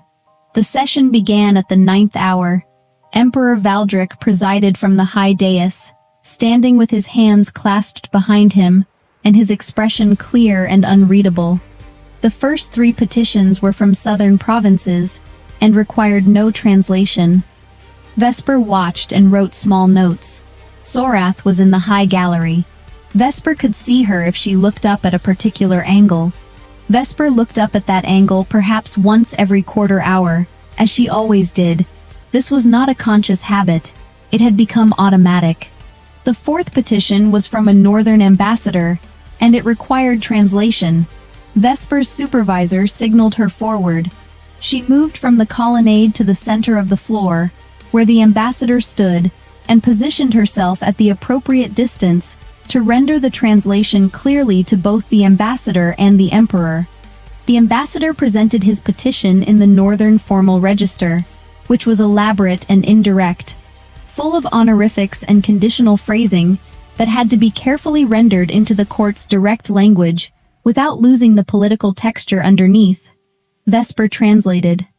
She was most of the way through the ambassador's petition when she heard a sound from the high gallery that was different from Sorath's usual gallery sounds. It was deeper, more deliberate.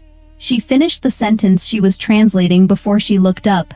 Sorath was no longer in the gallery. Sorath was on the floor.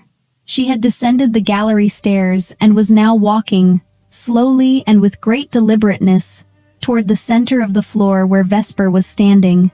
200 people had gone still. Vesper looked at Sorath. Sorath looked at Vesper.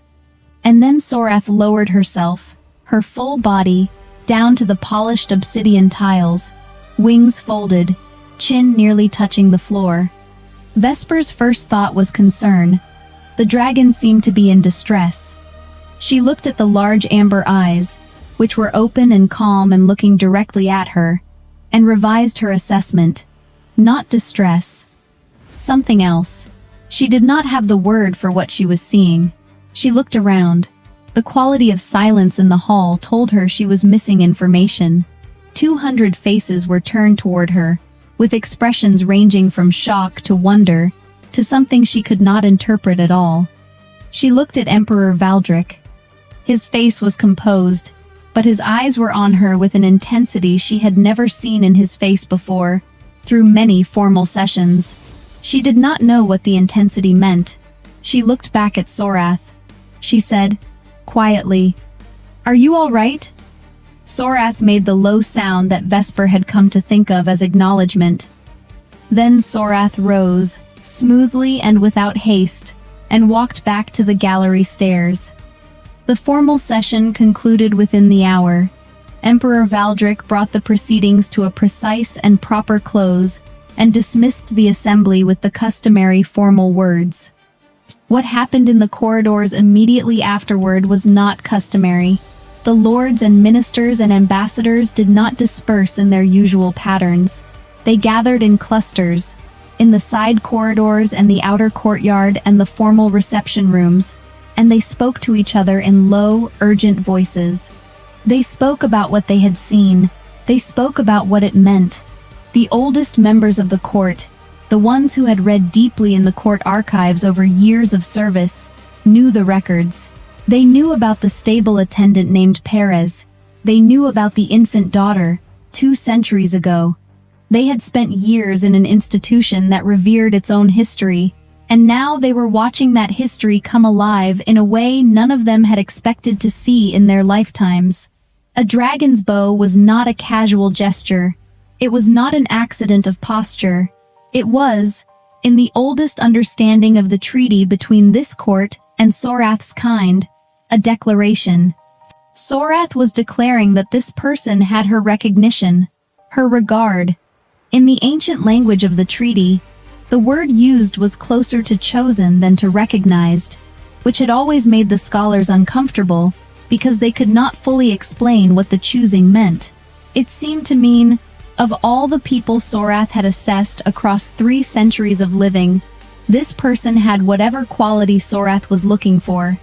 Antoine de Saint-Exupéry once wrote, "It is only with the heart that one can see rightly. What is essential is invisible to the eye." He meant that the things which matter most in a life are often the things that formal observation misses entirely. The Obsidian Court had procedures and precedents, and centuries of documented protocol. What it had been looking at, in all that time, was the visible surface of things. Sorath had spent 300 years looking at something the court's formal observation could not quite reach. The lords discussed what it meant for court protocols. The ambassadors discussed what it meant for diplomatic standing. The senior ministers discussed what it meant for Valdric's governance. None of them, in any of these discussions, talked about what it meant for Vesper. Because Vesper was furniture. The bow had been directed at furniture. This was the part that was hardest to process. Valdric was still standing at the high dais after the hall had emptied. He was not thinking about protocol or governance or diplomatic implications. He was thinking about the expression on Vesper's face when she had looked around the hall and seen everyone staring. She had not looked frightened. She had not looked pleased. She had looked, with great precision and genuine curiosity, as though she was trying to understand what she was missing, what information she didn't have. She had looked like someone who trusted that there was a rational explanation and was quietly working to find it, without distress, without performance. Valdric had been removing variance from his life for 20 years, but he had not anticipated watching Sorath bow to someone who did not know what the bow meant, and feeling something that had no place in his system, and no metric, and no established procedure. He wanted to be the one to explain it to her. Vesper was in the translation office, writing up the formal record of the Northern Ambassador's petition, when there was a knock at the door. This was unusual. People did not knock at the translation office. They sent requests through the official channel. She said, "Come in," without looking up, because she was in the middle of a sentence, and she had a rule about finishing sentences before she addressed interruptions. When she finished the sentence and looked up, Emperor Valdric was standing in the doorway of the translation office. Vesper stood. She was aware, in a distant way, that she had ink on her left hand from the pen she had been using, and that this was probably not the condition in which one received an emperor. She filed this observation and set it aside. Valdric said, "May I come in?" he asked. Vesper noted this. An emperor did not need to ask to come into a room in his own court. He had asked anyway. She said, "Of course." She moved around the desk to clear a chair, because the chair across from the desk had her coat draped over it, and her 3 journals stacked on the seat. She moved the coat and the journals to the windowsill. Valdric came into the office and sat down. Vesper sat back behind the desk. She folded her hands. She waited. Valdric looked at her for a moment. He looked like a person who had prepared something to say, and had now arrived at the moment of saying it, and was making a small internal adjustment. This was the first time she had seen him make any internal adjustment that was visible from the outside. She found this interesting. He said, "You did not know what Sorath's bow meant." It was not a question. Vesper said, "No, I didn't. I thought she might be in pain." She paused. "I should probably explain that I've been watching Sorath for 6 months, and I'd noticed that she seems to watch for something specific in people. I wasn't sure what. I thought perhaps she was unwell." Valdric said, "She wasn't unwell." Vesper said, "I understand that now." She paused again. "What does it mean?" He told her. He told her about the treaty, about the stable attendant and the infant, 2 centuries apart, about what the court records said, and what the scholars had argued about for generations. He told it precisely and clearly, the way he told everything, but she noticed that he was telling it in a way that was slightly more than just the facts. He was telling her how he had felt, standing at the head of the hall, watching Sorath descend the gallery stairs. He didn't say that directly, but it was in the telling. When he finished, Vesper was quiet for a moment. Then she said, "I said good morning to her every day for 6 months. That's all I did. I didn't do anything special." Valdric said, "I know." He said it quietly. "That seems to be exactly it." There was a pause. Vesper looked at him with the same quality of attention she brought to everything, which was genuine and unhurried and free of performance. She was not trying to interpret his visit strategically. She was simply looking at him as he actually was. A man who had come to a small office to explain something to a person a dragon had chosen, and who had revealed more of himself in the process than he had intended to. She said, "I've also been watching you. In the formal sessions, I have 3 years of notes." Valdric looked at her. "About me?" "About everything. But you appear regularly." She was not apologetic about it. It was simply true. She had been watching because she was curious, and she had written things down because that was how she thought. He said, "What did you write?" She reached past him, very calmly, and took her most recent journal from the windowsill. She turned to a page from 3 months ago and handed it across the desk. Valdric read it. His expression, which had been composed since he walked through the door, shifted slightly. What Vesper had written was precise and accurate, and also deeply kind, in the way of someone who had looked at a thing honestly without cruelty. She had written about the quality of his attention during long sessions, how he never stopped listening when petitions became repetitive. She had written about a moment when a young minister had made an error in a ruling, and Valdric had corrected it in a way that spared the minister public embarrassment. She had written, "I think he is careful with people, more careful than he lets them see." Valdric set the journal down. He looked at Vesper for a long moment. The precision he kept in his expression was still there. but it had opened toward her in a way that 20 years of careful calibration had not produced in any other room with any other person. He said, "There may be some protocol around what happens after Sorath makes this kind of recognition. I am honestly not certain. The records are not detailed." Vesper said, "I'll look into it. I'm good at archives." A pause. Then Valdric said, "I know you are." She looked at him. He looked at her. Outside the translation office, the Obsidian Court continued its ordinary afternoon. Attendants moved through corridors. Ministers reviewed documents. The great hall settled into its quiet between sessions. Vesper picked up her pen. She opened her personal journal to a fresh page. She wrote, at the top of it, in her small and even hand, "Today." And then she stopped and looked up at Valdric instead, because she realized that what was about to happen did not need to be written down in order for her to keep it. Some things are not reconstructed from notes.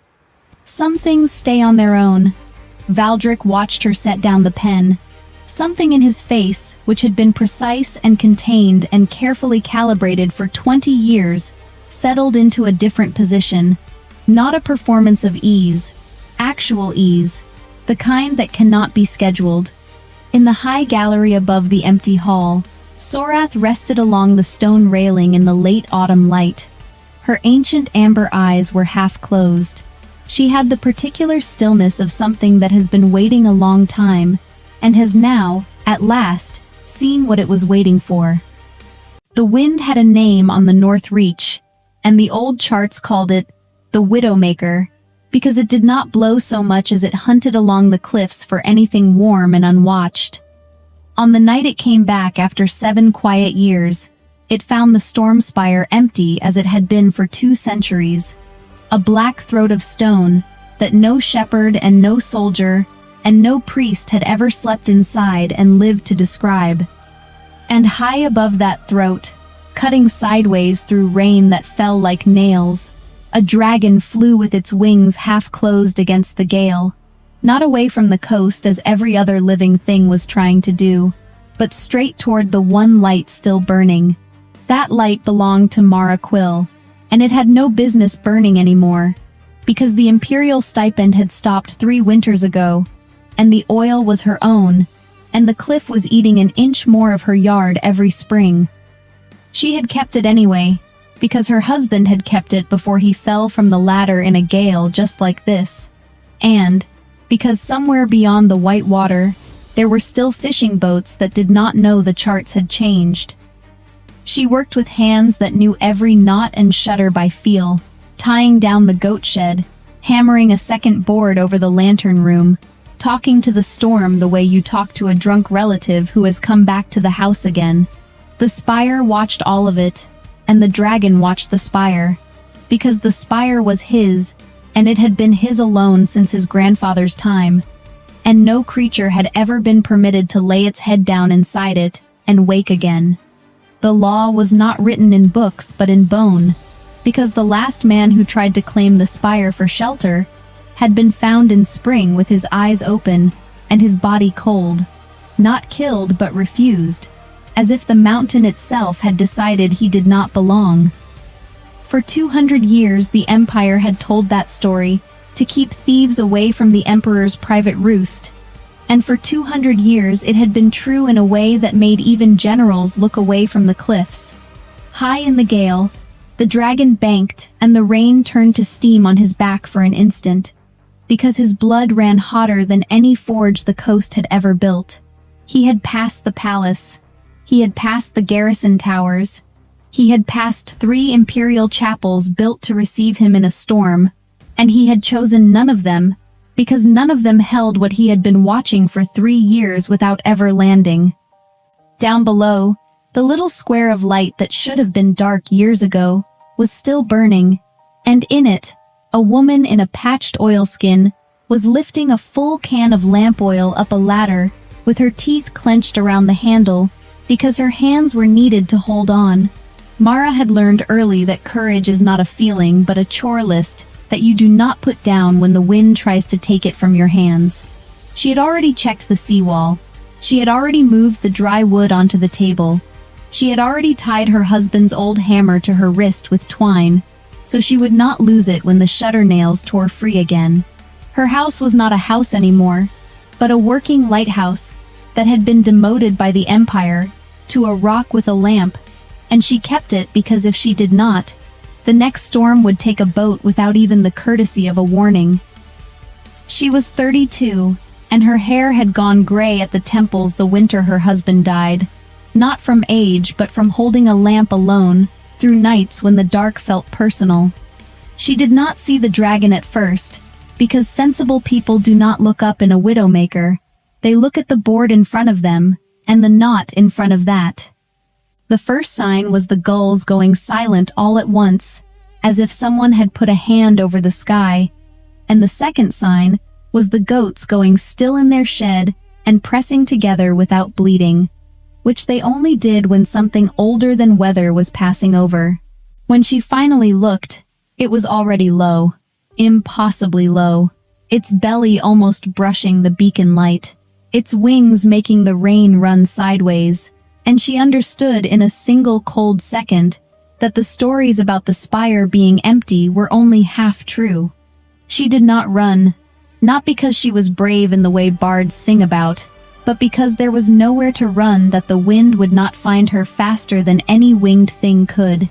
She put her back to the lantern room and put her hand on the rail and made herself keep breathing, because she had once watched her husband try to outrun a squall, and she knew that panic is heavier than water when it fills your boots. The dragon circled once, twice, its eye catching the lantern light and throwing it back amber, and Mara realized it was not looking at her, but at the light itself, the way a lost man looks at a fire he thought had gone out years ago. She lifted the shutter to shield the flame, and shouted without thinking, "You will have to wait your turn. I am not done yet." And the absurdity of scolding a legend the size of a fishing trawler in the middle of a hurricane would have made her laugh if her teeth had not been chattering. The dragon made a sound that was not a roar, but a low thrum that she felt in the soles of her feet through the stone, and it hovered, waiting, as if it had been taught manners by someone who had long ago left the coast. The Widowmaker did not build slowly. It arrived all at once, as if it had been holding its breath just offshore, and decided to let it go. The first gust took the goat shed door, and the second gust took half the roof with it, not ripping but lifting, as if the wind had hands and had finally gotten tired of being polite. Mara lunged for the lantern chain because a dark beacon in a storm like this was not an inconvenience, but a death sentence for anyone still on the water, and the chain burned her palms even through the oilskin because the lamp had been burning hot for hours. She got the light secured, and turned just in time to see the western wall of her tower shudder, lean, and give up the argument it had been having with the cliff since her grandfather built it. She fell with it, not far, but far enough to have the wind knocked out of her, and the rain knocked into her mouth and nose, until she could not tell which was sea and which was sky. The stones came down around her, not on her, because the old mortar broke clean, and she lay for a moment in the sudden, shocking cold of the open gale with her tower gone, and her light still burning above her on its iron pole, miraculously still lit, still stupidly, stubbornly lit. The goats were screaming now, and she tried to get up, and her ankle told her in a bright, specific way that it would not be helping with that plan. It was then that the dragon stopped waiting, because there are courtesies, and then there are moments when courtesy becomes cruelty if it keeps you hovering while someone drowns. He dropped the last 20 feet like a stone, deciding to be gentle, his claws splaying at the last instant to take not the stone but the air around her, and the wind vanished as if someone had closed a door on it. Mara felt heat, then pressure, then a strange, awful softness, as if she had been picked up by a storm that had changed its mind about what it wanted to destroy. He did not grab her like prey. He scooped her like a mother cat takes a kitten that has rolled too far from the nest, his foreleg curling under her back, and his wing coming over her like a roof made of living leather. She tried to fight because that is what you do when something huge closes around you, but his scales were hot, and the rain that had been needling her face a second ago was now hissing off him into steam. Through the steam she heard her own voice, raw. "Put me down. The light. You have to." And she felt him rumble again, not in anger but in answer, and then the ground fell away. No one who had ever seen a dragon carry a person had lived to describe whether it was fast or slow, because terror makes poor timekeepers of us all. For Mara it was both, the cliff rushing away below and the beacon light getting smaller until it was the only star left in a world that had otherwise gone black and wet and roaring. She clutched at nothing and then, because her hands needed something true to hold, at the edge of the scale under her cheek, which was warm and ridged and vibrated faintly with each massive downstroke. The spire came toward them, or they toward it, and she understood then where he was taking her, and why no one had ever slept in the lair and lived to tell it. The mouth of the storm spire was not a cave, but a wound in the cliff that the sea had tried and failed to close for 1,000,000 years, and the wind that lived inside it sang, even when the world outside was calm.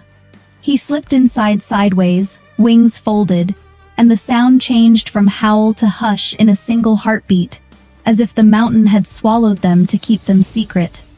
Inside, it was dry and impossibly warm, the stone itself radiating heat like a bread oven left banked overnight, and the air smelled of old smoke and rain on hot iron, and something else she could not name but that made her eyes sting.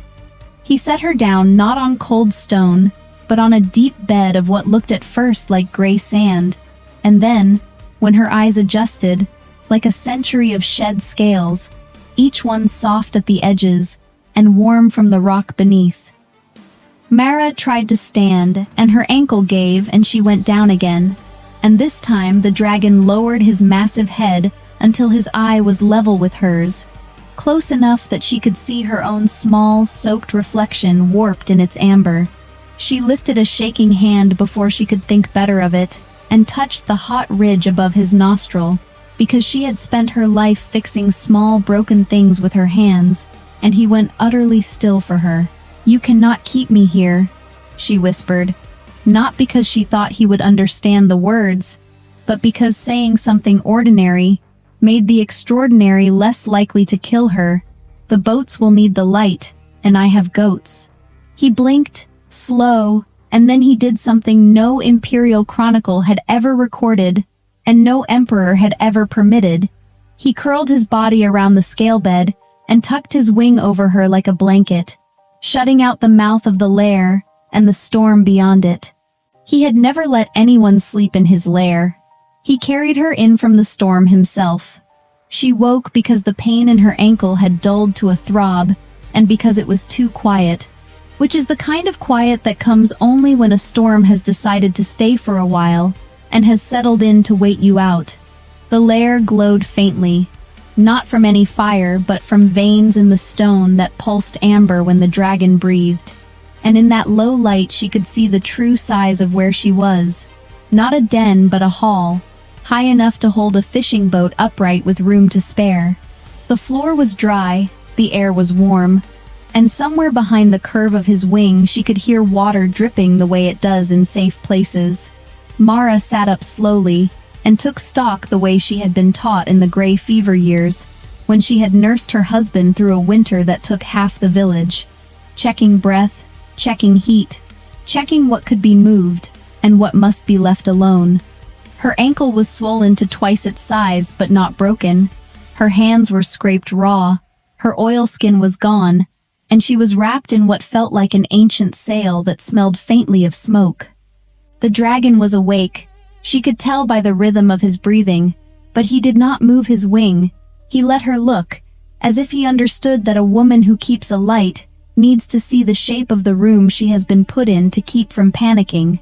She spoke to him because silence, in a place that big, felt like a dare. "You are warmer than my oven. Do you know that?" And her voice cracked, because her throat was dry from swallowing rain. My mother used to say a good oven is the heart of a house, but I have never met a house that breathes. He made that low thrum again, and shifted just enough to let a little more light in from the fissure near the ceiling, and in that light she saw the walls were not bare at all but carved with names, hundreds of them, shallow and deep, some in hands that shook.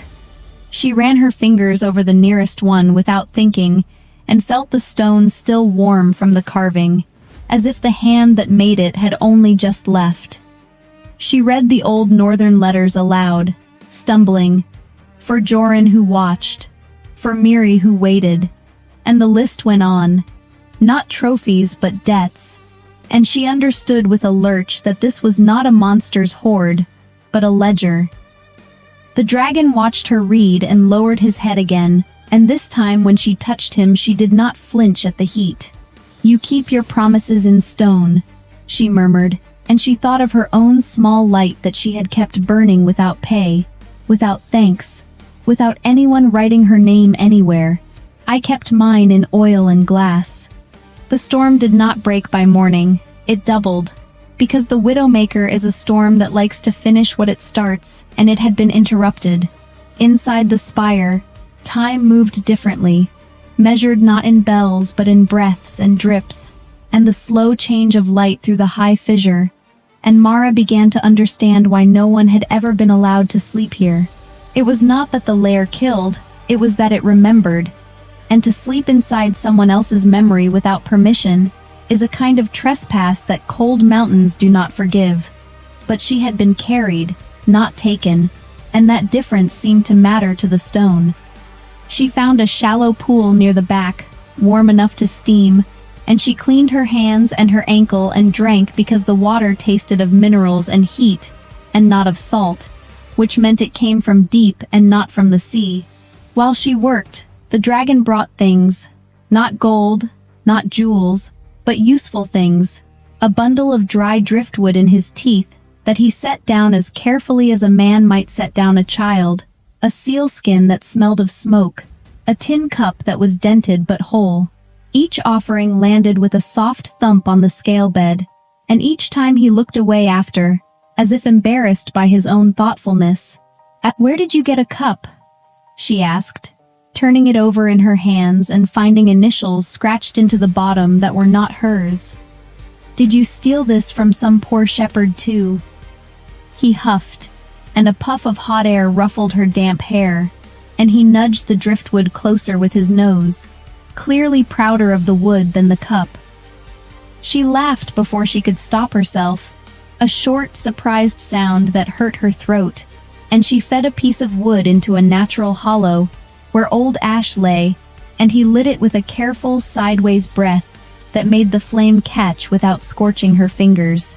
They sat like that for a long while, a woman and a dragon sharing a small fire in a hall built for legends, and outside the mouth of the lair the Widowmaker howled because it could not get in. Mara fed the fire and talked because she had not talked to anyone in 3 years except goats and the occasional gull, and the dragon listened the way only very old things can listen, without interrupting, without needing to answer. She told him about the tower and the light, and the husband who fell, and he told her nothing in words, and everything in the way his wings stayed over her, even when the fire was warm enough. It was on the second night, when the storm had settled into a steady, sullen roar, and her ankle had gone down enough that she could hobble, that the dragon finally moved away from the mouth and into the deeper dark of the lair. He returned with something in his claws that made Mara's breath stop, not because it was frightening, but because it was impossibly familiar. A small, oil-stained book with a leather tie that had swollen shut with sea air. She knew that book because she had tied that tie herself 3 winters ago and thrown it into the sea from the cliff when the letter inside it came back unopened with a palace seal that said no longer required. She took it with hands that shook and untied the knot, and inside were her own careful logs, her own small handwriting, nights and weathers and ships sighted. 3 years of a light kept burning for no pay. On the last page, in a different ink that had bled a little with damp, someone had written 4 words in imperial script. I saw it burning. And underneath, in a hurried scrawl, I found my way home by it. The memory came back to her then, not as a story, but as weather does. All at once, the night 3 years ago, when the storm had been almost this bad, and she had thought she saw something huge fall from the sky beyond the point, something that cried out with a voice that was not quite animal. She had kept the light extra bright that night, feeding it oil she could not afford, because she thought if something was dying out there, it should at least die able to see where the rocks were. "You were lost," she whispered, and she looked up at the dragon with tears making clean tracks through the soot on her face. "You were out there, and you were hurt, and you saw my little light and you—" She could not finish, because the scale of it was too big for a woman who thought her work was small.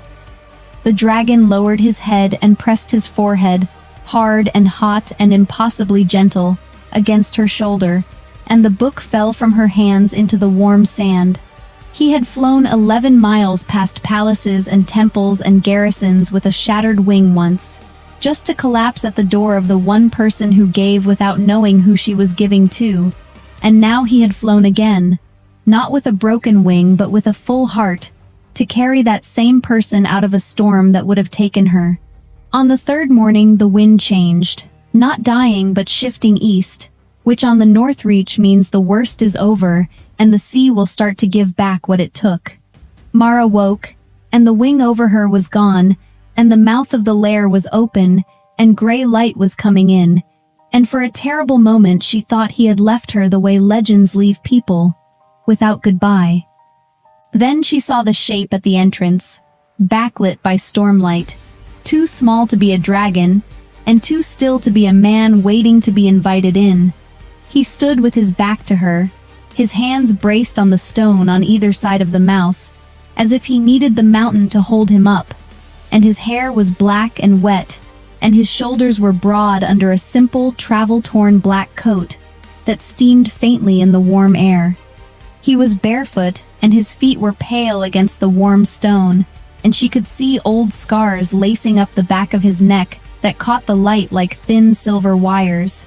When he finally turned, she knew him without ever having seen his face, because there are people you know by the way they have watched over you, even when you thought you were alone. "Your ankle," he said, and his voice was low and rough from disuse, and from breathing fire in a way that human throats were never meant to do. I flew too fast. I did not." He stopped, and swallowed, and tried again, stepping forward, and then stopping himself, because he had spent 200 years learning that his lair was not for others, and 3 days unlearning it all at once. Mara pushed herself up on her good foot, and limped toward him before he could decide to be an emperor instead of a man. "You kept my book," she said, and she was not talking about the logbook, but about the way he had kept the promise written in its margin, and she reached up and put her cold hands on either side of his hot, rain-wet face, because someone needed to be the one who was not afraid to touch first. He leaned into her touch like a starving man leaning into bread, and his eyes, which were amber even in human form, slipped closed for a second, as if the simple pressure of her palms was a kind of permission he had been waiting 2 centuries to receive. "I have never let anyone sleep here," he admitted, and the words were a confession dragged from somewhere deep and defended. "Not my generals, not my council, not my own brother when he begged shelter in winter, because this place it was." He opened his eyes and looked at her, truly looked, and the emperor fell away, and only Calum remained, a man who had carried a woman through a hurricane, because he could not stand the thought of her light going out. He told her then, in fits and starts the way men who do not talk often tell important things, what he had heard from the cliff for 3 years while he circled and did not land.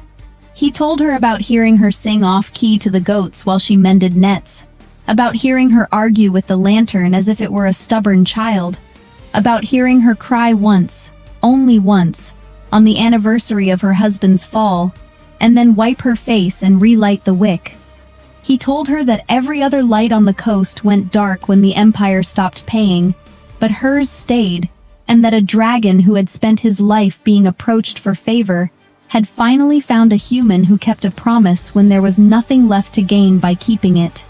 Mara listened and fed him water from the tin cup he had stolen for her, and she laughed wetly when he tried to explain that he had watched her for so long because he was trying to understand what kind of creature works without reward. "We call it stubbornness where I come from," she told him, poking his chest with a finger that left a small, damp print on his shirt. "My mother called it being too stupid to know when you are beaten, which is the same thing as courage if you squint." He caught her hand and held it against his heart, which beat too fast for an emperor, and just right for a man who had finally landed. Outside, the storm was breaking up into ragged clouds that raced each other toward the horizon, and through the mouth of the spire she could see a thin, miraculous bar of blue, and, far below, the iron pole of her beacon still standing, though the tower around it was gone. She thought of her goats and her small, ruined house, and felt a pang that was not quite grief and not quite relief, because some things need to be taken by the wind before you can admit you were tired of holding them. "I have no tower now," she said quietly, and she looked at the carved names on the wall, and at the scale bed, and at the man who had never let anyone sleep in his lair, and had carried her in from the storm himself. "I have nowhere to keep the light anymore." He stepped closer and tucked a strand of her gray-tinged hair behind her ear, with a hand that trembled slightly, not from cold, but from the effort of being gentle after a lifetime of being terrible. "You kept a light for ships that never thanked you," he answered, and his voice dropped to something that was almost a vow. "Let me keep a light for you for a change. Mara Quill, if you will let a dragon learn how to be a house instead of just a hall of old names." They left the lair together at noon, not because the lair cast them out, but because the coast needed to see that its keeper had not been taken after all. He carried her again for the short flight, because her ankles still would not bear her, and because he had discovered he liked the way she fit against his chest when she was not afraid. And the fishermen on the rocks below stopped mending their nets to stare, and then to kneel without being told. Mara did not want them to kneel and told them so loudly enough that her voice carried over the surf. "Get up, you fools, there is work to do. The tower is down." And the dragon behind her made a sound that in any other throat would have been a laugh.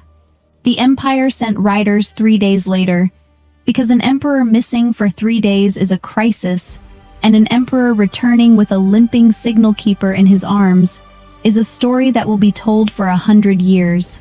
They found Calum not in the palace but on the cliff, hauling stone with his own hands alongside Mara and half the village, building not a tower but a small, low house with a very strong lantern room and a very large dragon-sized porch.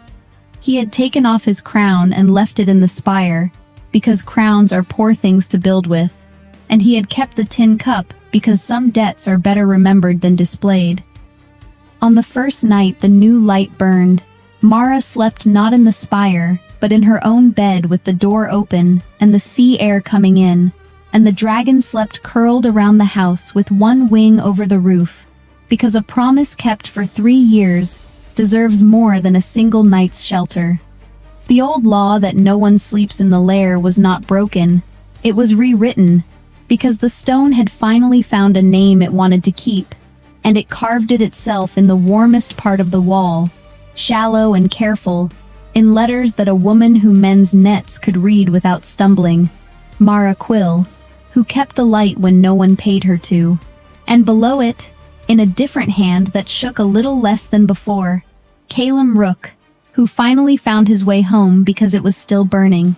She had never asked to sleep in a legend. He had never let anyone sleep in his lair.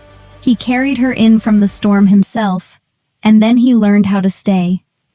The arrow that grounded Emperor Roderick was never meant for him.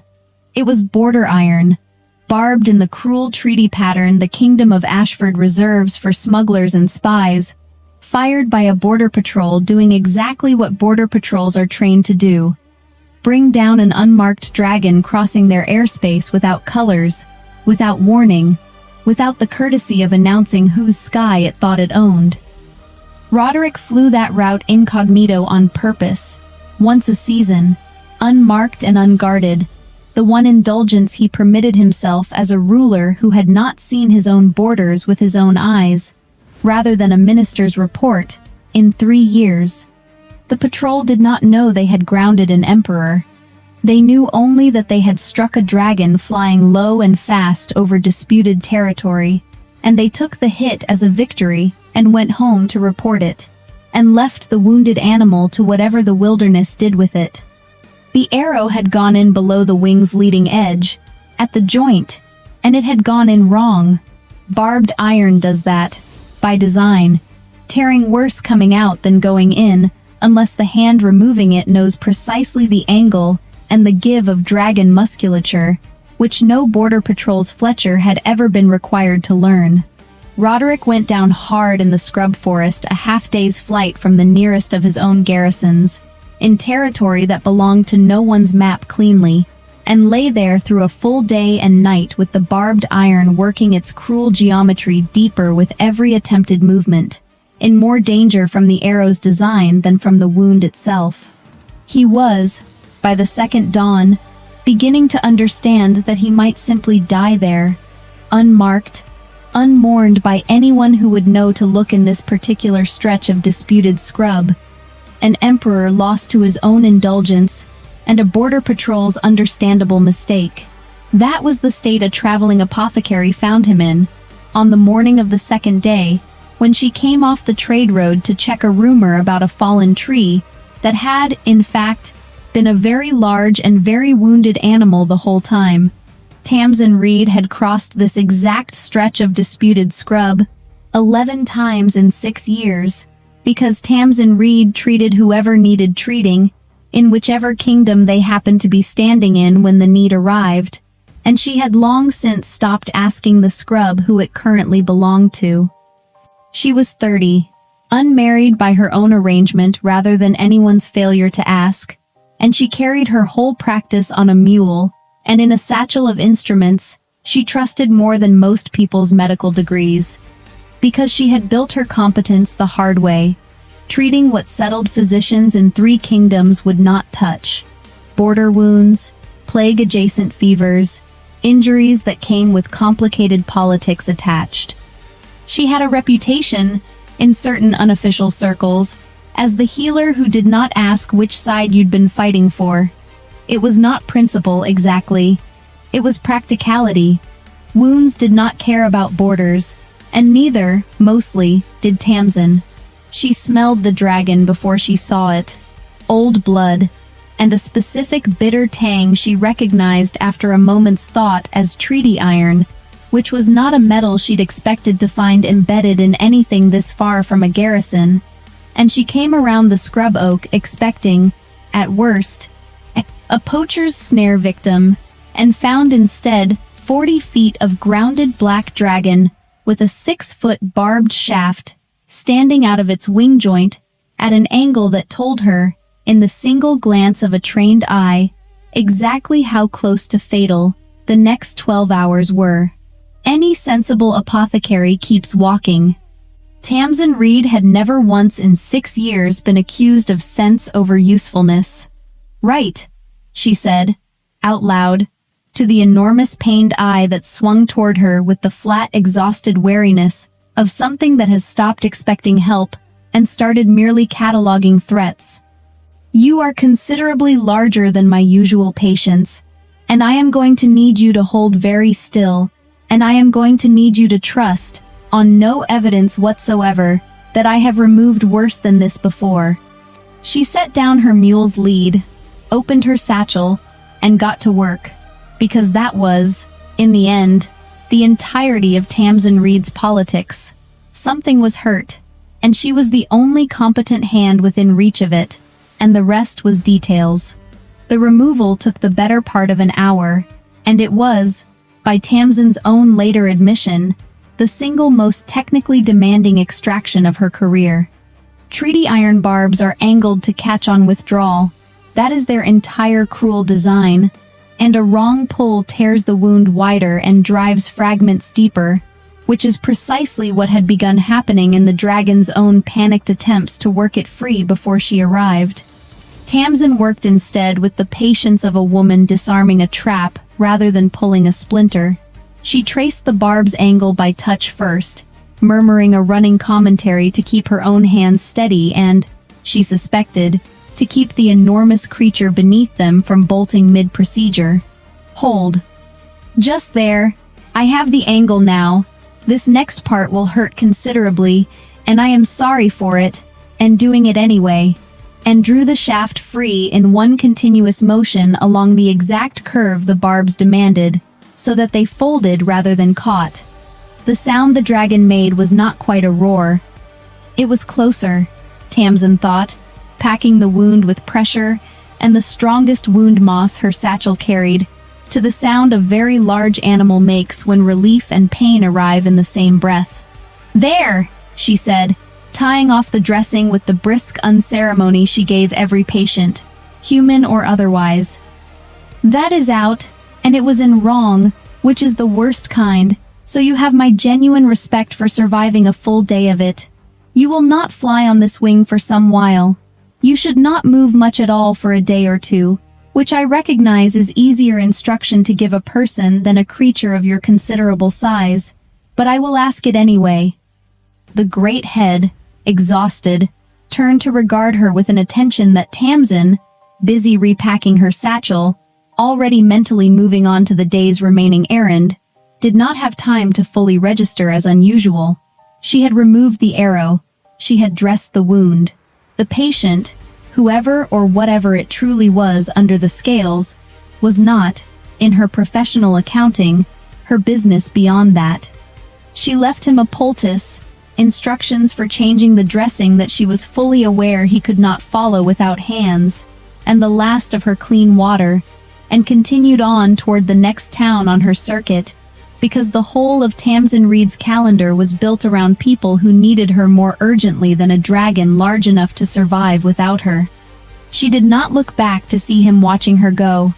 If she had, she would have seen an emperor who had never once, in 3 years of rule, been treated by anyone who did not know or care what he was, and who had, in the length of 1 hour's careful hands, discovered that he did not want that particular unceremony to end.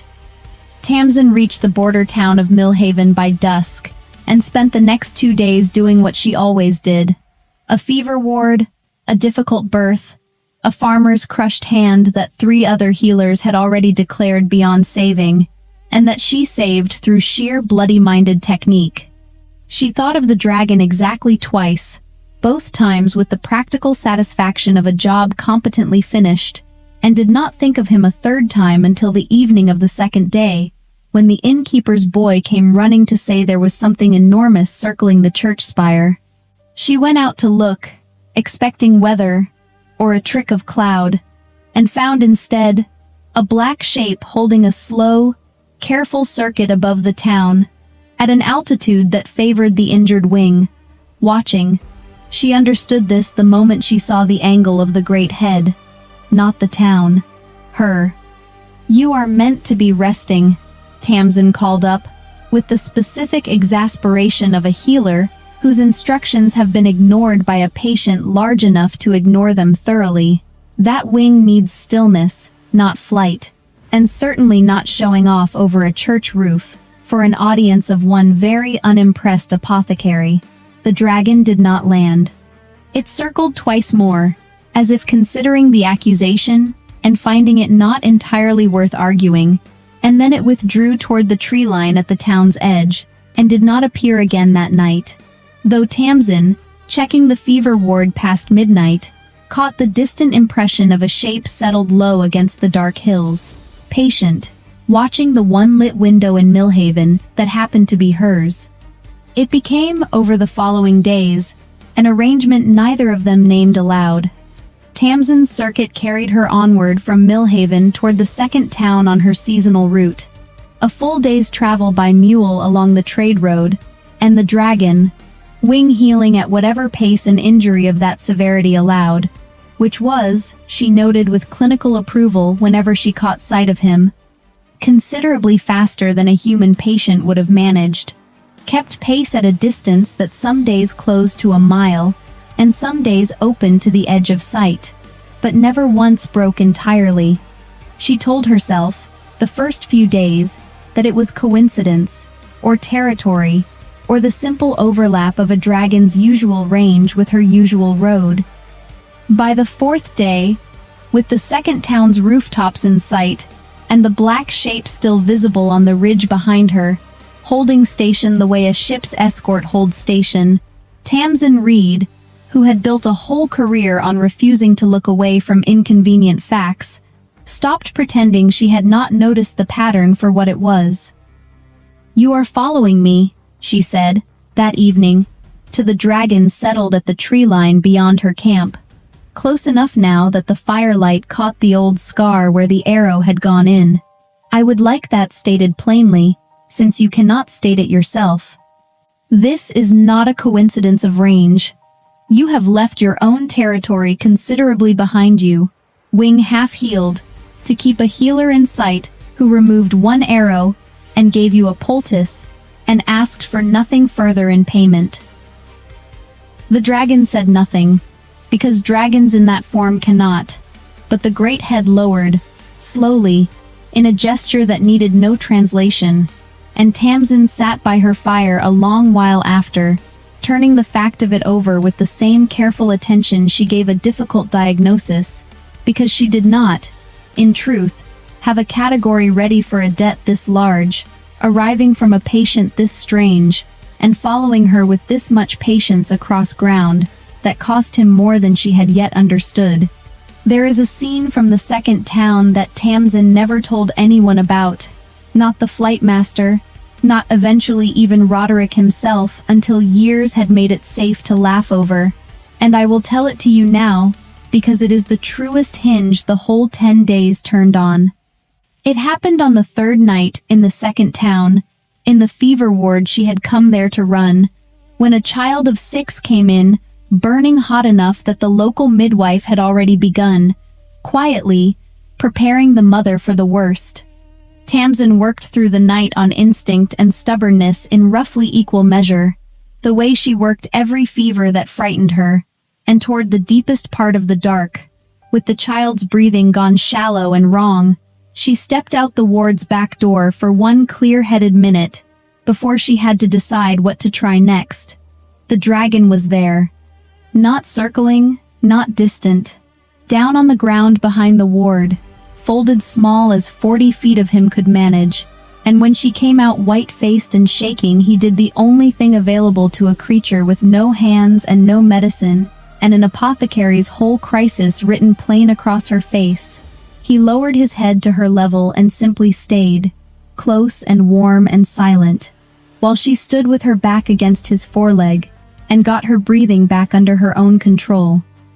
"I do not know if I can save her," Tamsin admitted, to the enormous patient dark, in a voice she had not let the ward hear. "I have lost children before. I know how to keep working through knowing that, most nights. Tonight I needed 1 minute of not knowing it alone." She got her minute. Then she went back inside and worked until dawn, and the child lived, and Tamsin Reed never told the mother, or the midwife, or anyone in that town, that the healer's steady hands through the worst of the night had been borrowed, for one crucial minute, from a stranger's dragon, on the wrong side of her own back door. But she remembered it every single day of the Three Kingdom journey that followed, and it was, if she was honest with the private ledger she kept of such things, the night she stopped merely tolerating his following, and started, quietly, to need it. The flight master, riding those same 9 days of rumor a healer's circuit behind them, gathered a version of that story secondhand from the midwife, who mentioned only that the healer had seemed to draw some private strength from somewhere out back before the crisis broke. And the old soldier, no fool, having watched his emperor's evening flights toward a lighthouse coast for reasons no one had ever explained to him either, filed it away as one more piece of a pattern he was beginning, uneasily and then gladly, to recognize. The trade road crossed into the kingdom of Vern on the 6th day, and here the arrangement became, for the first time, genuinely dangerous, because Vern and the empire Roderick ruled had spent the better part of a decade in careful, unfriendly peace, and an unmarked dragon crossing that particular border, without colors or writ, was, by Vernish law, an act of war rather than a curiosity. Tamsin understood the danger before she fully understood why she understood it, some accumulated instinct from 6 years of reading borders for a living, and on the first night in Vernish territory, she walked out from her camp alone, deliberately, until she found him settled in a fold of hillside well back from any road. "You cannot follow me into Vern," she said, without preamble. "I do not know what you are, precisely, though I have begun to have theories I am not yet willing to say aloud. And I do not need to know to tell you that a dragon crossing this border unmarked will get you killed by people with considerably worse aim than the patrol that put that arrow in you the first time. I have 3 more days in this kingdom. You will wait for me at the border, or you will not wait at all, and either is your choice to make. But I will not have you dying of stubbornness after I went to the trouble of keeping you alive." The dragon held her gaze for a long moment in the dark, and then, to her genuine surprise, withdrew. Not far, not entirely, but back across the borderline itself, to a ridge on the Empire's own side, where he could see the road she'd take, without setting one claw on ground that would make him a casus belli. He waited there 3 full days, visible on clear mornings as a dark shape against the ridge, patient past what Tamsin had believed any creature, human or otherwise, capable of sustaining for a stranger's convenience. What Tamsin could not see, in those 3 days, was the Empire itself beginning, quietly, to fracture around its absent ruler.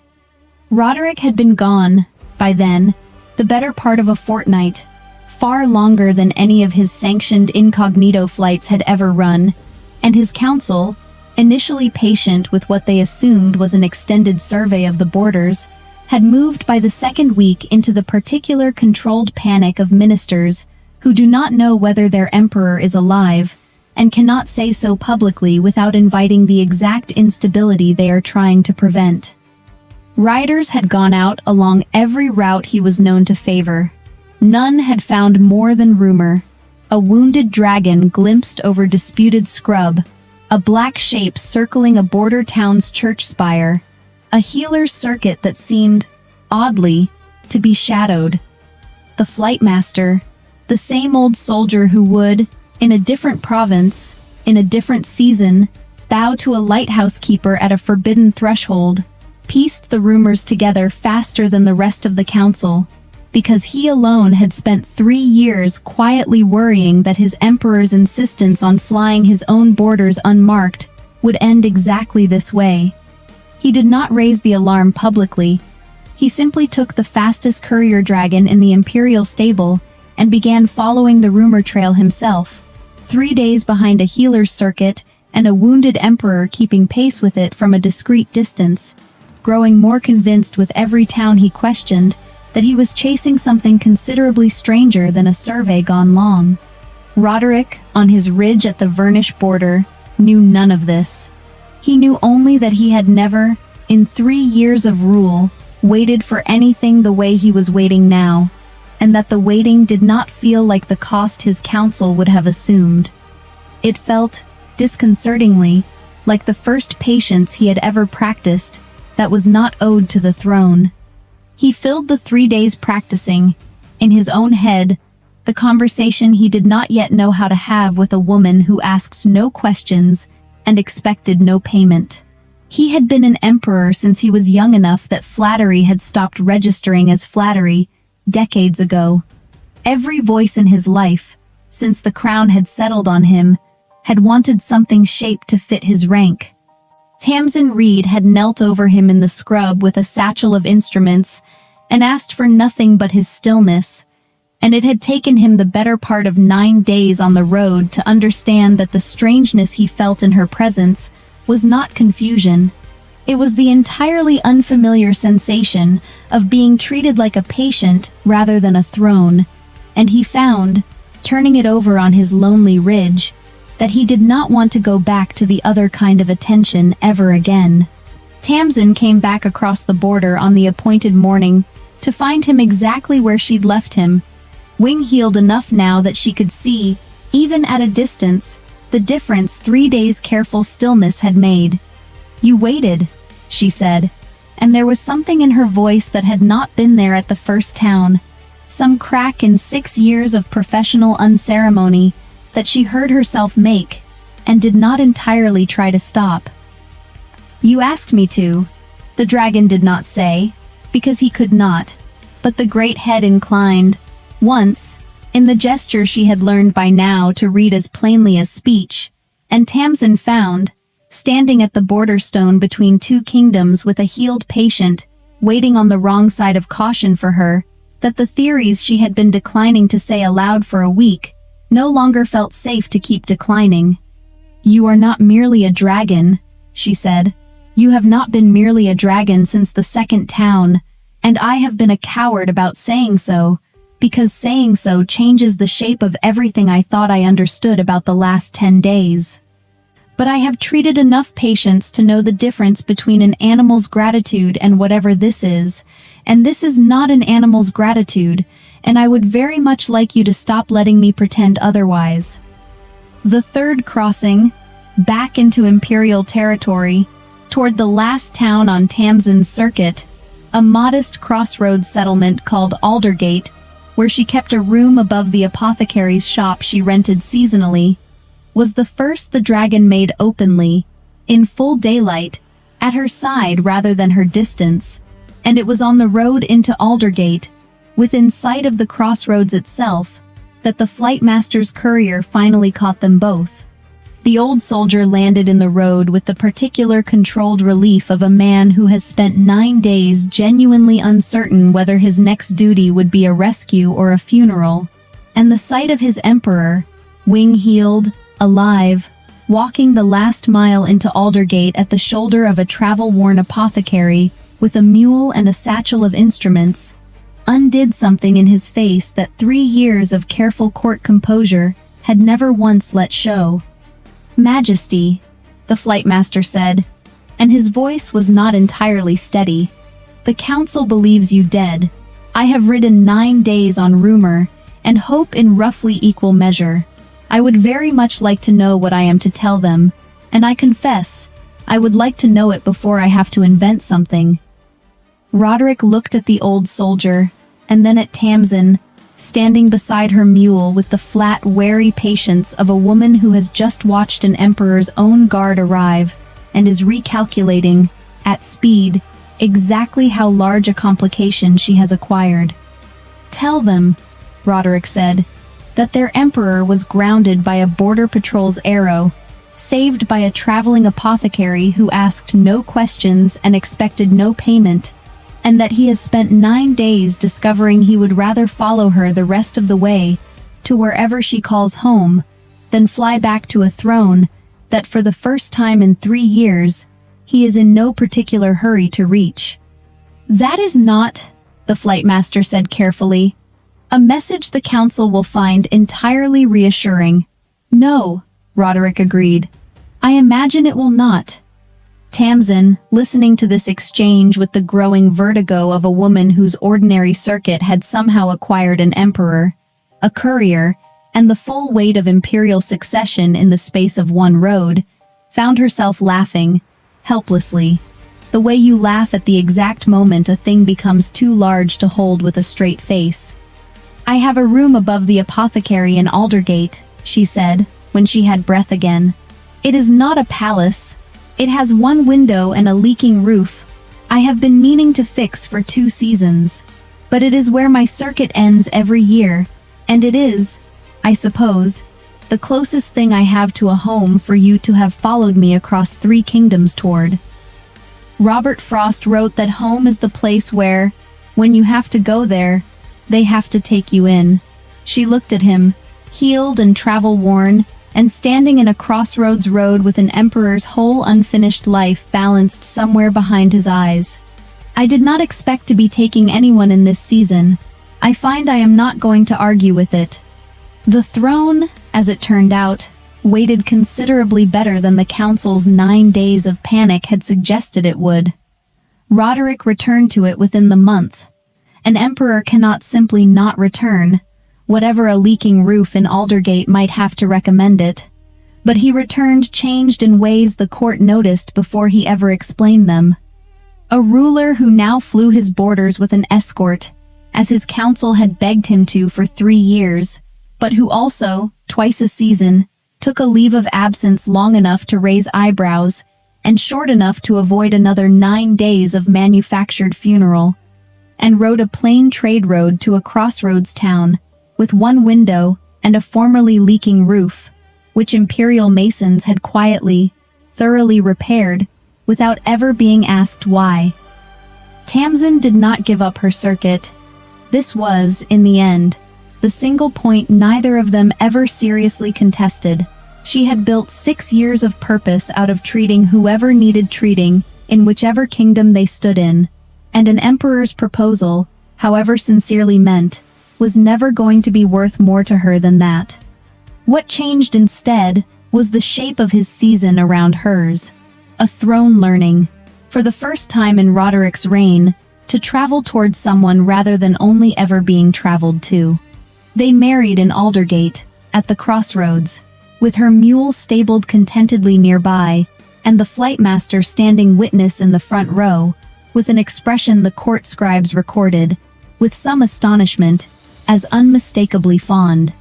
She kept practicing, he kept following, when the season allowed it, at whatever distance duty required, and no further, because he had learned, on a ridge at the Vernish border, exactly how much waiting he was capable of, when the thing worth waiting for was worth it. The wedding itself drew a stranger guest list than Aldergate's crossroads had ever hosted. Farmers and fever-word mothers from 3 kingdoms who had, at one point or another over 6 years, been patched, birthed, or saved by the woman at the center of it, standing shoulder to shoulder with imperial ministers who had crossed borders they had spent a decade fortifying against exactly this kind of unmarked crossing. The council, in the end, came around to the match with far less resistance than the flightmaster had privately predicted, not from sentiment alone, though there was plenty of that once the story got told properly, but from the plain political fact that an emperor who had survived being grounded, unmarked and unguarded, on foreign scrubland, and lived to explain it, had made a more convincing case for himself in 9 days than 3 years of careful ceremony ever had. Vern, for its part, sent a formal envoy to the wedding, the first friendly crossing between the 2 kingdoms in a decade, occasioned, with the particular irony history enjoys, by the same border that had nearly killed the groom in the first chapter of the whole story. The border patrol captain who had loosed the original arrow was, by then, thoroughly mortified and thoroughly forgiven. Roderick insisted on meeting him personally, shook his hand, and told him, with visible sincerity, that he owed the man a debt he had no intention of ever fully explaining. Home is the place where, when you have to go there, they have to take you in. Tamsin Reed had spent 6 years making a home out of other people's doorways, healing whoever needed healing and moving on before anyone could ask her to stay. It took 1 wrong arrow, 3 kingdoms, and a dragon too stubborn to stop following, to teach her that a door could, on occasion, be built to keep a person, rather than merely pass them through, and that she was, at last, and for the first time in a well-traveled life, entirely willing to be taken in. She counted 47 bones on the floor of the dragon pit. Most of them were not animal. Eva had arrived in the pit on a Tuesday, which she knew because back home the market set up on Tuesdays and the smell of wood smoke and frying bread had just started moving through the village when the tribute collectors came. She had been carrying a basket of turnips. She remembered setting them down carefully before they took her, which was a strange detail to hold on to. But she had nothing but time and stone and bones now, and strange details had a way of expanding to fill available space. The pit was 40 feet wide and 60 feet deep. The walls were smooth. Not naturally smooth, but worked smooth, sanded and carved by human hands over many generations until they offered nothing to grip. She had learned this on day one. Now, she pressed her back against the eastern wall, where the sun came over the rim in the late morning, and warmed the stone for a few hours before moving on. She pressed her spine into that warmth every day, as though it were something more than stone made briefly bearable. 4 days. The sentence for failure to produce tribute was 4 days in the dragon pit. On the 5th morning, the Emperor's dragon came. Her grandmother had never told her what happened inside the pit. She had spoken of the dragon court with the flat precision of someone who treats a dangerous thing as a fact rather than a fear. The Emperor rules, the dragon enforces. The tribute comes or the pit opens. What happened after the pit opened, she had communicated in the shape of what she left out, in the particular way she had of ending sentences a word before the hardest word arrived. Eva understood now why. It was the kind of kindness that didn't announce itself. She understood also why the walls were smooth. There had been a man with her for the first 2 days. He had talked a great deal on day 1 and less on day 2, and on the morning of day 3, he was simply gone. She had not seen or heard anything take him. He might have been released. She had let herself believe that. The alternative was something she kept in the back of her mind in the same way you keep a dangerous tool. She knew it was there, and she left it alone. Day 4 was the last day before the dragon came. Eva sat with her back against the warm stone and thought about Mira. Her sister was 12 and laughed too loudly at things that deserved to be laughed at, and not loudly enough at the things that didn't, which put her in minor trouble at a steady rate, but never in serious trouble, and the minor trouble had always required Eva to smooth over. Without Eva, Mira would need to learn to smooth things over herself, character building. That was what Eva told herself, with the particular firmness of someone's telling themselves something they need to be true. She was still thinking about Mira when the silence changed, not the absence of sound, the withdrawal of it.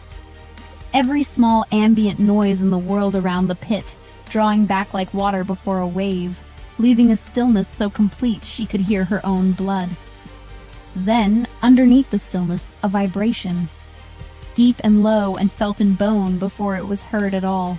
It moved up through the stone floor and into the soles of her feet and settled at the base of her skull. The shadow fell over the rim of the pit. She opened her eyes.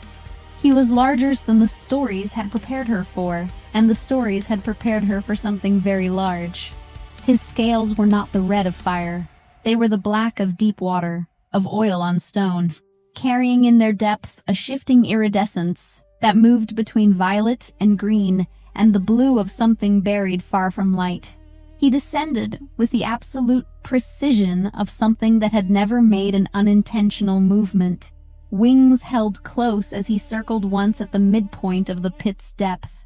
He regarded her with one eye the color of molten copper. She looked directly back at it. She did not have a reason for this. She had never considered herself brave. She had always believed courage lived in other people.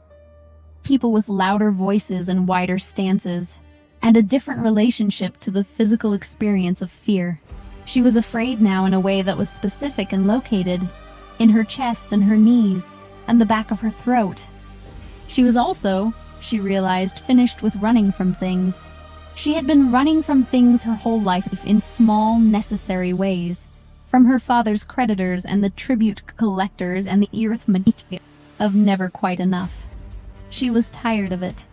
The dragon landed, not at a measured distance. He simply folded his wings and dropped the remaining distance to the floor of the pit, and stood enormous and warm and radiating heat she could feel across 30 feet of bone-scattered stone, and looked at her with the copper eye.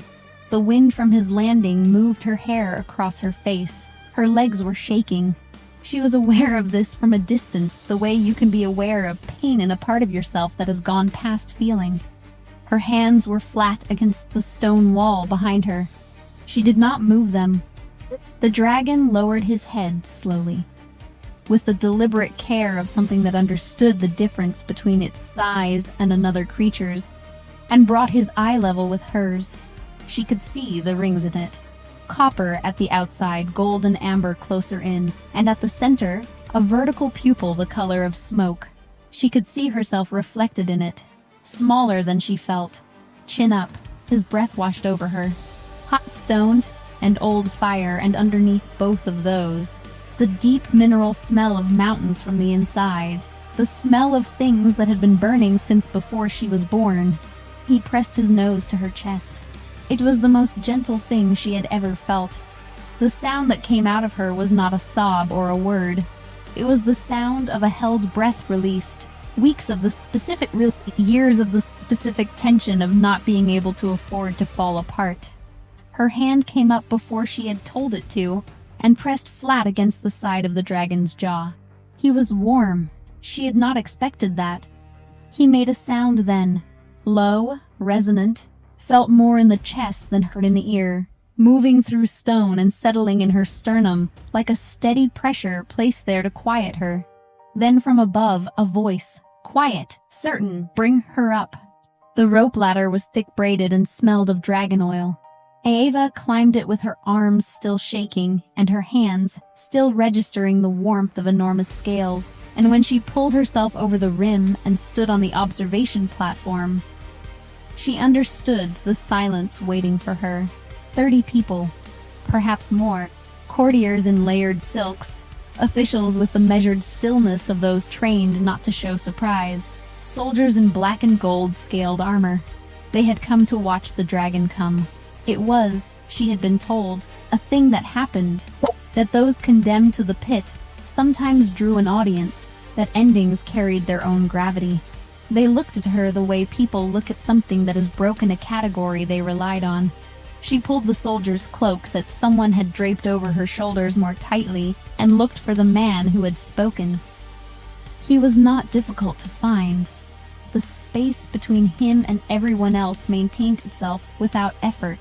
He stood at the western edge of the platform, separate, with his hands loosely clasped behind him, and his gaze already on her as she rose. He was tall. He was wearing black in a way that read not as costume but as the natural color of the air around him, formalized into fabric. His face. She didn't have the words for his face yet. She filed that for later. His eyes, when she reached him, were the same copper as the dragon's eye. Not similar, the same. Your name, he said.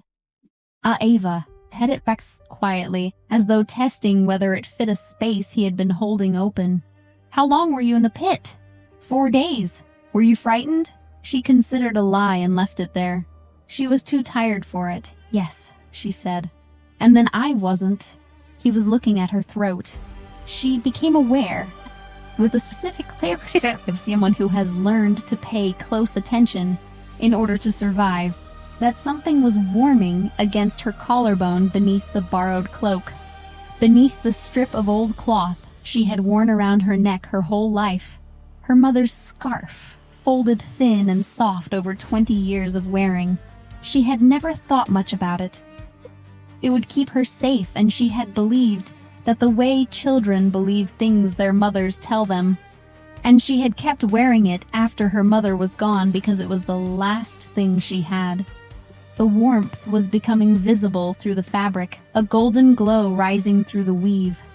The Emperor reached forward and held the edge of the cloth between 2 fingers. "May I?" he said. The asking surprised her. She nodded. He unwound the cloth slowly. It fell away, and the sound that moved through the gathered court was the compressed silence of 30 people holding one breath.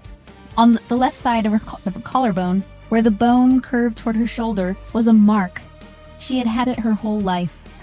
Her mother had called it old blood. Her grandmother had looked at it once when Ava was young and said nothing, which was the loudest thing her grandmother had ever not said. Ava had spent years looking at it in still water and seeing a shape her mind kept translating differently: scale, wing, flame, eye. She had eventually stopped trying to name it. In the light it was emitting now, it looked like all four at once. Something moved in the Emperor's expression. Too many things underneath simultaneously, like weather visible through glass. "The Dragon Covenant mark," he said, very quietly. "Not for the court." "I don't know what that means." "I know." He looked at her steadily. "It means my dragon chose correctly. It means you are not going back to the pit." A pause. "And it means we have a great deal to discuss." The room was larger than her village's meeting hall. She measured it by pacing before she could stop herself. 42 steps wall to window, and then stopped because the number made her feel further from home than any distance alone could account for. A woman arrived who occupied a category of her own. Not quite servant, not quite courtier, but someone who had spent enough time in powerful places to understand exactly how much space she was permitted to take up, and had learned to move within that space with total ease. Perhaps 60. She said her name was Dara and she had served the Imperial House for 31 years. "Then you know what the mark means," Ava said. "Everyone in the court knows." Most of them had stopped believing they would ever see it. Dara sat beside the fire with the ease of someone who had sat in many chairs in many rooms. "They have seen it now. Tell me in plain language. What is the covenant?" Dara considered her for a moment. Assessing, Ava thought, not unkindly. "The Dragon Covenant is older than the current dynasty. When the first emperor claimed this territory, a bargain was made. The empire would be ruled by his line, and in exchange, the land would provide a true mate for each emperor who needed one. Not a political match, not a strategic alliance." Dara paused. "The real thing. The mark appears on a woman born in the territories who carries the right resonance, the right alignment with the dragon's nature. It appeared on your ancestor 400 years ago. It has not appeared since." 400 years, Ava said quietly. "The emperor at that time took her as his mate. She was a washerwoman from a border village. The court did not recover from the scandal for a decade." Dara said this without particular weight, as though decade-long court scandals were a routine historical note. "You understand what I am telling you. He is going to ask me to be his mate. He has already asked his dragon to wait, which is not a small thing for a dragon." Dara folded her hands. "The covenant does not compel. It never has. The mate must choose. This is not a formality. The choice must be real. And if I choose not to, a silence. The mark will remain. What you are does not change with your decision." Dara looked at her steadily. "But the Emperor has waited 900 years. That night, Ava lay in the enormous bed and stared at the ceiling and thought about 37 generations of women carrying a mark without knowing what it was. Passing it down through daughters the way you pass down practical skills, not sacred, not explained, just present, just there. Her grandmother's particular silence about the dragon court. Her grandmother watching a dragon's shadow cross the night sky with an expression that Ava had not understood then and understood now. It was the expression of someone who had kept a very old secret and was watching the keeping finally come due. He came to her door himself on the 10th day, which Kala, the lady-in-waiting, who had appeared that morning with a laugh that arrived without warning and left just as quickly, communicated as unprecedented through the specific quality of her stillness. He said he wanted to show her the garden. He said it with the carefulness of someone who has thought for a while about how to say something and has settled on simplicity as the safest form. She went. The garden was behind the palace's east wing, and she stopped moving the moment she stepped through the arch. Dragon country grew things she had no names for. plants that fed on geothermal warmth and volcanic mineral, things with roots deep in burning stone, flowers with petals the color of cooling lava, dark reds and ambers and near blacks, shrubs with silver leaves that rustled in the warm updrafts from the vents in the garden floor, trees with charcoal dark bark and white blossoms that looked wrong by any standard she had, and were beautiful in exactly that wrongness. Through the center of the garden ran a channel of water, so warm it steamed, and the steam caught the late light and turned it gold. "You built this," she said. Not a question. Expanded it. He walked beside her, not ahead of her. She noticed that.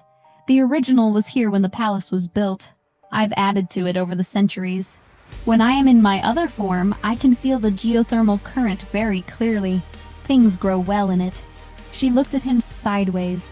He was watching the plants with the expression of someone who is somewhere that requires nothing of them. "What is it like?" she said. "Your other form. From the inside." He was quiet long enough that she thought he might not answer, not from evasiveness, but from the effort of accessing something he did not often examine. "Like being finished," he said finally. "In this form, I am always aware of the parts of myself that don't quite fit, the scale of me, the age of me. In the other form, everything fits." He paused. "He is not a separate creature. He is the rest of me. In this form, he is present but quiet. The way a second voice is always with you, even when you are not speaking." They stopped beside the warm channel. Steam curled between them. "He knew me before you did," she said. "He knew what you were the moment you descended the rope ladder." Something moved in his face, a small admission through the controlled surface of him. "He was extremely displeased with me for allowing you to be placed in the pit. You couldn't have known. The mark was hidden. I know that. He is aware of that." A very brief change in his expression. "He remains displeased." The silence that followed was not uncomfortable. The warm steam moved across her face. 900 years, she said eventually. "What do you do with 900 years?" he considered. "You govern, you build. You watch things grow that you planted when your great-great-grandchildren's great-grandchildren were not yet born. You solve problems that take 3 generations to resolve. You learn a great deal about patience." A pause. "And then you learn that patience is not the same thing as peace. Is that what you have? Peace?" "No," he said simply. "I have structure. The empire is sound. The structure of it can bear a great deal, but structure is not peace. Peace requires someone to come home to." She's let that settle. Did not flinch from the weight of it or try to lighten it. "What is the Covenant asking for?" she said. "Exactly. In plain words." He turned to face her fully. "It is asking if you will be my mate. My empress, the woman who stands beside me in both courts, the dragon court and the human court, who shares my dragon's bond, who does not leave." He paused. The word came out very quiet. "Who stays? And if I need to see my sister first? If I need time to understand what I'm choosing?" "Then you see your sister," he said. "And you take the time you need. You've waited 900 years. Yes, and you would wait longer." He looked at her steadily. "For a real choice rather than a pressured one, yes." She had been in the palace 9 days when the court began its campaign against her. She had expected something and was not entirely prepared for the form it took, which was not confrontation but erosion. Her meals arrived late and cold. The water for washing was never quite warm. The lady-in-waiting assigned to her was replaced with a woman whose contempt was precise and constant. Kala, who had laughed too freely and been genuinely kind, simply stopped appearing. The message was clear. You do not belong here. You cannot survive this court. Ava found this considerably less distressing than they had intended, because she had grown up managing insufficient resources with the efficiency of someone who has never had another option.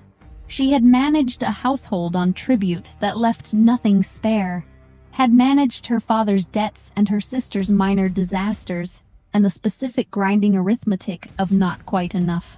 Cold water and late meals and social erasure were, if she was honest, less taxing than what she had grown up doing. She found it almost restful in its simplicity. One opponent, obvious. She went to the garden instead. She went at dawn before the court was moving, and sat beside the warm channel in the early blue light and thought. She thought about the mark on her collarbone, which glowed faintly in the dark. She had checked the first night, and found it gave off just enough light to read by if she held a page close. She thought about 37 generations of women who had carried this thing without knowing what it was. She thought about what it meant to be the one the mark had woken for. The Emperor found her there. He stood at the garden's arch and looked at her, sitting by the warm channel with her hands folded and her chin up, the position she seemed to default to when she was working something through. "The court is making things difficult," he said. "Yes, I can stop it. You don't need to." She looked at him directly. "I'm not going to be driven out by cold water and calculated rudeness. They should understand that about me before they invest further effort." Something moved in his face that might have been the beginning of a smile, pressed back before it arrived. "What they fear," he said carefully, "is change. The court has operated on known structures for a very long time. You represent the ending of those structures. Because I'm human. Because you are mine." He paused. "They don't yet know how to account for that." The words settled between them, not claimed possessively but stated as fact, with the quiet weight of something that had been true for a very long time before it was said aloud. She let it settle. "That's a significant thing to say," she said. "Yes. I have been saying it in my head for 9 days. I thought I should say it in words." She almost left on the 15th day. Not because of the court. Not because of cold water, or late meals, or the new woman's contempt. It was something smaller and more honest. She woke at 3 in the morning in the enormous room, and felt the distance between herself and everything she had been before she walked into the dragon pit. And the distance was so large, she could not find the edges of it, and for a long and airless moment, she genuinely did not know who she was on this side. She had been Ava who carried terms, who smoothed things over, who kept the fire going, and the debts manageable, and her sister from the worst of her disasters. She had been the older daughter in a village that was never quite enough, which meant she had been good at making not enough function as almost enough. That competence had defined her. Without it, she did not know her shape. She got up, put on her boots and her cloak, went to the garden because the garden was the only place in the palace that felt grown rather than built. He was already there. She stopped when she saw him. He was sitting on the stone beside the warm channel in the dark, not doing anything, simply sitting with the total stillness of something that has nothing to prove to time. He looked at her when she came through the arch and did not ask why she was there at 3 in the morning. "I don't know how to do this," she said. It came out more honestly than she planned, which happens sometimes around him. His precision seemed to impose precision on the air around him. "I don't know how to be what the Covenant is asking for. I was carrying turnips. I know, an actual basket. Of turnips." Yes, he was quiet. 900 years ago, the woman who carried the mark before you was washing linen at a stream outside her village. The Covenant doesn't select for preparation. It selects for resonance. "Fit," he paused. "You fit, how do you know that? You've known me for 15 days. Something moved across his face. When he spoke, his voice was the careful quiet of someone choosing words, because the careless ones would be too much. "Because my dragon pressed his nose to your chest and made the sound he makes when he is home," Sasset. "I have not heard that sound in 900 years. I know exactly what it means." She sat down on the stone beside the warmer channel. Not beside him, a foot of space between them. The steam curled around her face. "I'm not going to leave," she said. "I want you to know that. I wasn't actually going to. I was working through the part where I have to decide who I am on this side of everything." He looked at her. "And what did you decide?" She looked at the warm water, at the light it gave off in the dark, moving gold over ancient stone. The kind who stays, she said. That's what I've always been good at. Staying, making things work. A silence. I know that, he said quietly. I have been watching you for 15 days, she sent a message the next morning. She wanted to meet the dragon alone. Without the emperor present, just the dragon in the garden before dawn. The reply came quickly. He would bring the dragon and withdraw.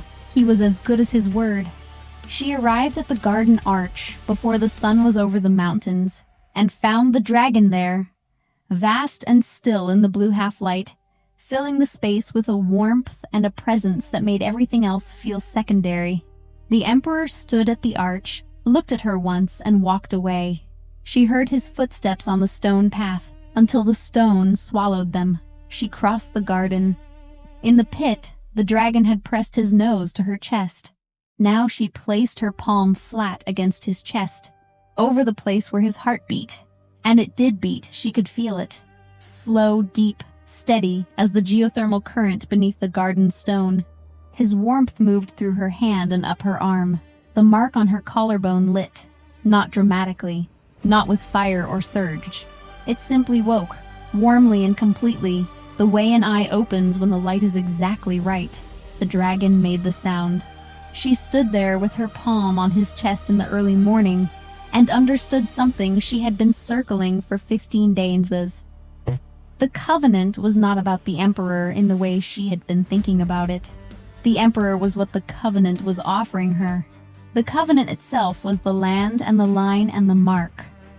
A bargain made before dynasties, carried in the bodies of women who didn't know what they held, sleeping patiently through 37 generations until the right morning and the right pit and the right girl who was too tired to run.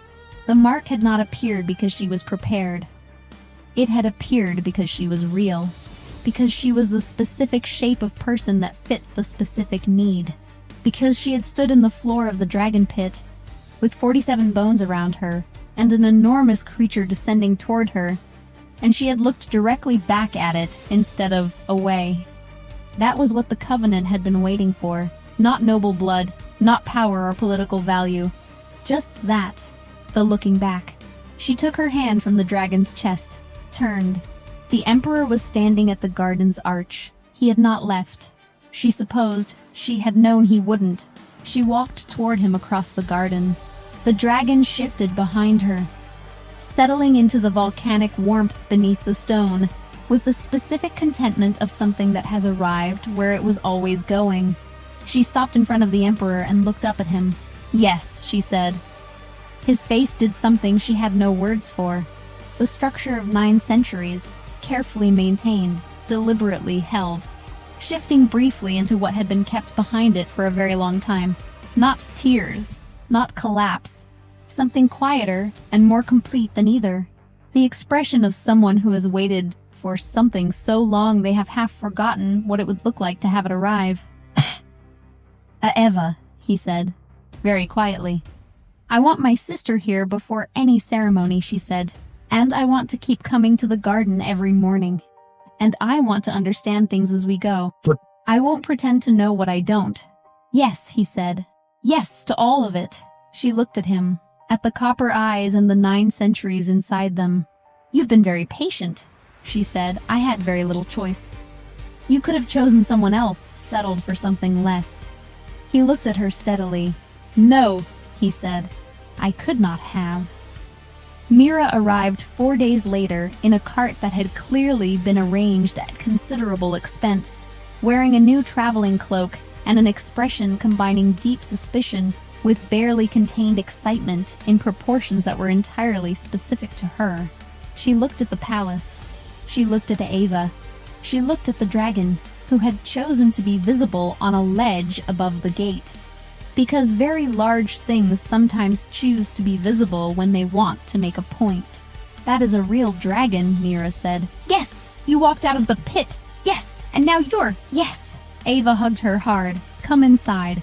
I'll show you the room that's larger than our village meeting hall. You'll hate it. The ceremony, when it came, was small. She had been specific about that. Not a state event. Not weeks of court ritual.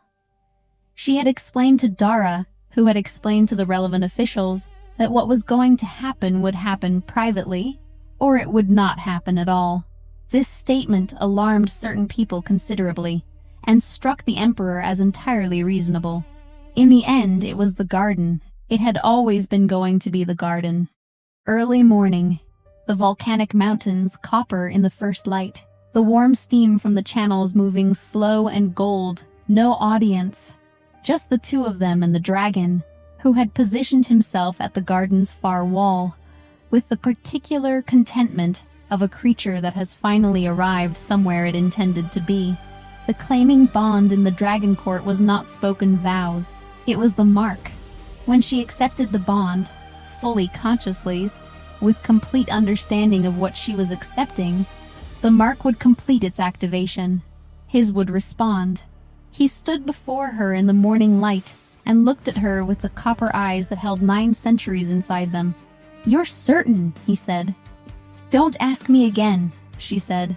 "I've been certain since 3 in the morning in the garden when I told you what kind of person I was."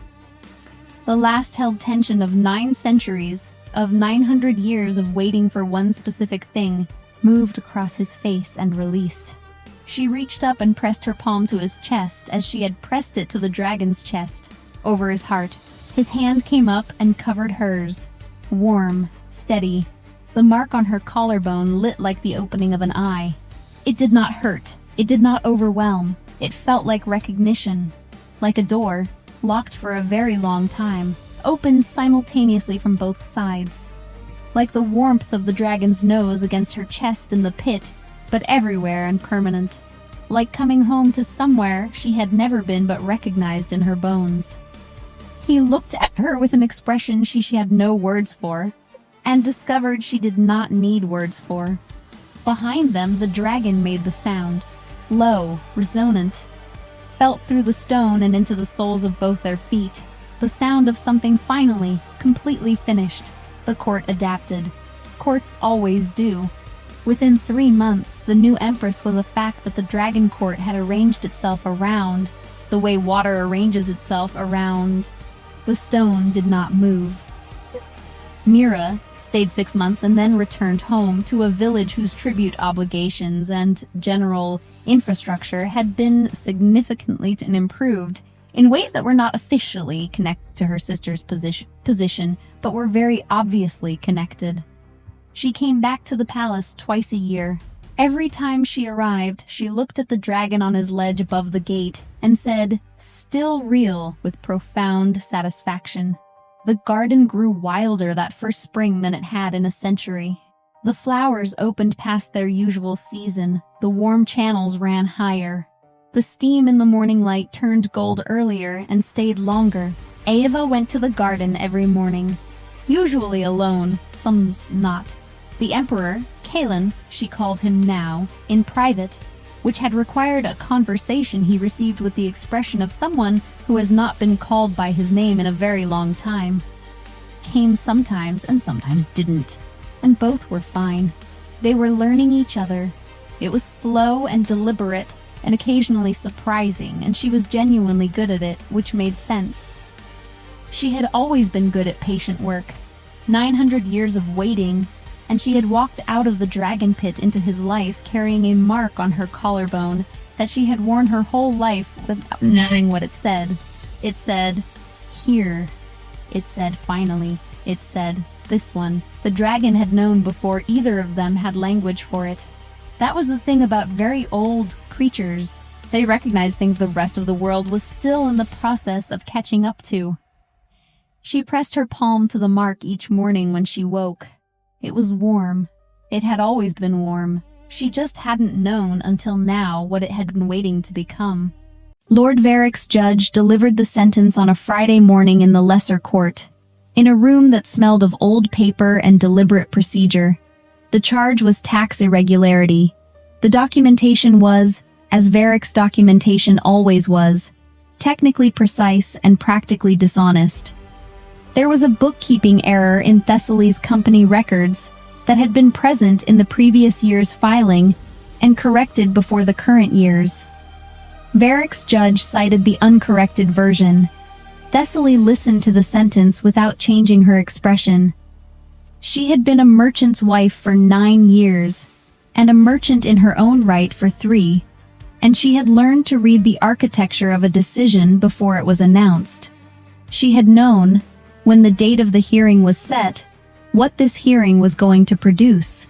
She had also known, before that the moment she won the trade court case against Varric's claim on her late husband's company, she had made an enemy who was going to use every tool available to him. The sentence was the Dragon's Cave. This was an unusual sentence. The Dragon's Cave was technically a form of imperial detention, used rarely, applied to charges that Varric's judge had classified at a level that most legal scholars would have found surprising. It was the kind of classification that required specific authorizations, which Varric had apparently obtained, or had created the appearance of obtaining, because the judge read it without hesitation, and the guards who flanked Thessaly received the order without question. She was given no time to gather anything. She had her coat and the ring she wore on her right hand, which had been her husband's ring, and the small knife she kept in her coat pocket, because she was a woman who traveled trade routes, and she had never stopped keeping a knife. The guards had not searched her coat. In the carriage to the imperial palace, Thessaly looked at the city through the narrow window and thought about her late husband, Martin, who had believed until the end that honesty in business was its own protection. She had believed this also, for most of their years together.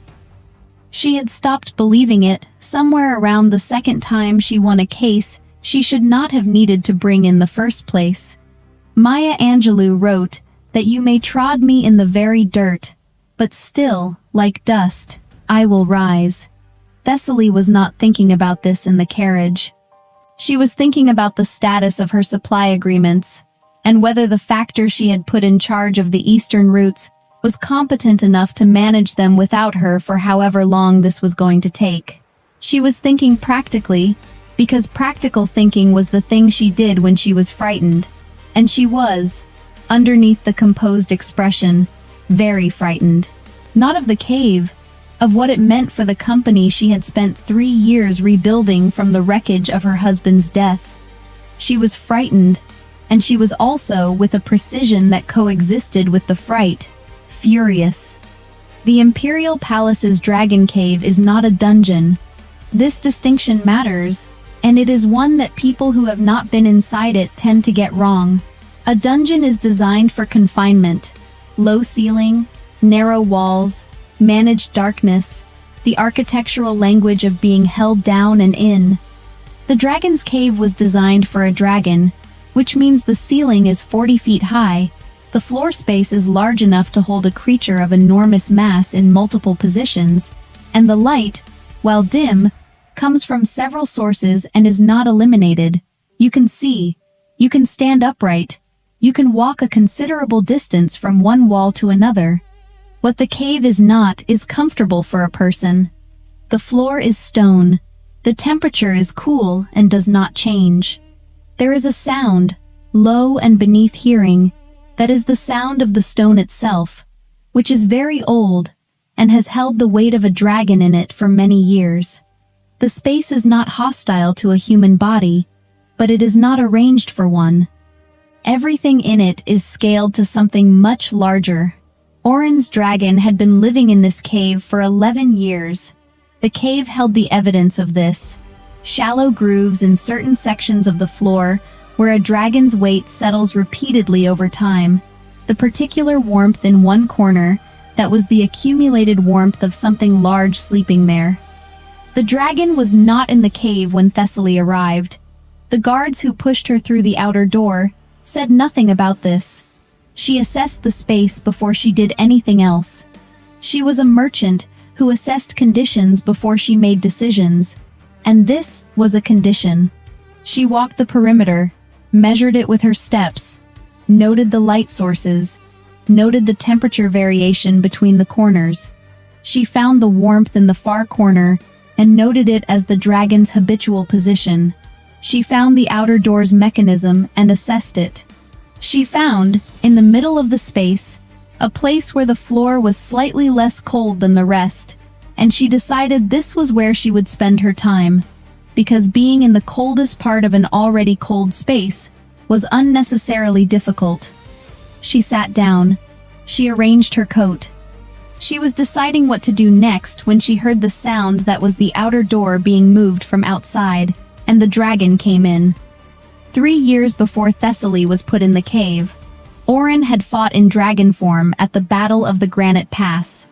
This was not unusual for a dragon emperor in battle conditions. What was unusual was the scale of the engagement and the decision Orin had made mid-combat to shield a section of the city wall that would otherwise have been lost. The shield had required him to hold position, while the enemy concentrated its fire on him. He had held. The city wall had survived. He had sustained a wound to his throat that the physicians had described, afterward, as nearly unsurvivable. It had not been unsurvivable. But the dragon voice had not returned. The dragon voice, in the tradition of the imperial line, was the sound a dragon emperor made when speaking truth that required acknowledgement.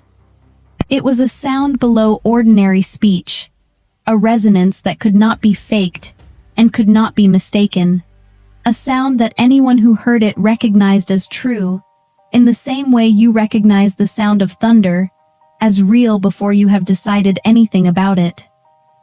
Orin had used his dragon voice to resolve disputes that would otherwise have required years in the courts.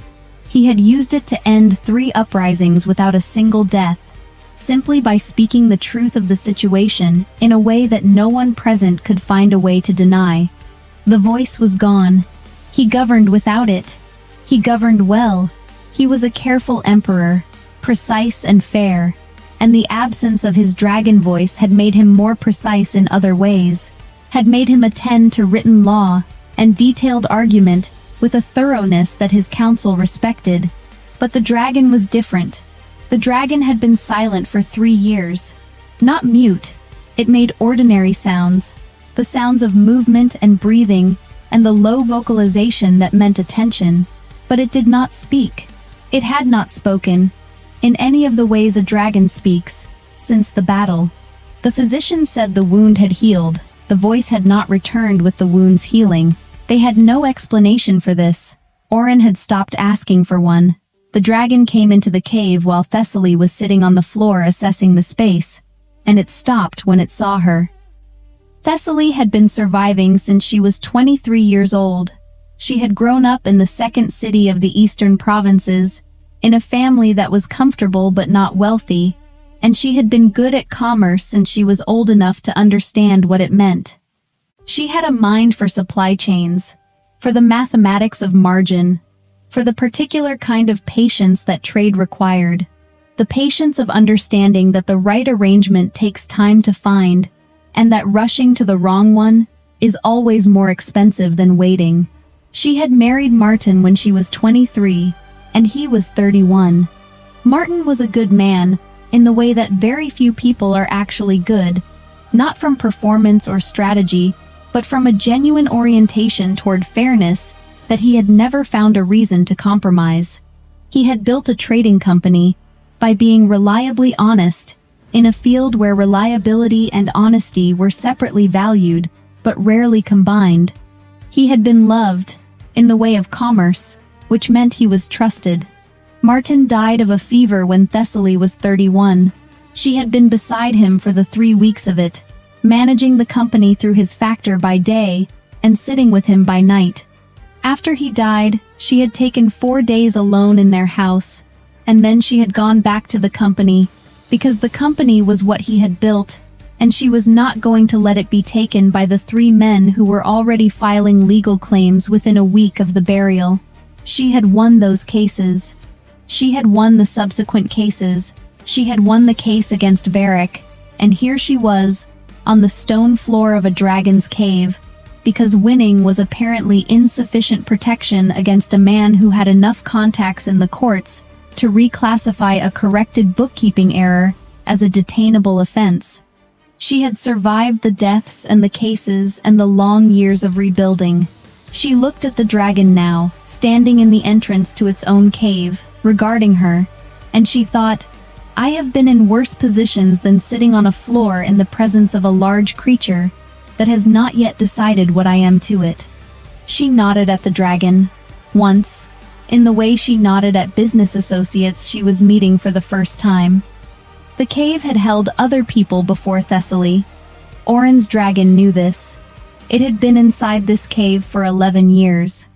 In those 11 years, it had seen 11 people brought through the outer door at the end of various legal processes, put into the cave as the form of detention the charge required, and then, in most cases, removed within a few days when the detention had served its procedural purpose. The dragon had learned to recognize the pattern of people in the cave. There was the first stage, which was near the door.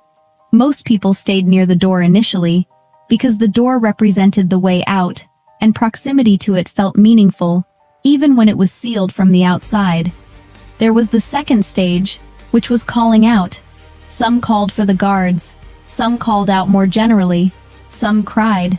The dragon did not find this objectionable. The space was frightening, and calling out was a reasonable response to it. There was the stage that followed calling out, which was one of two things. Some people became very still, entering into a kind of suspended state, where they sat near the door and waited without moving, and seemed to require as little of themselves as possible until the door opened.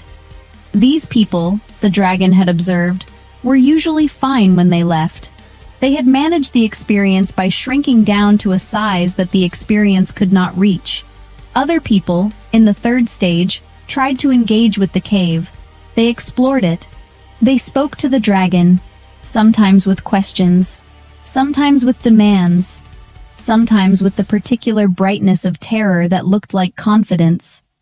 These people were also usually fine when they left, but they left different from how they had entered. Thessaly had done none of these things. She had assessed the space, walked its perimeter, found the warmest floor section, and sat down.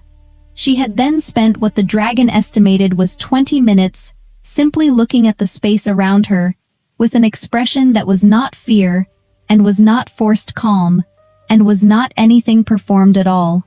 It was the expression of someone taking inventory. The dragon had not seen this before.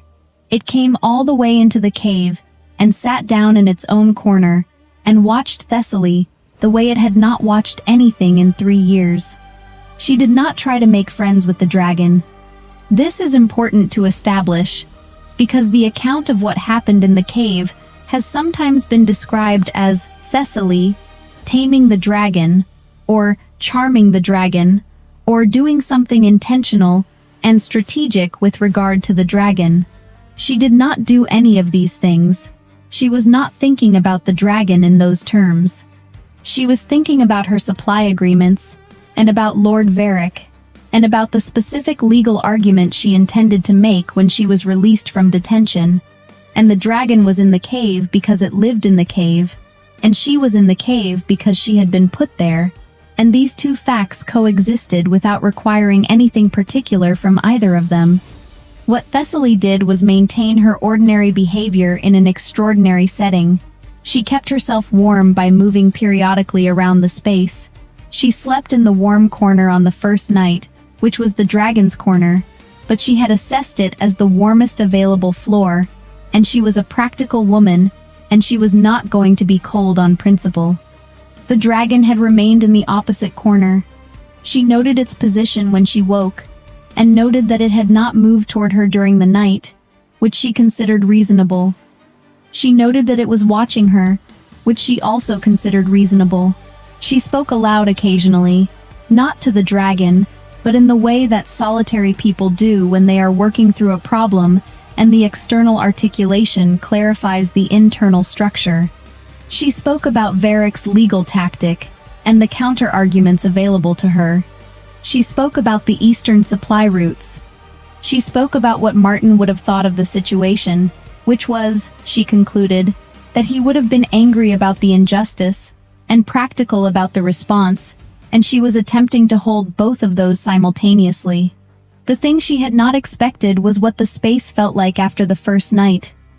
She had expected it to feel like confinement. It did not feel like confinement. It felt like a space that had been lived in by something large for a long time, and which had consequently absorbed a quality that was not hostile, and was not welcoming, and was simply present.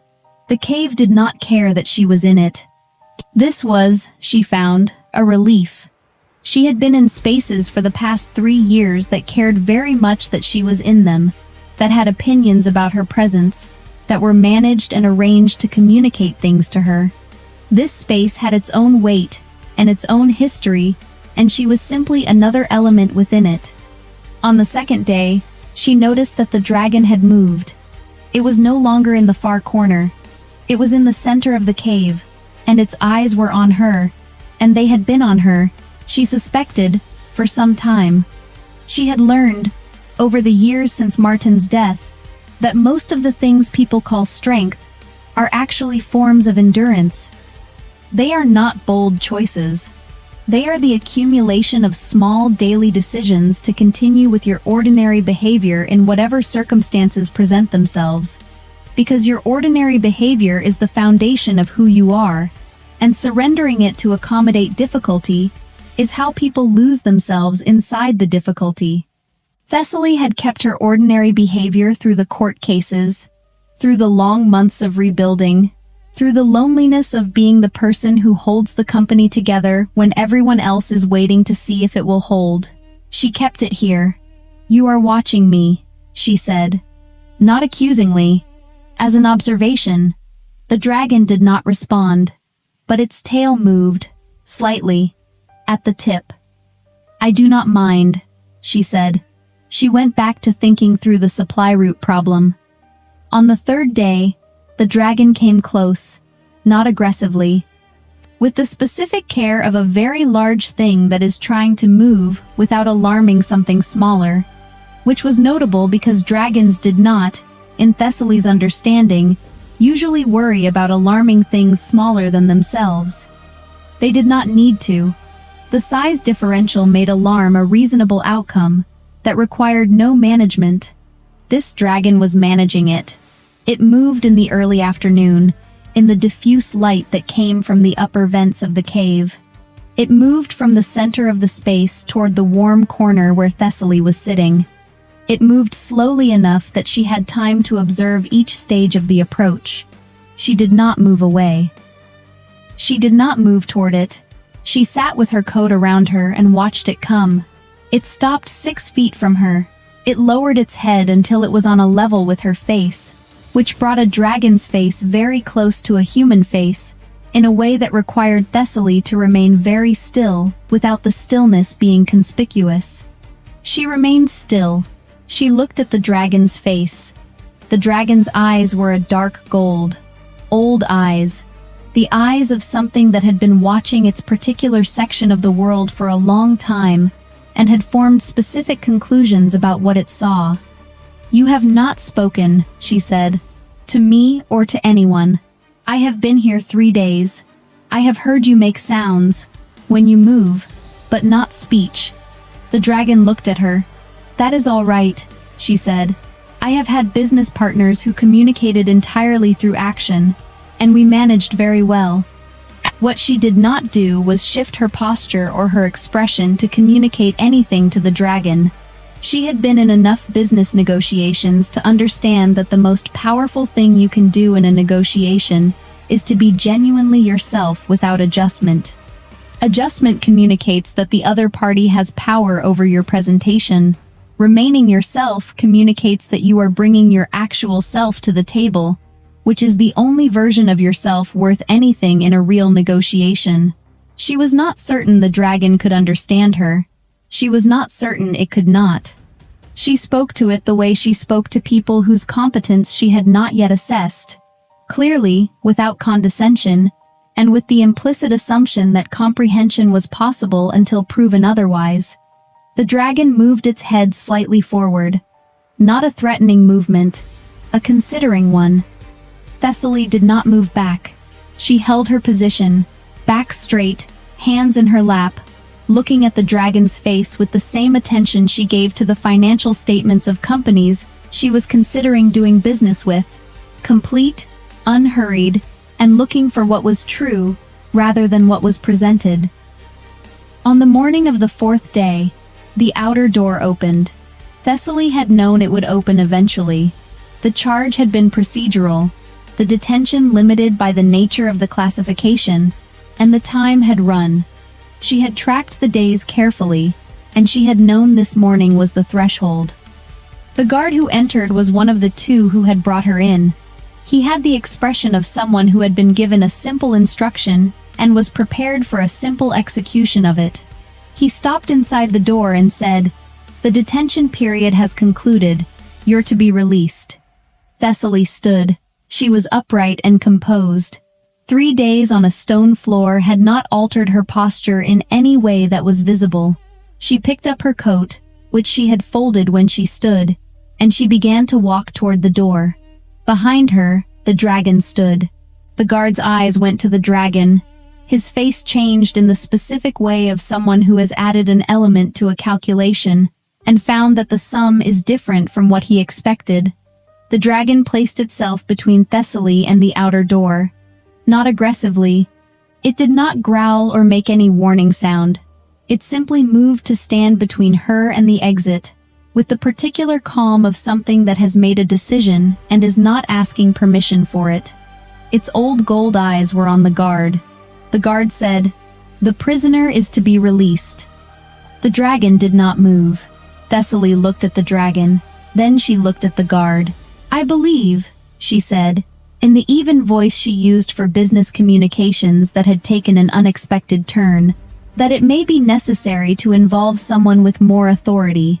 The guard looked at the dragon. The dragon did not move. The guard looked at Thessaly. Thessaly looked back at him with the expression of someone who has assessed the situation and is waiting for the other party to reach the same conclusion. The guard left to find someone with more authority.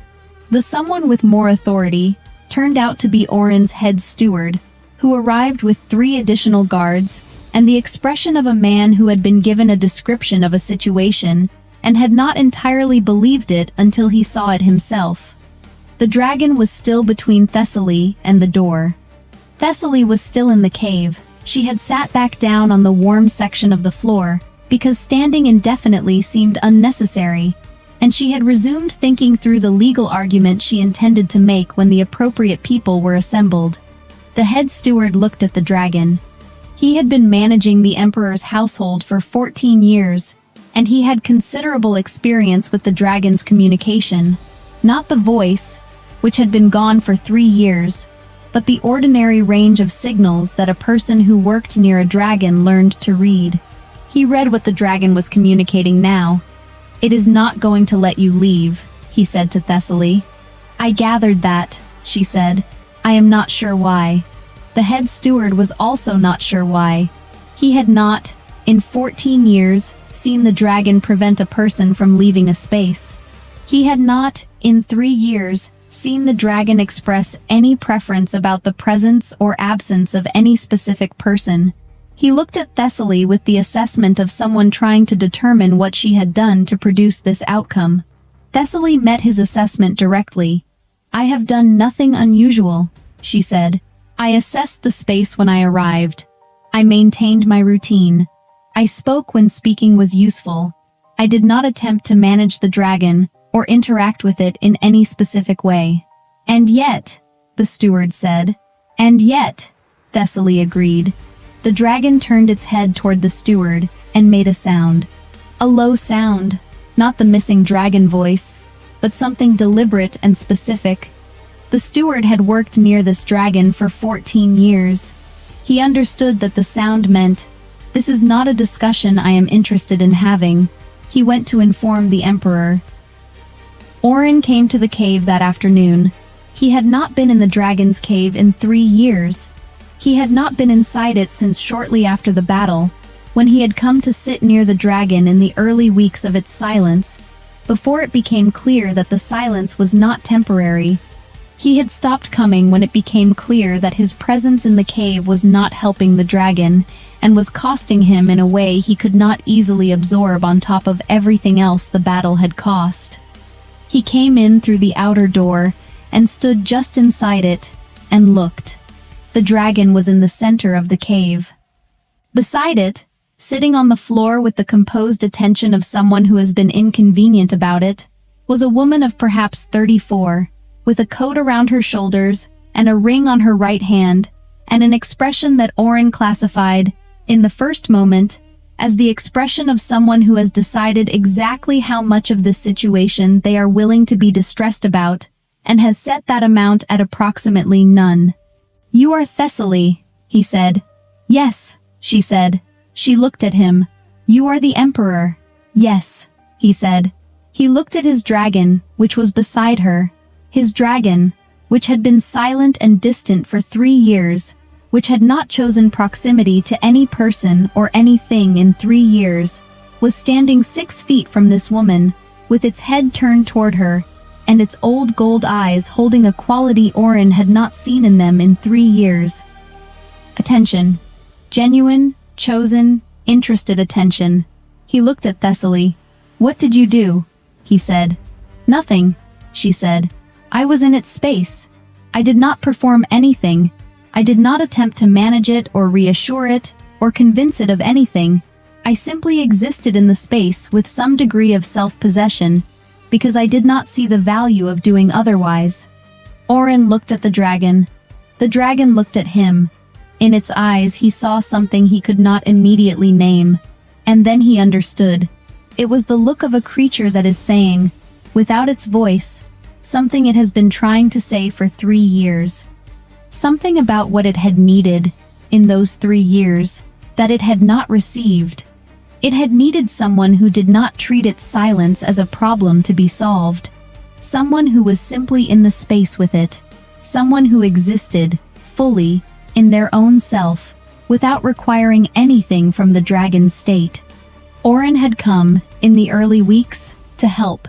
He had come with the weight of everything that had happened at Granite Pass, with his own loss, and his own grief, and his own guilt, about the voice that was gone, and the dragon had felt all of this.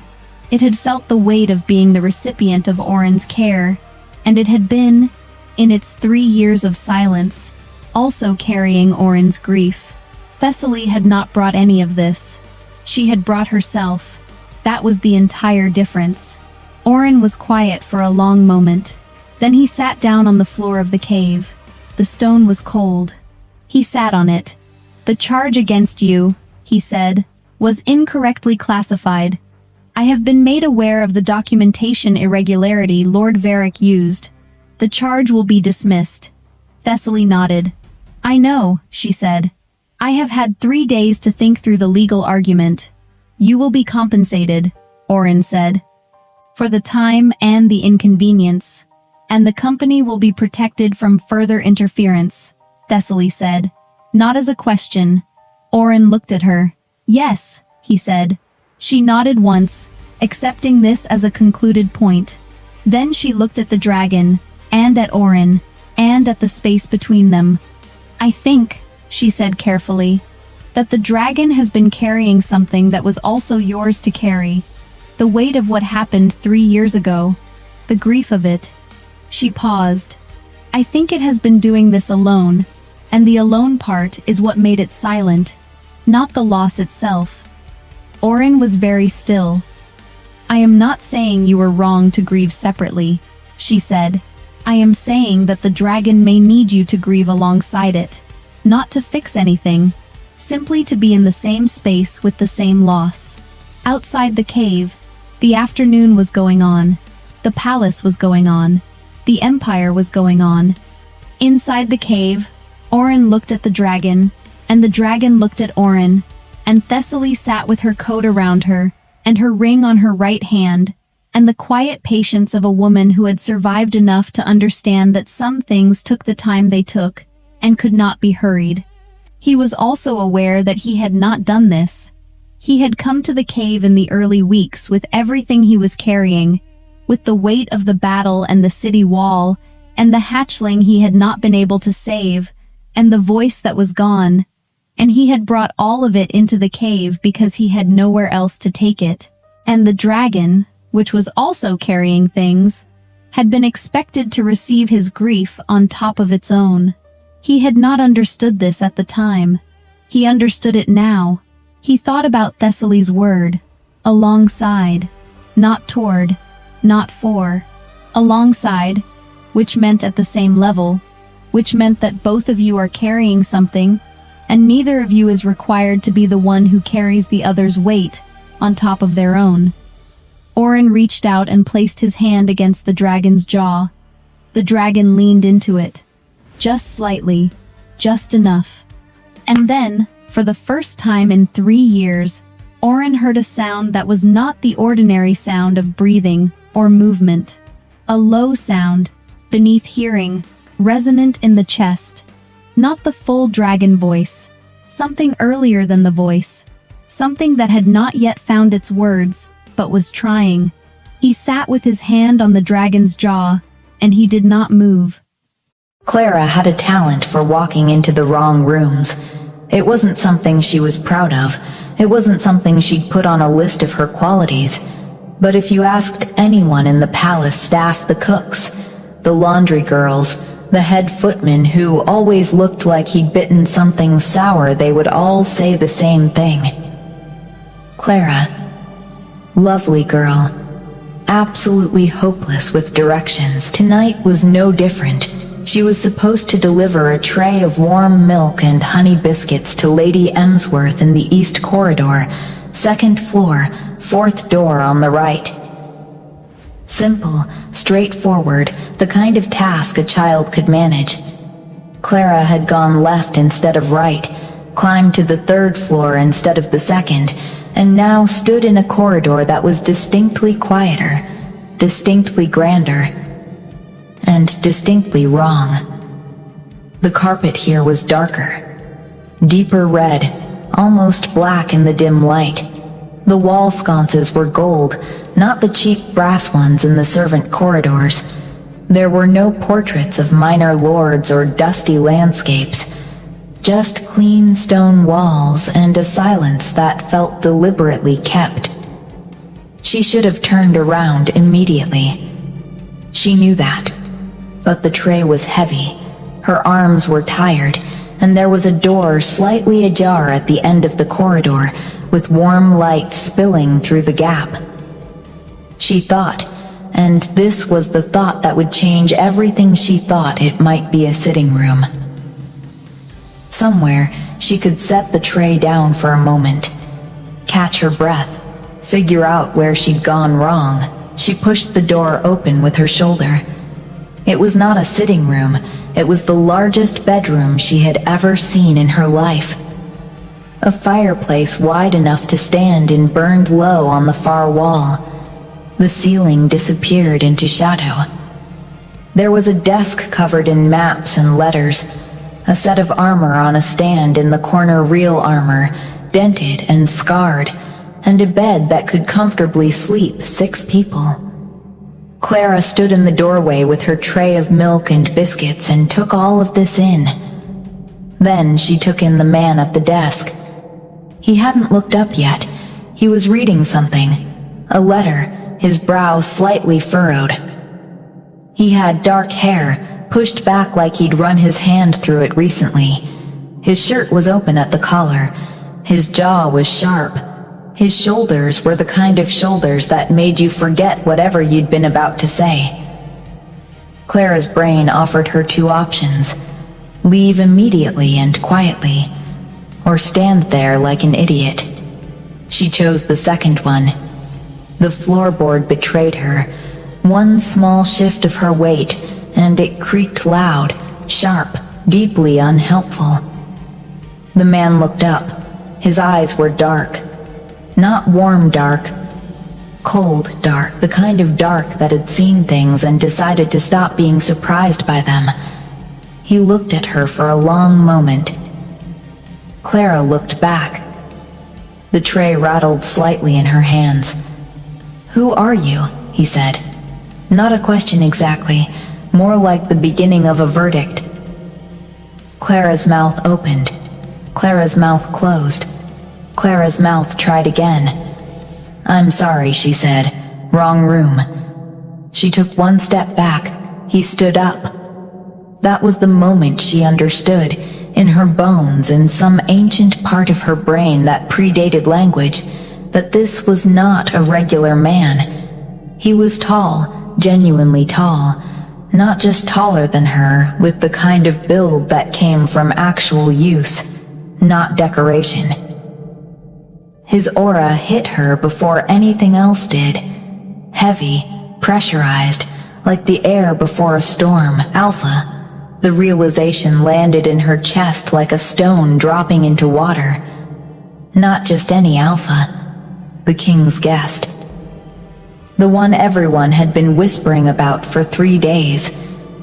The one they said had fought 4 men at once in the Northern Wars and walked away without a scratch.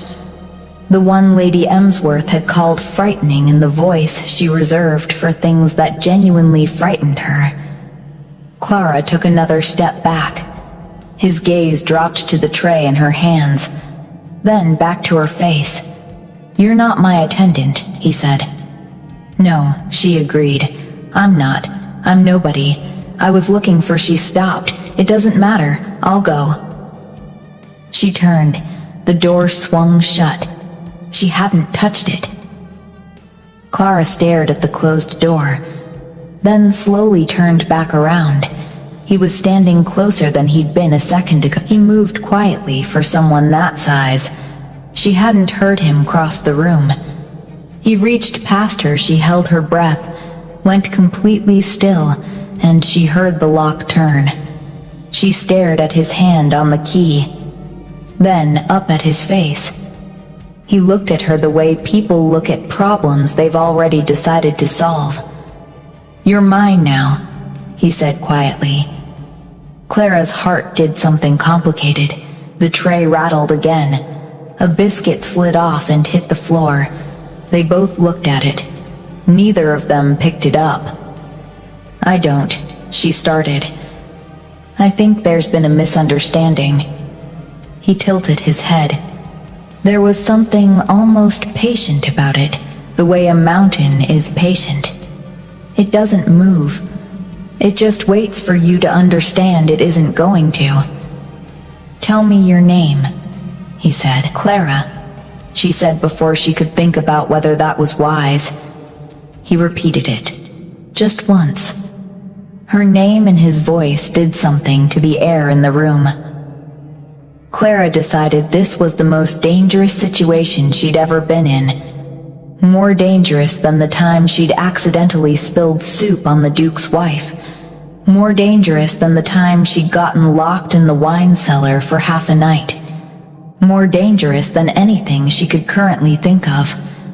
And the most maddening part, the part she would never in her life admit to anyone, was that her wolf was not afraid. Her wolf was interested. She should have been terrified.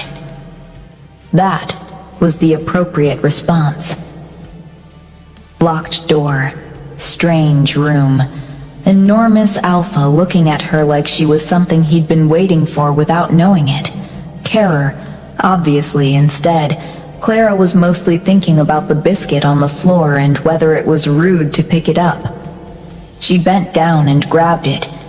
When she straightened, he was watching her with an expression she couldn't quite place. Not amusement exactly. Something closer to the way you look at something unexpected that turns out to be more interesting than expected. She set the biscuit back on the tray with great dignity. Given the circumstances, she felt this was an achievement. "I really do need to deliver this," she said. "Lady Emsworth will be wondering where I am." He didn't move. "What were you doing on this floor?" he asked. "Wrong turn," she said honestly. "I go left when I should go right. I've been doing it my whole life. My mother said I'd walk myself off a cliff one day." He blinked. She got the impression he hadn't expected that answer. She got the impression most people gave him very different answers. More careful ones. More frightened ones. "I'm not a threat," she said helpfully. "I'm a maid. I deliver things." That's all I do." He looked at the tray. "Warm milk," she said. "And biscuits. There were 6. There are 5 now. The floor has one." Something moved across his face. She wasn't sure what it was. It disappeared before she could name it. He walked back to his desk. For one breathless moment, she thought he was going to unlock the door. He sat down instead, picked up his letter, read it like she wasn't standing there. Clara stood in the middle of the most expensive room she'd ever been in and tried to decide what to do. Leaving was still impossible. The door was still locked, and the key was on his desk now, casually set next to an ink pot like it wasn't the object standing between her and freedom. She could ask for it. Obviously, she could simply say, "Could I have the key, please?" And probably he would give it to her. She looked at his jaw. The set of it. The way he held a letter like it owed him something. She did not ask for the key. Instead, against every instinct that had kept her out of serious trouble for 22 years, she crossed the room and set her tray on the edge of his desk. Not aggressively, carefully, the way you set something down when you've made a decision and you're committed to it now. He looked at the tray. Then at her. "You could have some," she said. "The biscuits are good. Cook Miriam makes them with cardamom." He said nothing. She pulled the other chair from the corner of the room, the small one that was clearly just decorative, and sat in it. Pulled a biscuit from the tray, took a bite. He watched her eat a biscuit in his room with an expression that suggested no one had ever done this to him before. "Good," she said, nodding. "Why are you still here?" he said. "The door is locked." "I would open it if you asked." She considered this. "Why did you lock it?" He was quiet for a moment. Then he said, "You flinched when I stood up." "Every servant does. I'm used to it." "You did," she thought about that. "I was startled," she said. "That's different from frightened, is it?" "Yes, you startled me. You haven't frightened me yet." His eyes narrowed slightly, not in anger, in attention. There was a difference. "Yet," he repeated. She shrugged one shoulder. "I don't know you. Maybe you're terrible. But I've met terrible people and they usually have a different energy. What energy do I have?" "Tired," she said. Honestly, she wasn't sure where the honesty was coming from. It kept arriving before she could stop it. "You look like someone who's been very serious for a very long time and has forgotten whether there's another option." The silence after that was different from the silences before. Something in it shifted. He set the letter down. His name was Kyle. She didn't know that yet. She would find out in approximately 7 minutes when his attendant knocked and called through the door, and he answered with a voice that was different from the one he'd been using with her. Harder, less human. But right now, he was just a man at a desk looking at a girl who had walked into his room by accident and decided to stay. His wolf, though he would never have admitted this to another living person, was not telling him to make her leave. It was telling him something else entirely. "My name is Kyle," he said. "Clara," she said. "We covered that." The corner of his mouth did something very small. She filed it away like evidence. The knock on the door came like a verdict. "Your Majesty." Male voice, controlled. Careful, the kind of careful that meant the person had learned to be careful around this particular man. "There are matters requiring your attention." Kale didn't look away from Clara. She had the distinct sense that this was unusual, that things requiring his attention usually got it immediately. "A moment," he said. She watched him stand, cross the room, and pause with his hand near the key. He looked at her, just briefly. The key turned in the lock. He stepped into the corridor and pulled the door half closed behind him. Clara let out a breath she hadn't known she was holding. She looked around the room properly for the first time since she'd walked into it. The maps on the desk she could see now, they were battle maps, detailed ones, with marks she didn't understand but that looked serious. The armor in the corner was dark and heavy, and one of the shoulder plates had a dent in it from something significant. There were books on a shelf along the wall, not decorative books, red ones, spines cracked, pages marked.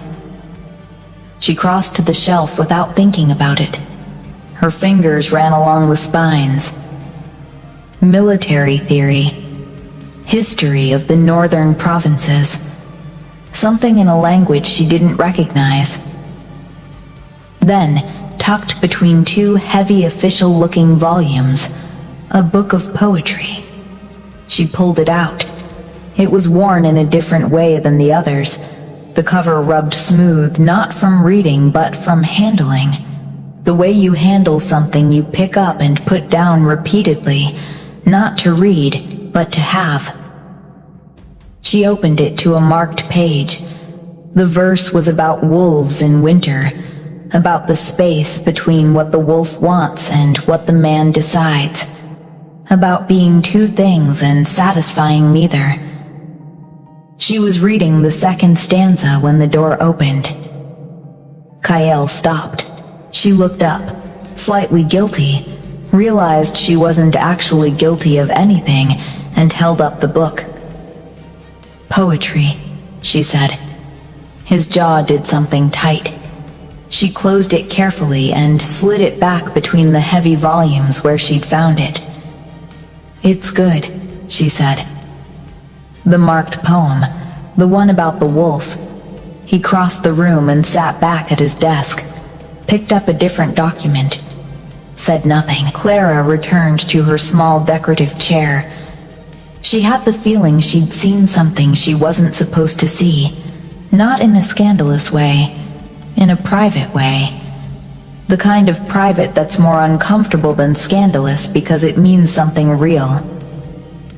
"You didn't send me away," she said. He looked up.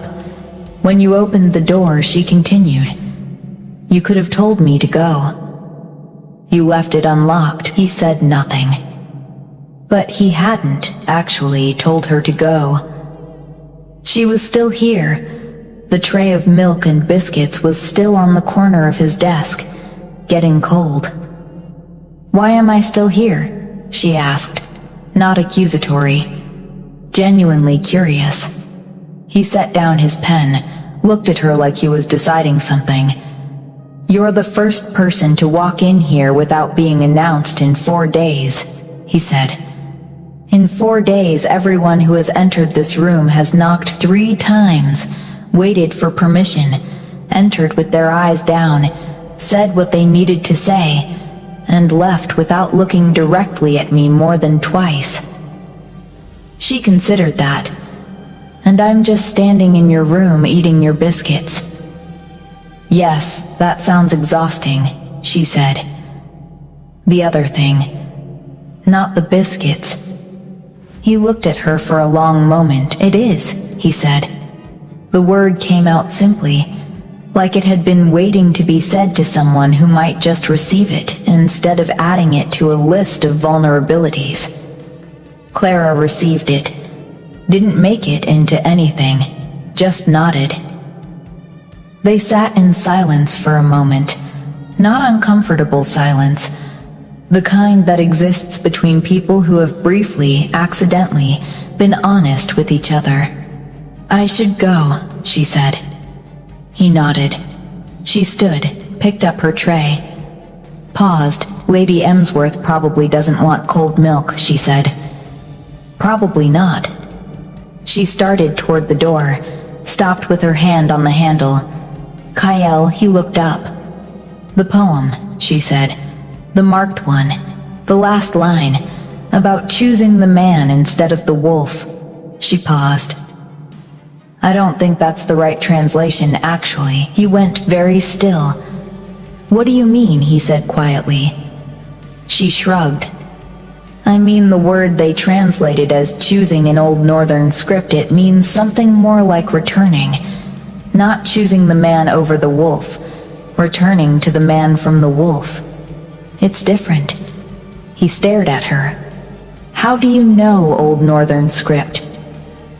"My father collected books," she said simply. "He couldn't afford good ones, so he bought strange old ones nobody wanted." She opened the door. "Good night." She was 2 steps into the corridor when his voice came through the gap. "Clara." She looked back. "The milk," he said. "Leave it. If you're not going to Emsworth's anyway." She looked at the tray.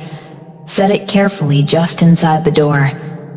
She walked back down the corridor toward the stairs. Her wolf was humming.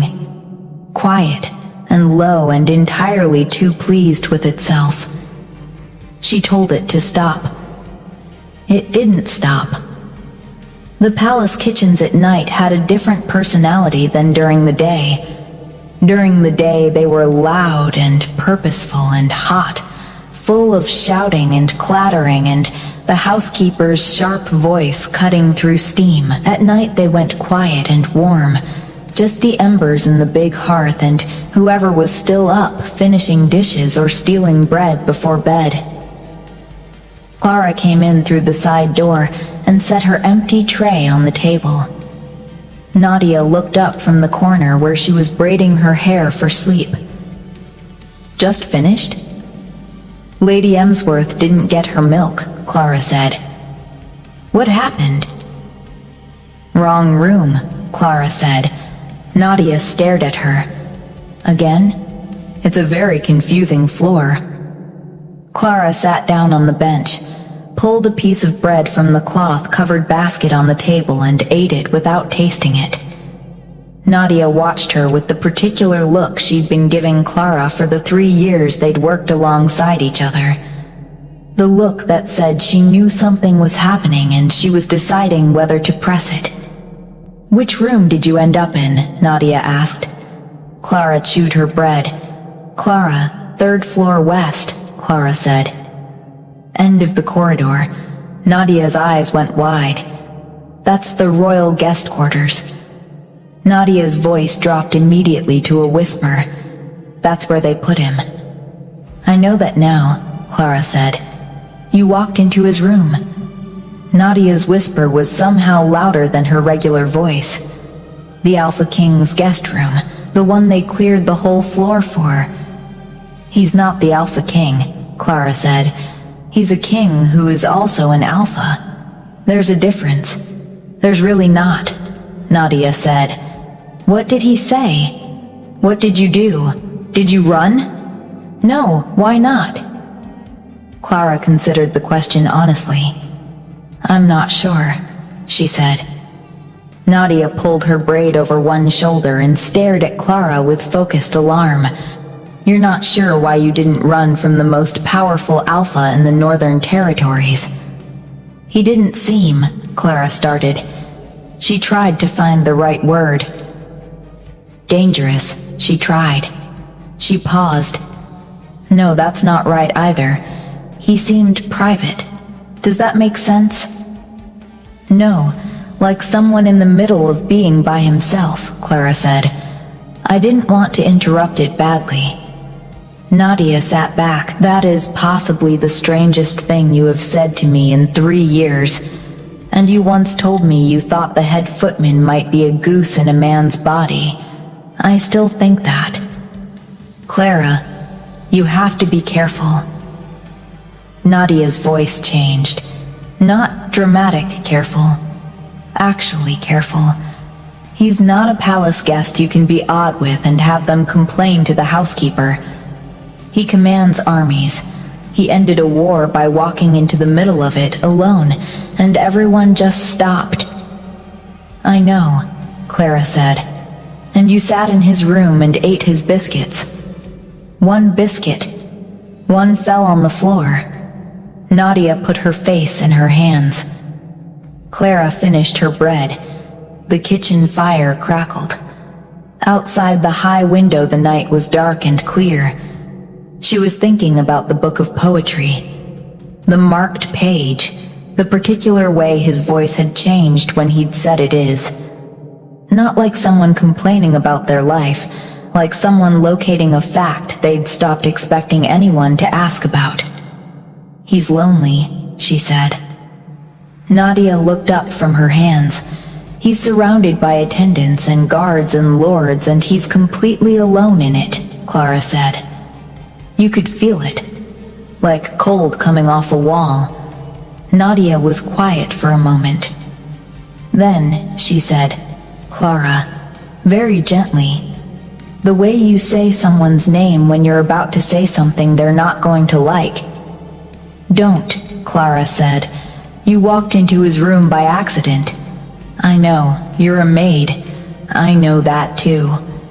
He is, Nadia said carefully, not someone you get close to and then step back from. That's not how it works with alphas like him. If you're interesting to him and it sounds like you are interesting to him, that doesn't just go away. Clara said nothing. Your wolf is not being sensible right now, Nadia said. My wolf is fine, Clara said. Nadia gave her the look. Clara looked at the fire. She was not going to think about the way he'd said her name. Just once, at the end, when she'd been leaving, Clara, like he was checking something, like he was making sure it had stuck. It had stuck. She ate another piece of bread and told herself firmly that tomorrow she would go right instead of left, deliver things to the correct rooms, and not walk into anyone's private space. She was still telling herself this when she fell asleep. In the morning, the housekeeper summoned her before breakfast and told her she had been specifically requested to bring the morning tray to the west corridor, third floor end of the hall. Clara stood in the housekeeper's office and kept her face very still. Requested by who? She said. The housekeeper looked at her over the top of her lists. By name, she said. The guest requested you by name. She paused. How does a palace guest know your name, Clara? Wrong room, Clara said. The housekeeper stared at her for a long, exhausted moment. Go, she said, and for the love of everything, do not be strange. Clara took the tray and went. She went right this time. She knew which floor. She didn't need to guess. Her wolf was already ahead of her. She knocked 3 times. Quiet, the way you knock when you're not sure if you want the door to open. It opened immediately. Not an attendant, not a guard. Him, he was dressed now, proper clothes, dark, the kind that somehow managed to look like authority without trying. His hair was still slightly pushed back. He had a cup of something in one hand. He looked at her like he'd expected her, and was checking she was actually there. Clara held up the tray. Morning, she said. He stepped back to let her in. She entered. Set the tray on the table near the window, the round one that hadn't been there last night. Someone had brought it in, with a chair on either side, and a small arrangement of things on it that made it look deliberate, like a place 2 people might sit. She looked at the 2 chairs. She looked at him. He sat in one of them without saying anything about it. Clara sat in the other one. He poured from the pot on the tray into both cups before she could reach for it. She watched him do this with the specific attention you give something unexpected when you're trying not to seem like you find it unexpected. You translated the old northern script, he said, without a book or a reference, in about 4 seconds. Good morning to you too, she said. He looked at her. She picked up her cup. My father had a thing for old languages. He thought they were more honest than new ones because they didn't have as many words for polite things. When you only have 60 words, you have to mean all of them. Kyle turned his cup in his hands. Where is your father now? Gone, she said. 3 years. It was quiet and not terrible. He went in his sleep, which he would have said was the only dignified option. I'm sorry, don't be. She sipped her tea. He had a good run, read everything he could find. Annoyed everyone around him constantly with facts they hadn't asked for. Died surrounded by messy books and a cat that didn't like him, but stayed anyway. Something moved across Kyle's face. Not quite a smile. Something softer than that and less self-conscious. The cat stayed, he said. Animals are honest, she said. If it stayed, it meant something. He was quiet for a moment. She watched the light from the window fall across the maps on his desk, the battle maps with their serious marks. You're going north, she said. Aren't you? She nodded toward the desk. He followed her gaze. Yes, soon? Within the week. She nodded. The tea was good, stronger than what the staff got. Is it bad? She asked. The north. He looked at her steadily. Why are you asking? Because you've been awake for a while, she said. The kind of awake that isn't about one night. You have that. She searched for the word compressed look, like someone carrying too much and redistributing it badly. His eyes did something complicated. Most people don't ask me that, he said. Because most people are answering your questions, not asking them. Yes, she pulled a biscuit from under the cloth on the tray. Different ones today. Honey and something else she didn't recognize. It's not bad exactly, he said. She hadn't expected him to answer. She went still and let him. It's complicated in a way that makes bad feel too simple. The territory is disputed. Has been for 60 years. I'm going to do what my father did and his father before that, which is stand in the middle of it and make everyone look at something bigger than the dispute. Does that work? Sometimes, he said. Long enough. What does that mean? It means I solve it for this generation and the next generation starts a new argument about it. She thought about this. That sounds thankless. All of it is thankless, he said. He said it simply, without bitterness. That's not the point. What is the point? He looked at her for a moment.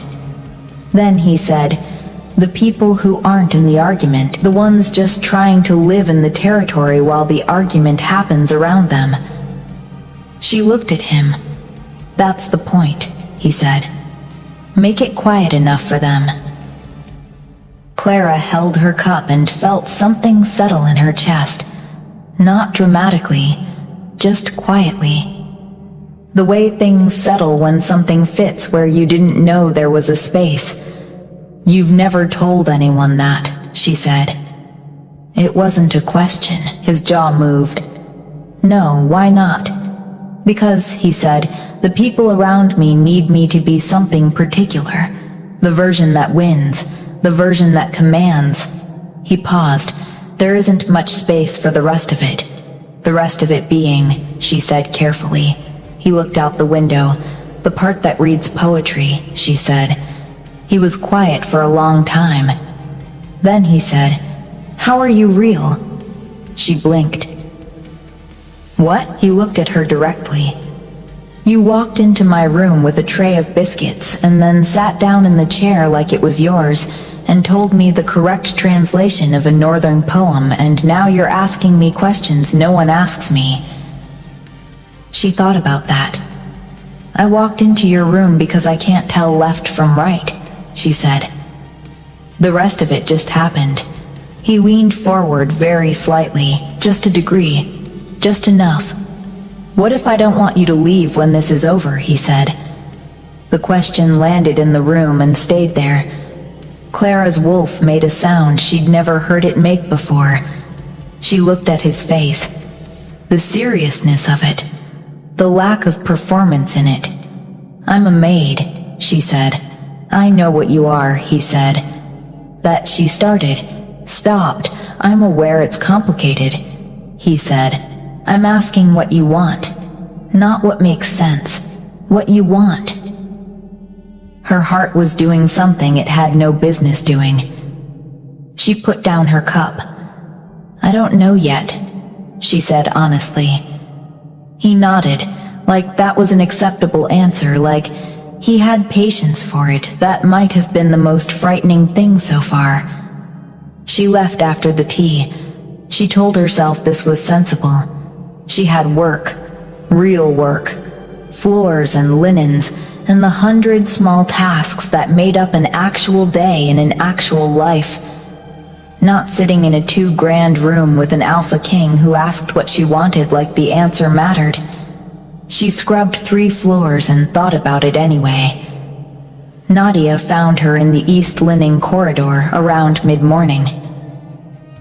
"You have that face," Nadia said. "What face?" "The one where you're thinking loudly." Clara folded a sheet with more precision than it required. "He asked me what I want," she said. Nadia stopped walking.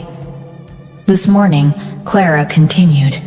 Not she caught Nadia's expression. Not like that. Just what I want. Like a real question. "What did you say?" "That I didn't know yet." Nadia was quiet for a moment. "What did he say?" He nodded. Nadia sat down on the linen chest. "That's worse than if he'd pushed." "I know," Clara said. "Because pushing you'd know how to handle." "I know." "Patience," as Nadia trailed off. "How old is he?" "Maybe 30, Clara said. "Hard to tell. He has young eyes and old everything else." Nadia looked at the ceiling. "Clara, you understand what's happening here." "He's leaving in a week," Clara said. "For the north. That's it. That's the whole thing." "Is it?" Clara folded another sheet. She thought about the poetry book. The worn cover, the marked page about the wolf and the man and what it meant to come back to yourself. She thought about the way he'd poured tea into both cups automatically, like it hadn't even required a decision. She thought about what you want. Her wolf had been saying something all morning she was choosing not to listen to. "Clara," Nadia said gently. "I know," Clara said. She didn't say what she knew. Nadia didn't ask her to. They folded sheets in silence for a while. The familiar rhythm of it. The linen smelled clean and simple. The kind of clean that had nothing complicated in it. The housekeeper appeared at the end of the corridor. "Clara." She held out a folded note, delivered by one of his attendants.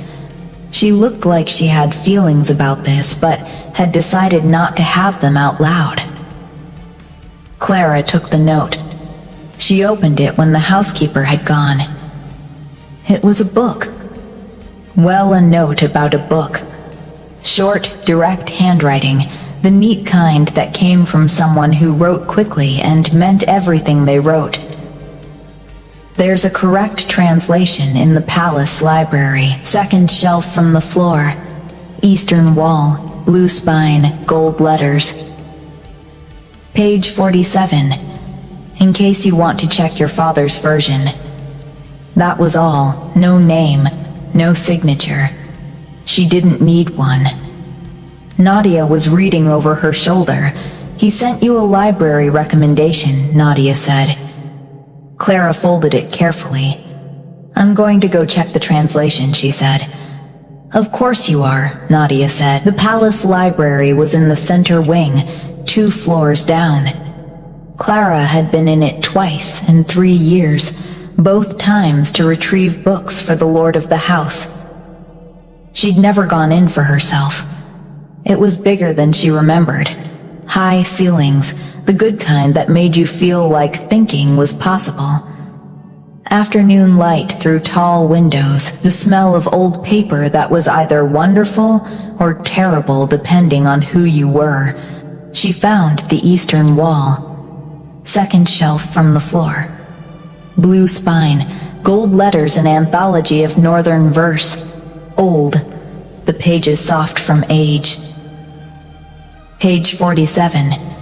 She stood in the library in her work dress with flour still on her sleeve from helping in the kitchens earlier and read the translation.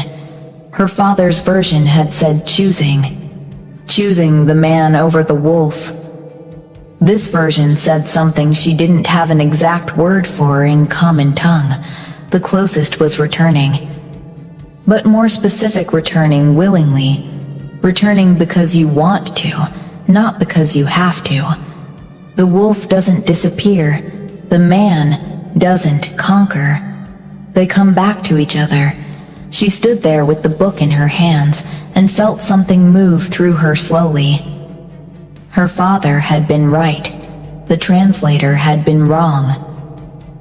Or not wrong exactly, just afraid of what the real word meant, so they'd chosen a safer one.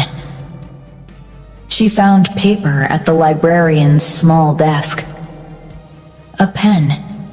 She wrote 2 words and the page number. She gave it to the attendant at the west corridor stairs without letting herself think about whether it was wise. The attendant looked at the folded note, then at her, then went upstairs without comment. Clara went back to work.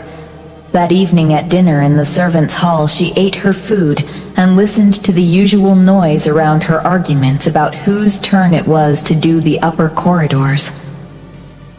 Gossip about the visiting lord's rudeness to the stable master, someone's opinion about the soup. Ordinary things, real things, her things. Her wolf sat quietly in her chest and didn't say a word. It didn't need to. The second note came that night, left at the servants' entrance with her name on the outside in that same direct handwriting. Clara. No title, no formal address, just her name like it was a complete sentence. She opened it in the small room she shared with Nadia after Nadia was asleep. You were right. Your father's version and mine agree. The translator chose the safe word. Then, below it, a line she read 3 times. Why do you think they were afraid of the real one? She sat on the edge of her bed in the dark and thought about that. She wrote back the next morning, tucked it into the fold of the breakfast tray she was told, again to deliver to the 3rd floor west corridor. Because returning willingly means the separation happened. Choosing implies you were always in control. People prefer the story where the wolf was never a problem. She knocked. He opened the door. She handed him the tray. He saw the note folded under the edge of it. Come in, he said. She came in. They had fallen, without discussing it, into a pattern. Tea in the morning, 1 hour, both chairs at the round table. She talked about her father's books. He told her in pieces, slowly, like someone unloading something carefully about the North. About what 60 years of dispute does to the land. About the generation that grew up inside the argument and doesn't know how to live without it.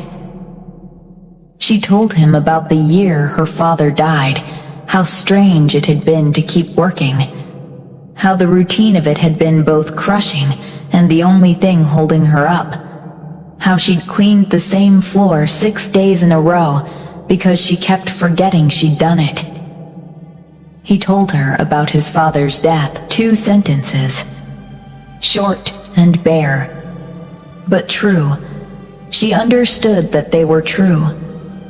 On the 4th morning she arrived, and there was a second book on the table. Not the poetry one, a different one. Old Northern History, she read from the spine. Your translation skills might be useful, he said, without looking up from something he was writing. There are sections of this I've had translated twice, and both versions disagree. She sat down, pulled the book toward her. For the next hour she translated, and he wrote, and they talked about neither thing directly but somehow about both of them at once. On the 5th morning, Nadia met her in the corridor before she went upstairs. People are talking, Nadia said. What kind of talking? The noticing kind, Nadia said carefully. Not unkind yet, but noticing. The housekeeper, some of the other girls. Clara nodded. Is it going to be a problem? Nadia asked. For who? For you? Clara thought about that honestly. I don't know, she said. Nadia looked at her for a long moment. Are you happy? Nadia asked. Clara thought about the way the morning hour felt, full, somehow, like actual time instead of time waiting to be over. Yes, she said. Nadia exhaled. Then I don't know what to tell you, Nadia said. Except, be careful. Not careful as in don't feel things. Careful as in know where you're standing. Know what's real. Know what changes in a week when he goes north and you're still here. Clara knew. She'd been knowing it quietly every morning while she sat across from him. 1 week. Less now. 5 days. 4. She went upstairs. He was at the window when she came in, not at the desk.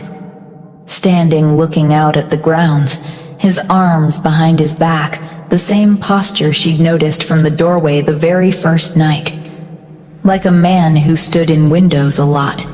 Like looking out at things was part of how he thought. He heard her come in. Didn't turn around. 3 days, he said. Yes, she said. She set the tray on the table, sat down in her chair, poured her own cup because she'd started doing it herself by the 2nd morning. He turned from the window. His face was different today. Not closed exactly, something resolved in it, like he'd made a decision in the night and settled into it. He sat across from her. Come north, he said. She looked at her tea. Not as he stopped. Chose differently. Come as yourself. Whatever that means. Whatever it becomes. Come and find out. She thought about her floor scrubbing. Her sheets. Nadia braiding her hair in the kitchen corner. The small room with the narrow bed. The life that was completely hers. Small and real and known. She thought about wrong rooms and right translations and tea going cold while they argued gently about what a word really meant. You're asking me to leave everything, she said. Yes, he said. He didn't pretend it wasn't that. I know what I'm asking. Why? He looked at her steadily. Because in 3 years I will have forgotten the names of the lords in those rooms. He nodded at the ceiling, the direction of the floors above. He leaned forward slightly. I will not forget you. Her wolf stopped being quiet. It said something clear and certain and completely inconvenient. She picked up her cup, took a long sip, set it down. Can I have until tomorrow? She said. Yes, he said. She drank her tea. He drank his. Outside the window the grounds were bright with early morning light, and the north was 3 days away, and her wolf would not stop saying what it was saying. She didn't sleep. Not really. She lay in the narrow bed in the small room she shared with Nadia, and listened to the quiet sounds of the palace at night, the settling of old stone, the distant steps of the night guard, Nadia's slow, steady breathing, and tried to think sensibly. She was a maid. This was a fact. Not a sad fact, not an embarrassing fact, just a fact the way the stone floor was a fact. She was good at her work. She liked Nadia. She liked Cook Miriam's cardamom biscuits and the way the linen closet smelled and the cold flagstones under her feet in the morning that woke her up better than any tea. She had a life. It was small, and she was in it, and that was real. He was a king, also a fact. The kind of king who ended wars by walking into them, who had battle maps on his desk with serious marks, who was leaving in 3 days for the north where things were complicated in ways that made bad feel too simple. He was also the man who found a book of poetry between 2 histories and kept it, who poured tea into both cups without asking, who said what you want like it was the important question, not the practical one. She knew the practical answer. The practical answer was stay. Keep your life. He'll go north, you'll scrub floors, and eventually his face will become something you remember fondly when you're old. Her wolf had a very different answer.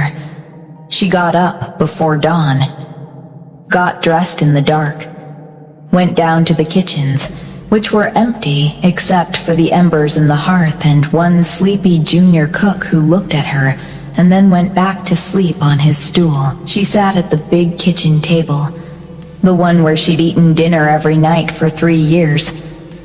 She put her hands flat on the wood and looked at them. Her father would have said something unhelpful, but true. He had a gift for that. He would have told her about some old northern concept that meant the same as all of this, given her the word for it, and then made her figure out what to do with it herself. She sat there until the sky through the high window started to change. Then she went upstairs. His light was already on. Of course it was. She knocked. He opened the door. He looked at her face and didn't say anything. She walked past him to the round table, sat in her chair, poured herself tea from the pot that was already there, already the right temperature, like he'd known she was coming. Nadia's going to be annoyed with me, she said. He sat across from her. She'll tell me I'm impossible, Clara continued, which is fair because I am. She held her cup in both hands. She's going to worry. She'll tell everyone I'm making a terrible decision. He watched her. She is probably right, Clara said. From the outside it looks mad.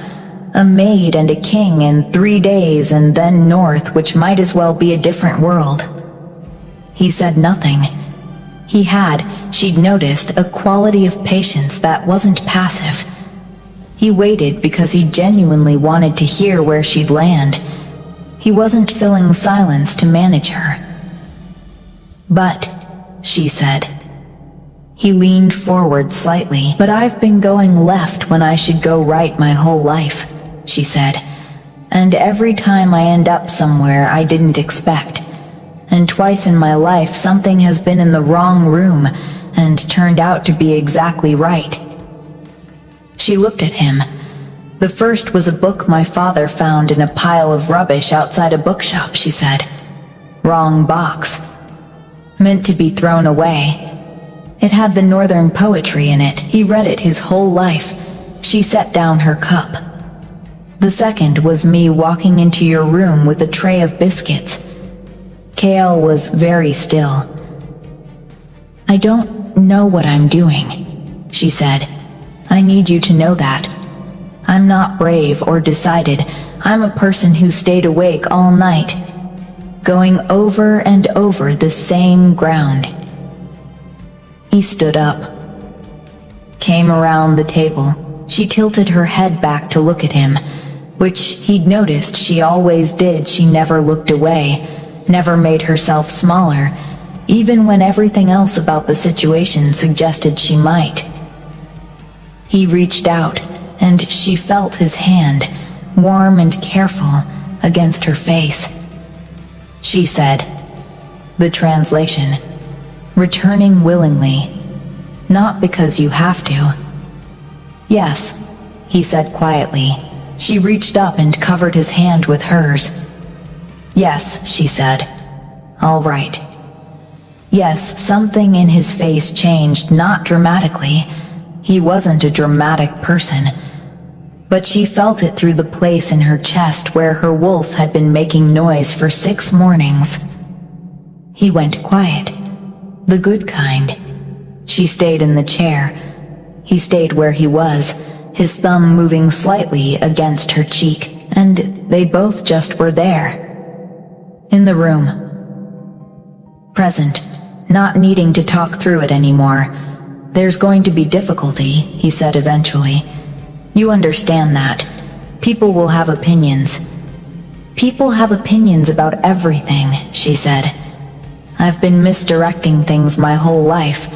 I'm used to managing it. Something moved across his face, closer to a smile this time. She stood up. She came up to his collarbone, which she'd noticed on the first night and had been noticing ever since. She pressed her forehead briefly against his chest. His arms came around her. Careful, not possessive, or not only possessive, like she was something he didn't want to startle. I need to go tell Nadia, she said into his shirt. She'll be annoyed, furious. He made a sound she felt through his chest, almost a laugh. She pulled back. 3 days, she said. 3 days, he agreed. She went to tell Nadia.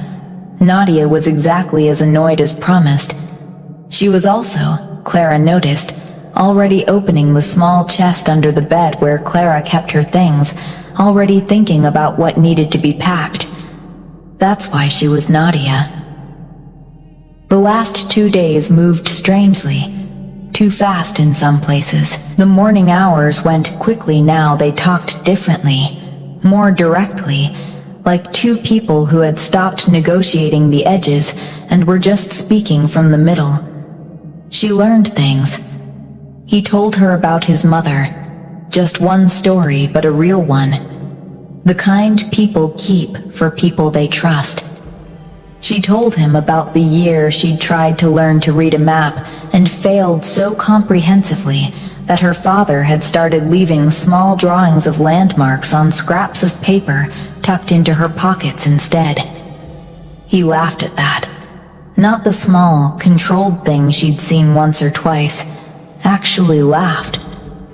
She decided immediately that making him do that was going to be a recurring goal. The other parts moved slowly. Packing her things, which didn't take long because she didn't have much, felt weighted.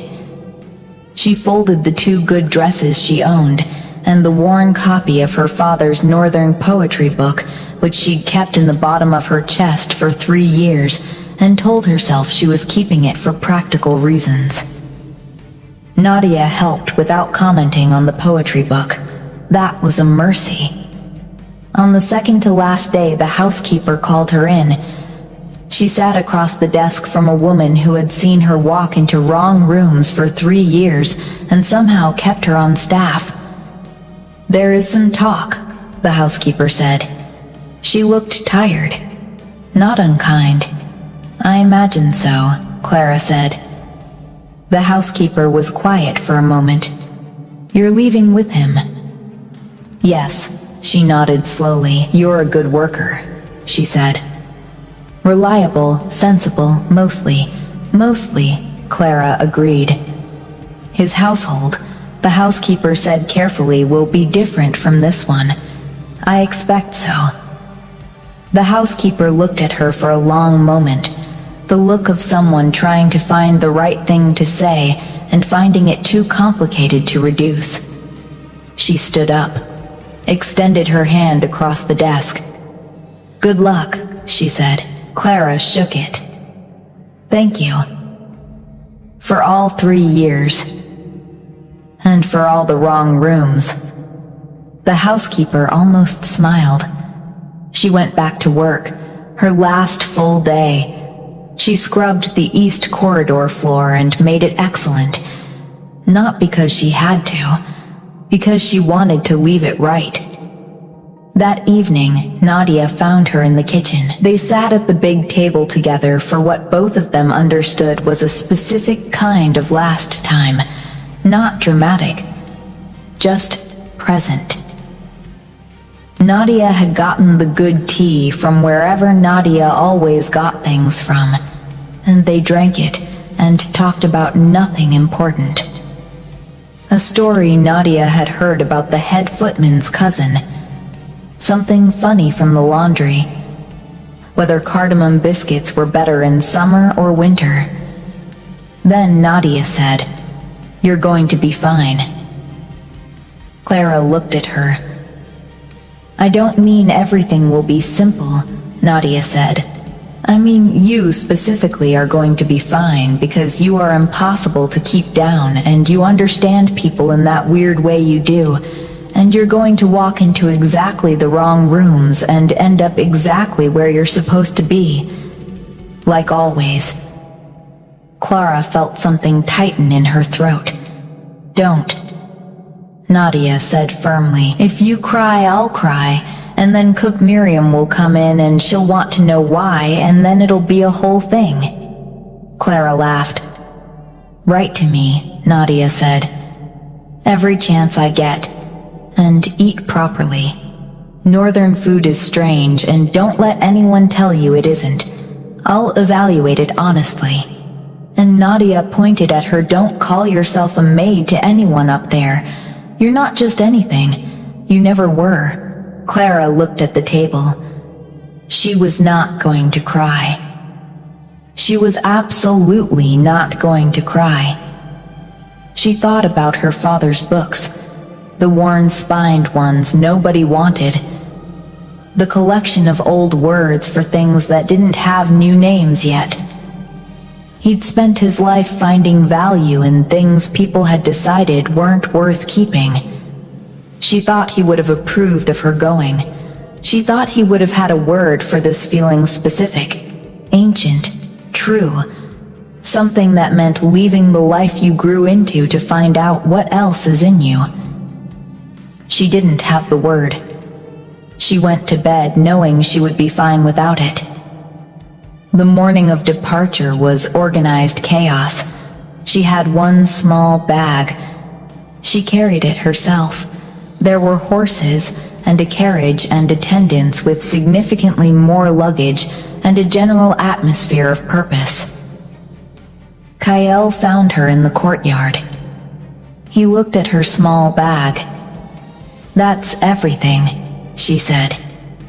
He nodded like it was exactly what he'd expected. He offered his hand. She took it. They walked toward the horses together, and she did not look back. Not because there was nothing worth looking back at, but because she had already looked.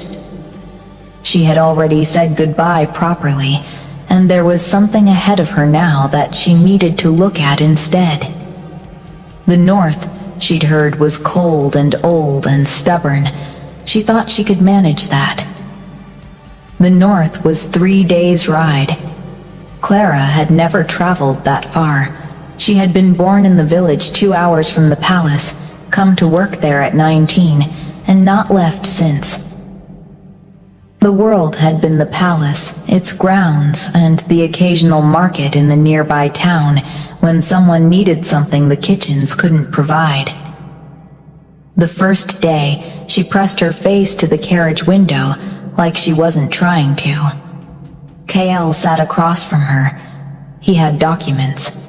He read them, made marks, occasionally looked up and caught her staring at a particular hillside or a river bend and said nothing about it, which she appreciated. By midday, she'd stopped pretending she wasn't looking. "Tell me what I'm looking at," she said once, when they passed through a stretch of land that looked different from the south. rockier, the trees shorter and broader. He looked up and out the window. "Border territory," he said. "No one's tended it formally in 40 years. It grows its own way now." "It looks stubborn," she said. "Yes," he said. "It does."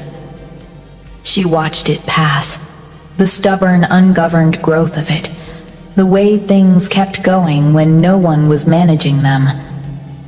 The first night they stopped at a garrison on the main road, military, utilitarian, not built for comfort. Clara was given a small room that was clean and cold. She wrapped her blankets around herself and slept well anyway. It turned out discomfort required worrying about it to actually bother you, and she'd run out of space to worry. He knocked on her door in the morning before the household was fully up. She opened it, still braiding her hair. He handed her something. A book, small, dark blue cover. "More northern poetry?" she said. "History," he said. "This region." He paused. "I thought you might want to know it before we arrive." She took it, held it the way her father had held books with automatic care, the kind that doesn't think about itself. He watched her do this. He'd watched her do things all the way from the palace, not intrusively, just looked. The way you look when you're still checking something is real. She was starting to understand that she had to get used to being looked at like that. He wasn't going to stop. It wasn't possessiveness exactly. More like someone who had found something genuinely interesting and saw no reason to pretend otherwise. She read the first 2 chapters of the history book in the carriage on the second day. She had questions. He answered them. She had more questions. He answered those too. And then they were arguing gently about one interpretation of a border agreement from 30 years ago, and the road outside was going by, and neither of them was keeping track of time. His attendant, who had been sitting in perfect silence in the corner of the carriage for 2 days, looked between them on the second afternoon with an expression Clara couldn't quite read. Not disapproving, something more like adjusting. She decided she liked him.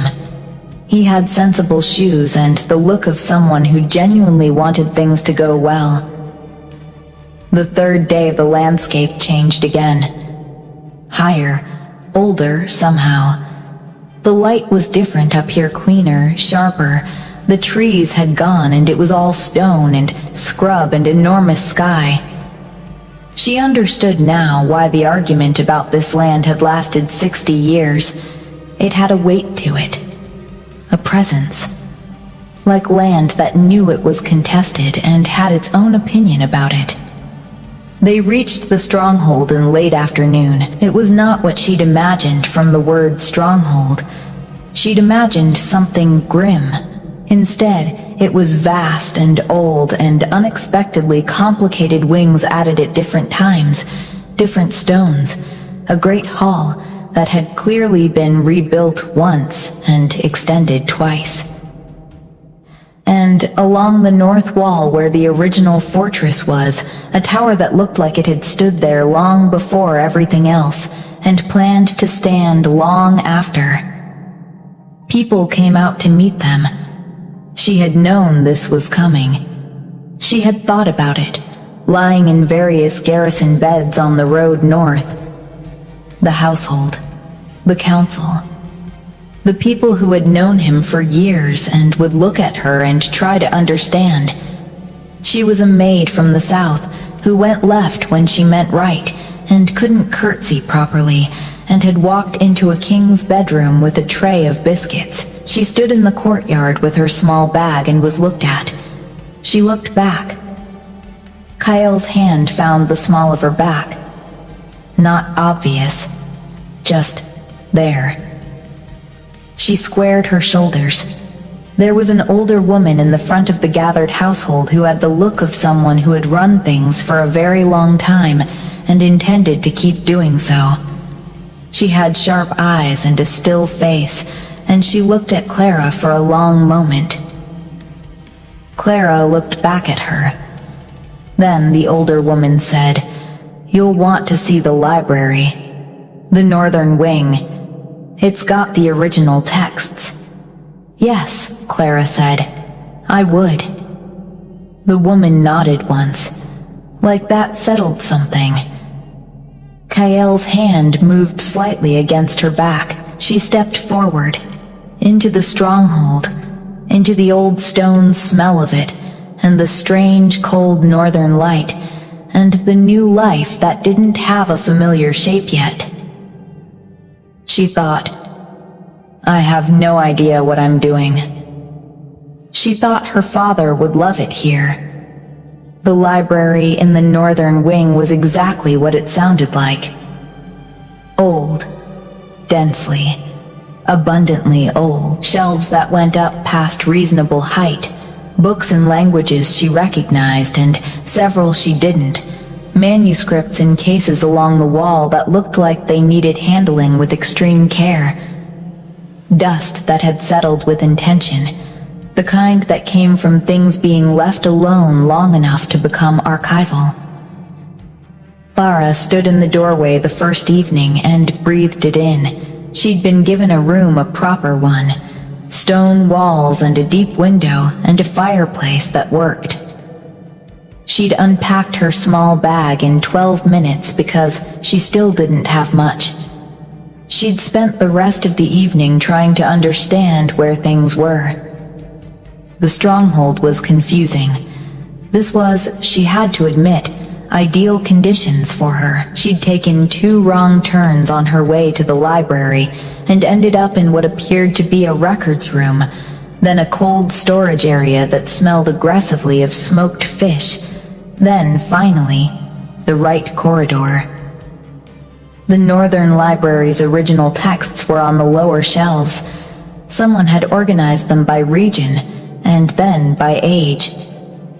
She pulled one out carefully, opened it to the first page. The script was older than anything her father had shown her.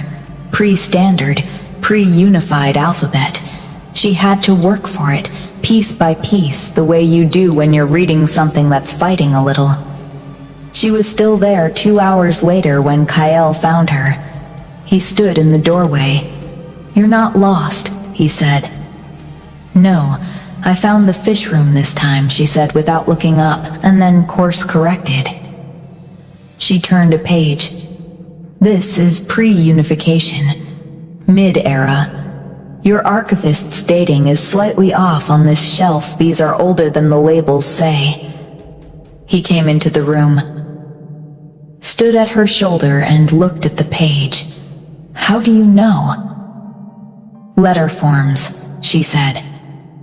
The third character in the northern script changed shape when the eastern and western dialects merged. These have the old form, so they're pre-merger. Older by at least 50 years than what the label says. He was quiet. "Does that matter?" he asked. "Probably," she said. "It changes which agreements they were written under." She finally looked up. "If you're using them to support border claims, the older dating is actually better for your argument. Pre-merger texts carry more weight in disputed territory cases. The unification created the ambiguity. Evidence from before it is cleaner." He looked at her for a long moment. "You've been here 3 hours," he said. "It's a good library." He sat on the low bench along the opposite shelf, leaned back, watched her turn pages. "It is," he said. "My mother used it. He paused. "More time here than anywhere else in the stronghold, I think." Clara looked up. "She was the one who organized the original texts by region," he said. "The system you're using." "Oh," she said. He nodded. She would have had opinions about the dating labels. "Definitely wrong," Clara said. She would have caught it. Something moved across his face, private and brief.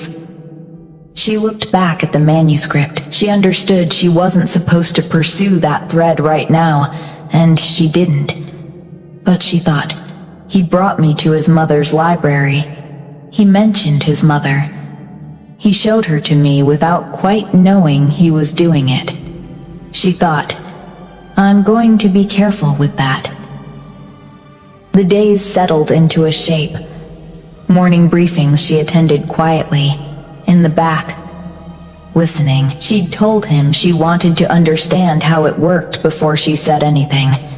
He'd agreed without explaining to anyone else why she was there, which meant people made their own decisions, and some of them came and asked her directly. She answered honestly. She didn't perform intelligence.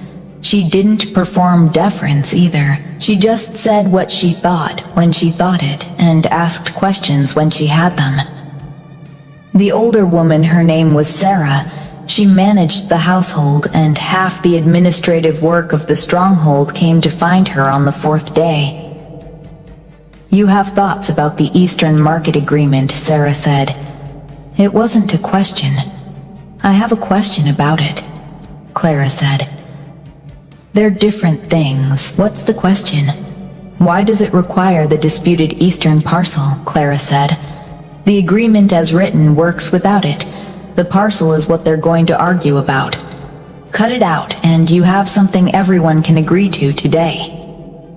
Sarah looked at her for a moment.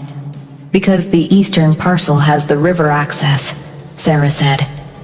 Which neither side actually needs right now, Clara said. She spread her hands.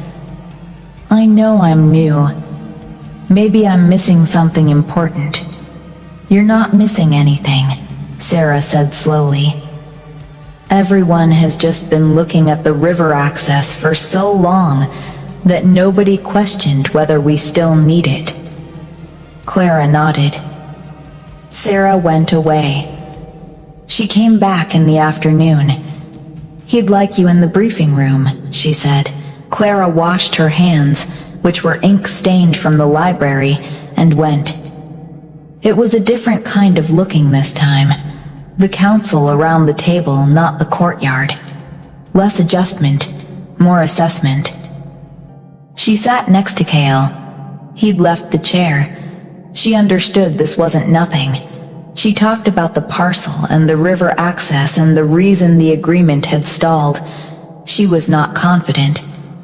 She was accurate, which she'd found was usually more useful. She said I think rather than I know when she was inferring.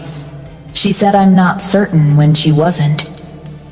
Afterward, one of the older council members, Lord of something Northern, she'd learned the name, stopped her in the corridor. Where are you from? He asked. The South, she said. The palace.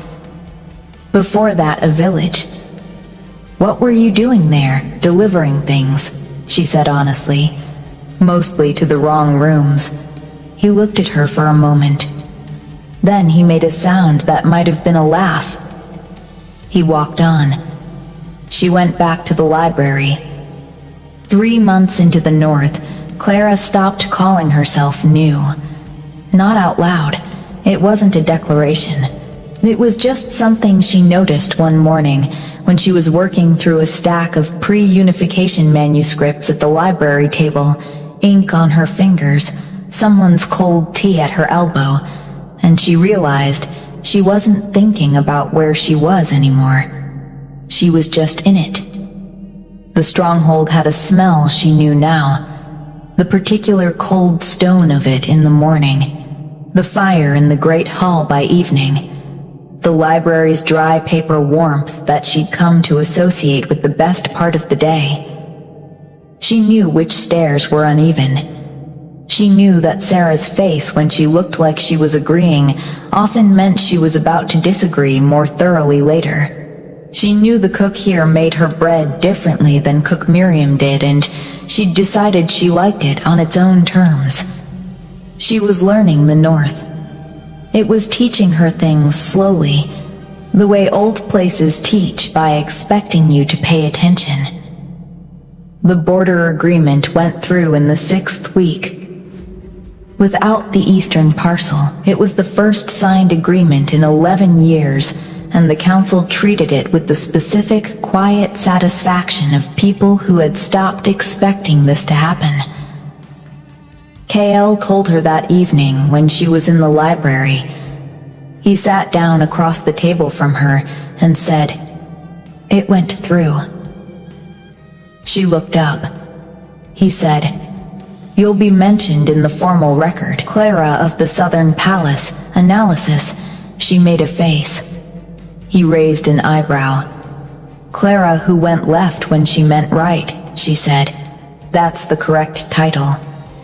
The corner of his mouth moved. She'd been collecting those, the small corner of mouth movements.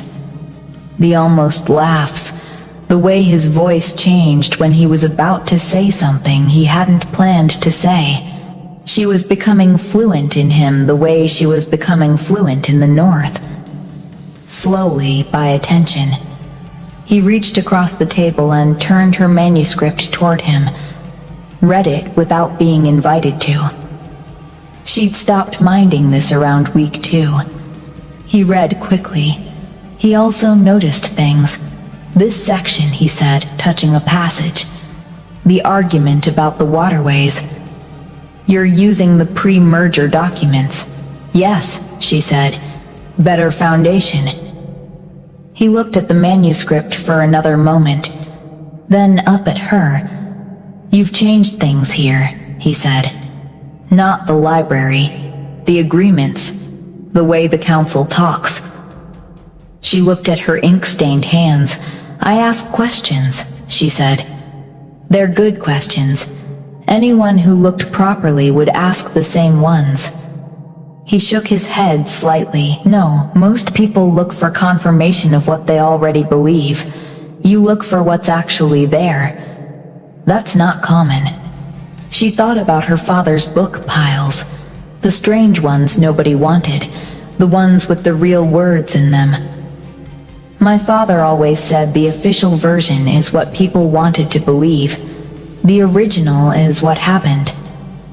Kale was quiet for a moment. He was looking at her with that look she'd stopped being surprised by.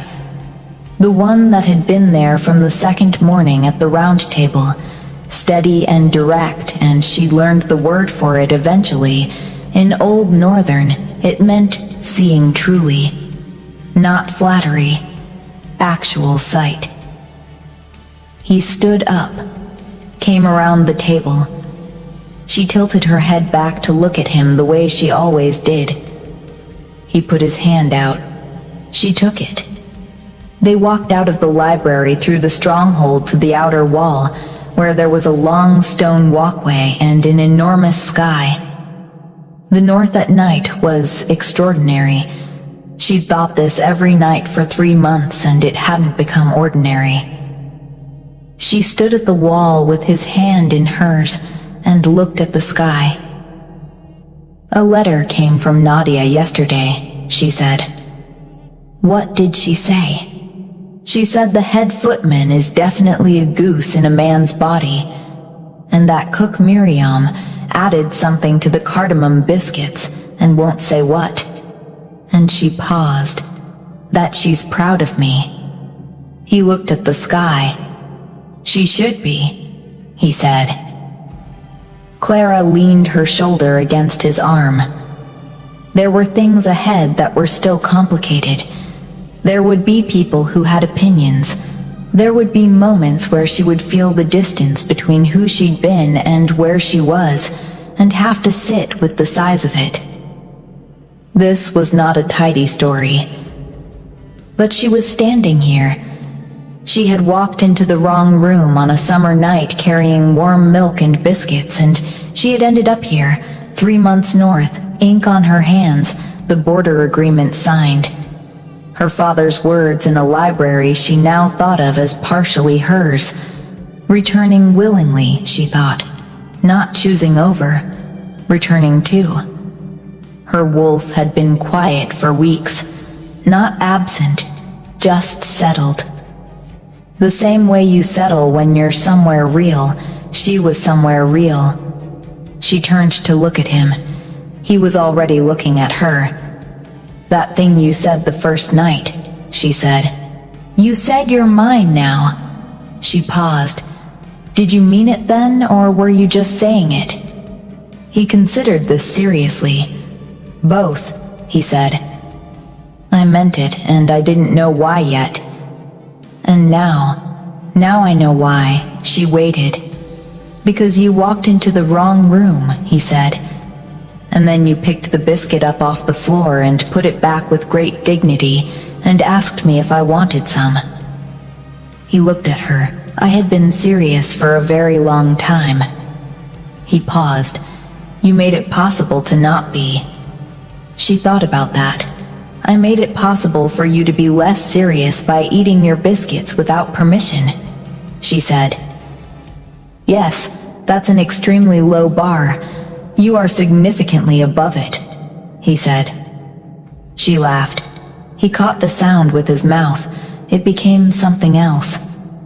Then, it was quiet and cold, and the enormous northern sky was above them, and she was exactly where she'd ended up by going wrong. She thought her father would have had a word for this feeling. She thought she didn't need it. She had the thing itself. The first thing I noticed about the selection hall was the smell. Candle wax, cold stone, and underneath it all, something sharper. Fear, the kind that seeps out of skin when 100 girls stand perfectly still and try very hard not to breathe too loud. I was not standing perfectly still. My hands were shaking so badly that I had pressed them flat against my thighs. Fingers curled into the rough fabric of my dress, just to stop them from trembling visibly. It was not working. The girl beside me, tall, copper-haired, and wearing a gown that probably cost more than my entire village earned in a season, glanced at me once. Then she shifted 6 inches to her left, putting deliberate distance between us, like my fear might be contagious. Maybe it was. "My name is Ren. I am nobody." That is not self-pity, it is just accurate. I am the youngest daughter of a dead herbalist and a woman who remarried poorly. I grew up in the borderlands, in a settlement called Ashford, where the roads turn to mud in winter and stay mud in spring. I know how to identify 43 medicinal plants by touch alone. I know how to set a broken finger and how to talk a frightened horse into stillness. I do not know how to stand in a marble hall wearing a borrowed dress and pretend that I am not absolutely certain I am about to either faint or be eaten. The selection was not supposed to include girls like me. The decree had said daughters of noble houses, merchant families, landowners, women of standing. I was none of those things. But the king's soldiers had come through Ashford 3 weeks ago with a list of requirements rather than a list of names, and somehow, in some clerical accident that I still did not fully understand, I had ended up on a cart with 6 other girls heading toward the Iron Spire Citadel. When I had tried to explain the mistake to the soldier at the gate, he had looked at me the way people look at a dog that has started speaking. Then he had pushed me into the line. So here I was. The selection hall was enormous. It had a ceiling so high it disappeared into shadows, and the floor was pale gray stone that reflected the candlelight in cold, rippling patterns. Along the walls, massive iron sconces burned low, casting the room in a dim, orange-gold warmth that might have felt romantic under different circumstances. About 100 girls stood in loose rows, facing a raised dais at the far end of the hall. On the dais, 3 long tables. Council members, advisors, scribes with quills already moving, and 1 empty chair in the center. Tall-backed, dark wood. Waiting, The Alpha King had not yet arrived. I had positioned myself in the far corner of the last row, not strategically. I had simply walked until I hit a wall and stopped. Around me, the other girls were doing what girls do when they are nervous and proud at the same time. Straightening posture, smoothing hair, practicing the particular blank pleasantness that passed for composure in high society. Some of them were genuinely beautiful in the way that seemed almost architectural, like their faces had been constructed rather than born. High cheekbones, long necks, eyes that held the specific confidence of girls who had always been told they were worth looking at. I had pulled my hair back in a braid that was already coming undone on the left side. My dress was a pale gray that someone had told me complemented my coloring. I was not sure they had been right, and I had a bruise on my left wrist from where a cartwheel had caught me during the journey, which I was currently hiding by keeping that arm slightly behind me. The doors at the far end of the hall opened. No announcement, no herald, no trumpet, just the doors swinging inward, and then the air in the room changed. That is the only way I know how to describe it. The air changed. It became heavier, denser, like the moment before a storm breaks, when the atmosphere presses down on your shoulders and something animal inside you says, quietly and clearly, "Pay attention." He walked in alone. I had expected a procession. Guards, attendants, someone carrying something ceremonial. But he came in by himself, and the council at the tables rose immediately, the scrape of their chairs loud in the sudden silence. He did not acknowledge them. He crossed the dais in a few long strides, his dark cloak moving behind him, and sat in the high-backed chair without ceremony or pause. From the corner, I could only see him at an angle. Dark hair, broad shoulders, the kind of stillness that was not relaxation but control, the absolute, deliberate absence of wasted movement. Then he looked at the room. His eyes moved across the rows of girls in a slow, methodical sweep. Not the way a man looks at beautiful things he wants, more like the way a commander reads a battlefield. Assessing, categorizing, his expression gave nothing away. Not boredom, not interest, not cruelty, nothing. Several girls near the front straightened further. Chins lifted. One of them smiled, a practiced, luminous thing that she had clearly rehearsed. He did not pause on her. His gaze kept moving, row by row. And then it reached the back of the hall. It reached the corner. It reached me. I did not straighten. I could not. I was frozen in the specific, humiliating way of someone who has just been spotted hiding. My left braid was half undone. My knuckles were white against my dress, and I was fairly certain that whatever expression was on my face at that moment was not composed or luminous or anything resembling what this room required. He looked at me for 3 seconds, maybe 4. Then he turned to the head of his council, a gray bearded man to his left, and said 2 words. That one. The room did not gasp all at once. It was staggered. A ripple. Disbelief moving from the front rows to the back like a wave, girl by girl, until the silence that followed was a different kind of silence entirely. The copper-haired girl who had shifted away from me turned back and stared at me with an expression I had never seen directed at me before. I did not know what it was. I was still trying to remember how to breathe.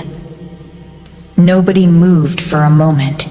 Then the gray-bearded council member, I would later learn his name was Elder Chorus, rose from his chair and cleared his throat with the particular authority of a man who had spent 40 years managing awkward silences on behalf of powerful people. "The Alpha King has made his selection," he announced, his voice carrying easily to every corner of the hall. "The process is concluded." That was it. No ceremony. No deliberation. No second look at the 100 other girls who had traveled days, some of them weeks, to stand in this room looking beautiful and composed and everything I was not. Done. Over. Because he looked at me for 4 seconds. I felt a hand on my arm. A young woman in a silver uniform, a palace attendant, I realized was guiding me forward with the polished efficiency of someone who had done this before. She did not look at me with curiosity or judgment. She looked at me the way people look at objects they are responsible for moving carefully. I let her steer me because my legs were operating mostly on reflex and partly on the sheer stubbornness of not wanting to fall on this floor in front of all these people. As we passed through the rows, I felt it. The stairs. 100 pairs of eyes tracking me from my undone braid down to my scuffed boots. Some faces were carefully blank. A few showed confusion, the genuine kind, like they were trying to solve a problem that should have a logical answer. One girl near the middle had tears tracking silently down her cheek, and she was not even trying to hide them. She had a dress the color of deep water and flowers braided into her hair, and she was weeping with the quiet devastation of someone whose entire plan had just been erased. I wanted to stop and tell her I was sorry. I did not understand why he had chosen me either. The attendant kept moving. I kept moving with her. At the dais, I was positioned 6 feet from him, close enough that I could see things the distance had obscured. A scar that ran through his left eyebrow, the faint shadows under his eyes that suggested he had not slept enough in recent memory. His hands, resting on the arms of the chair, were not soft hands. There were old calluses across the knuckles, the hands of someone who had trained for a very long time and never entirely stopped. He was watching me approach with the same expression he had worn looking at the room, still measuring.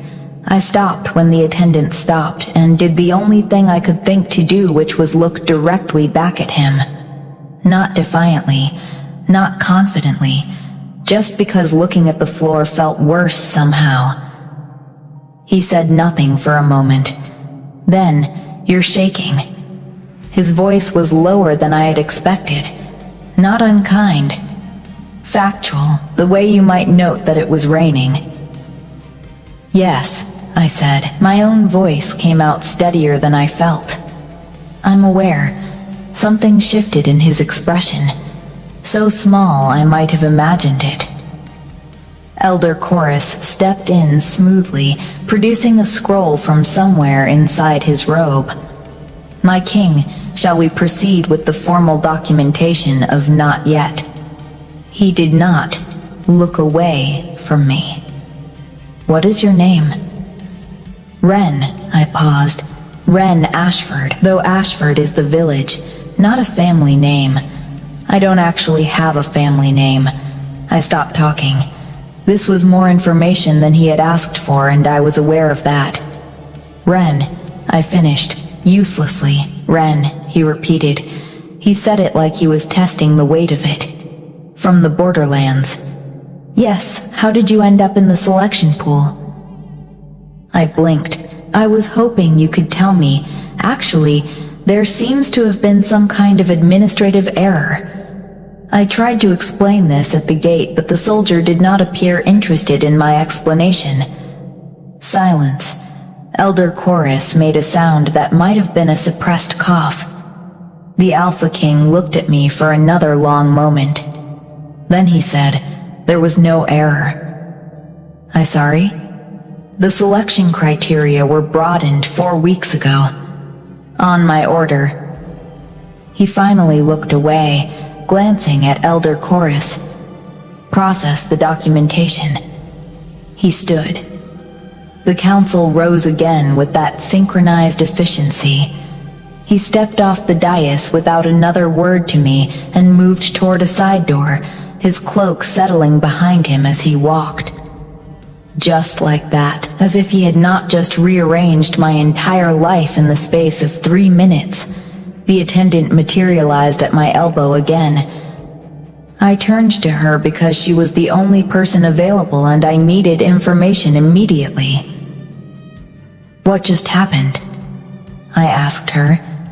"You've been selected," she said, as if this were obvious. "Selected for what exactly? What does that mean? What happens now?" She guided me toward the side door, away from the hall, away from the 100 girls who were now being efficiently organized and redirected by other staff. "You'll be given chambers in the residential wing.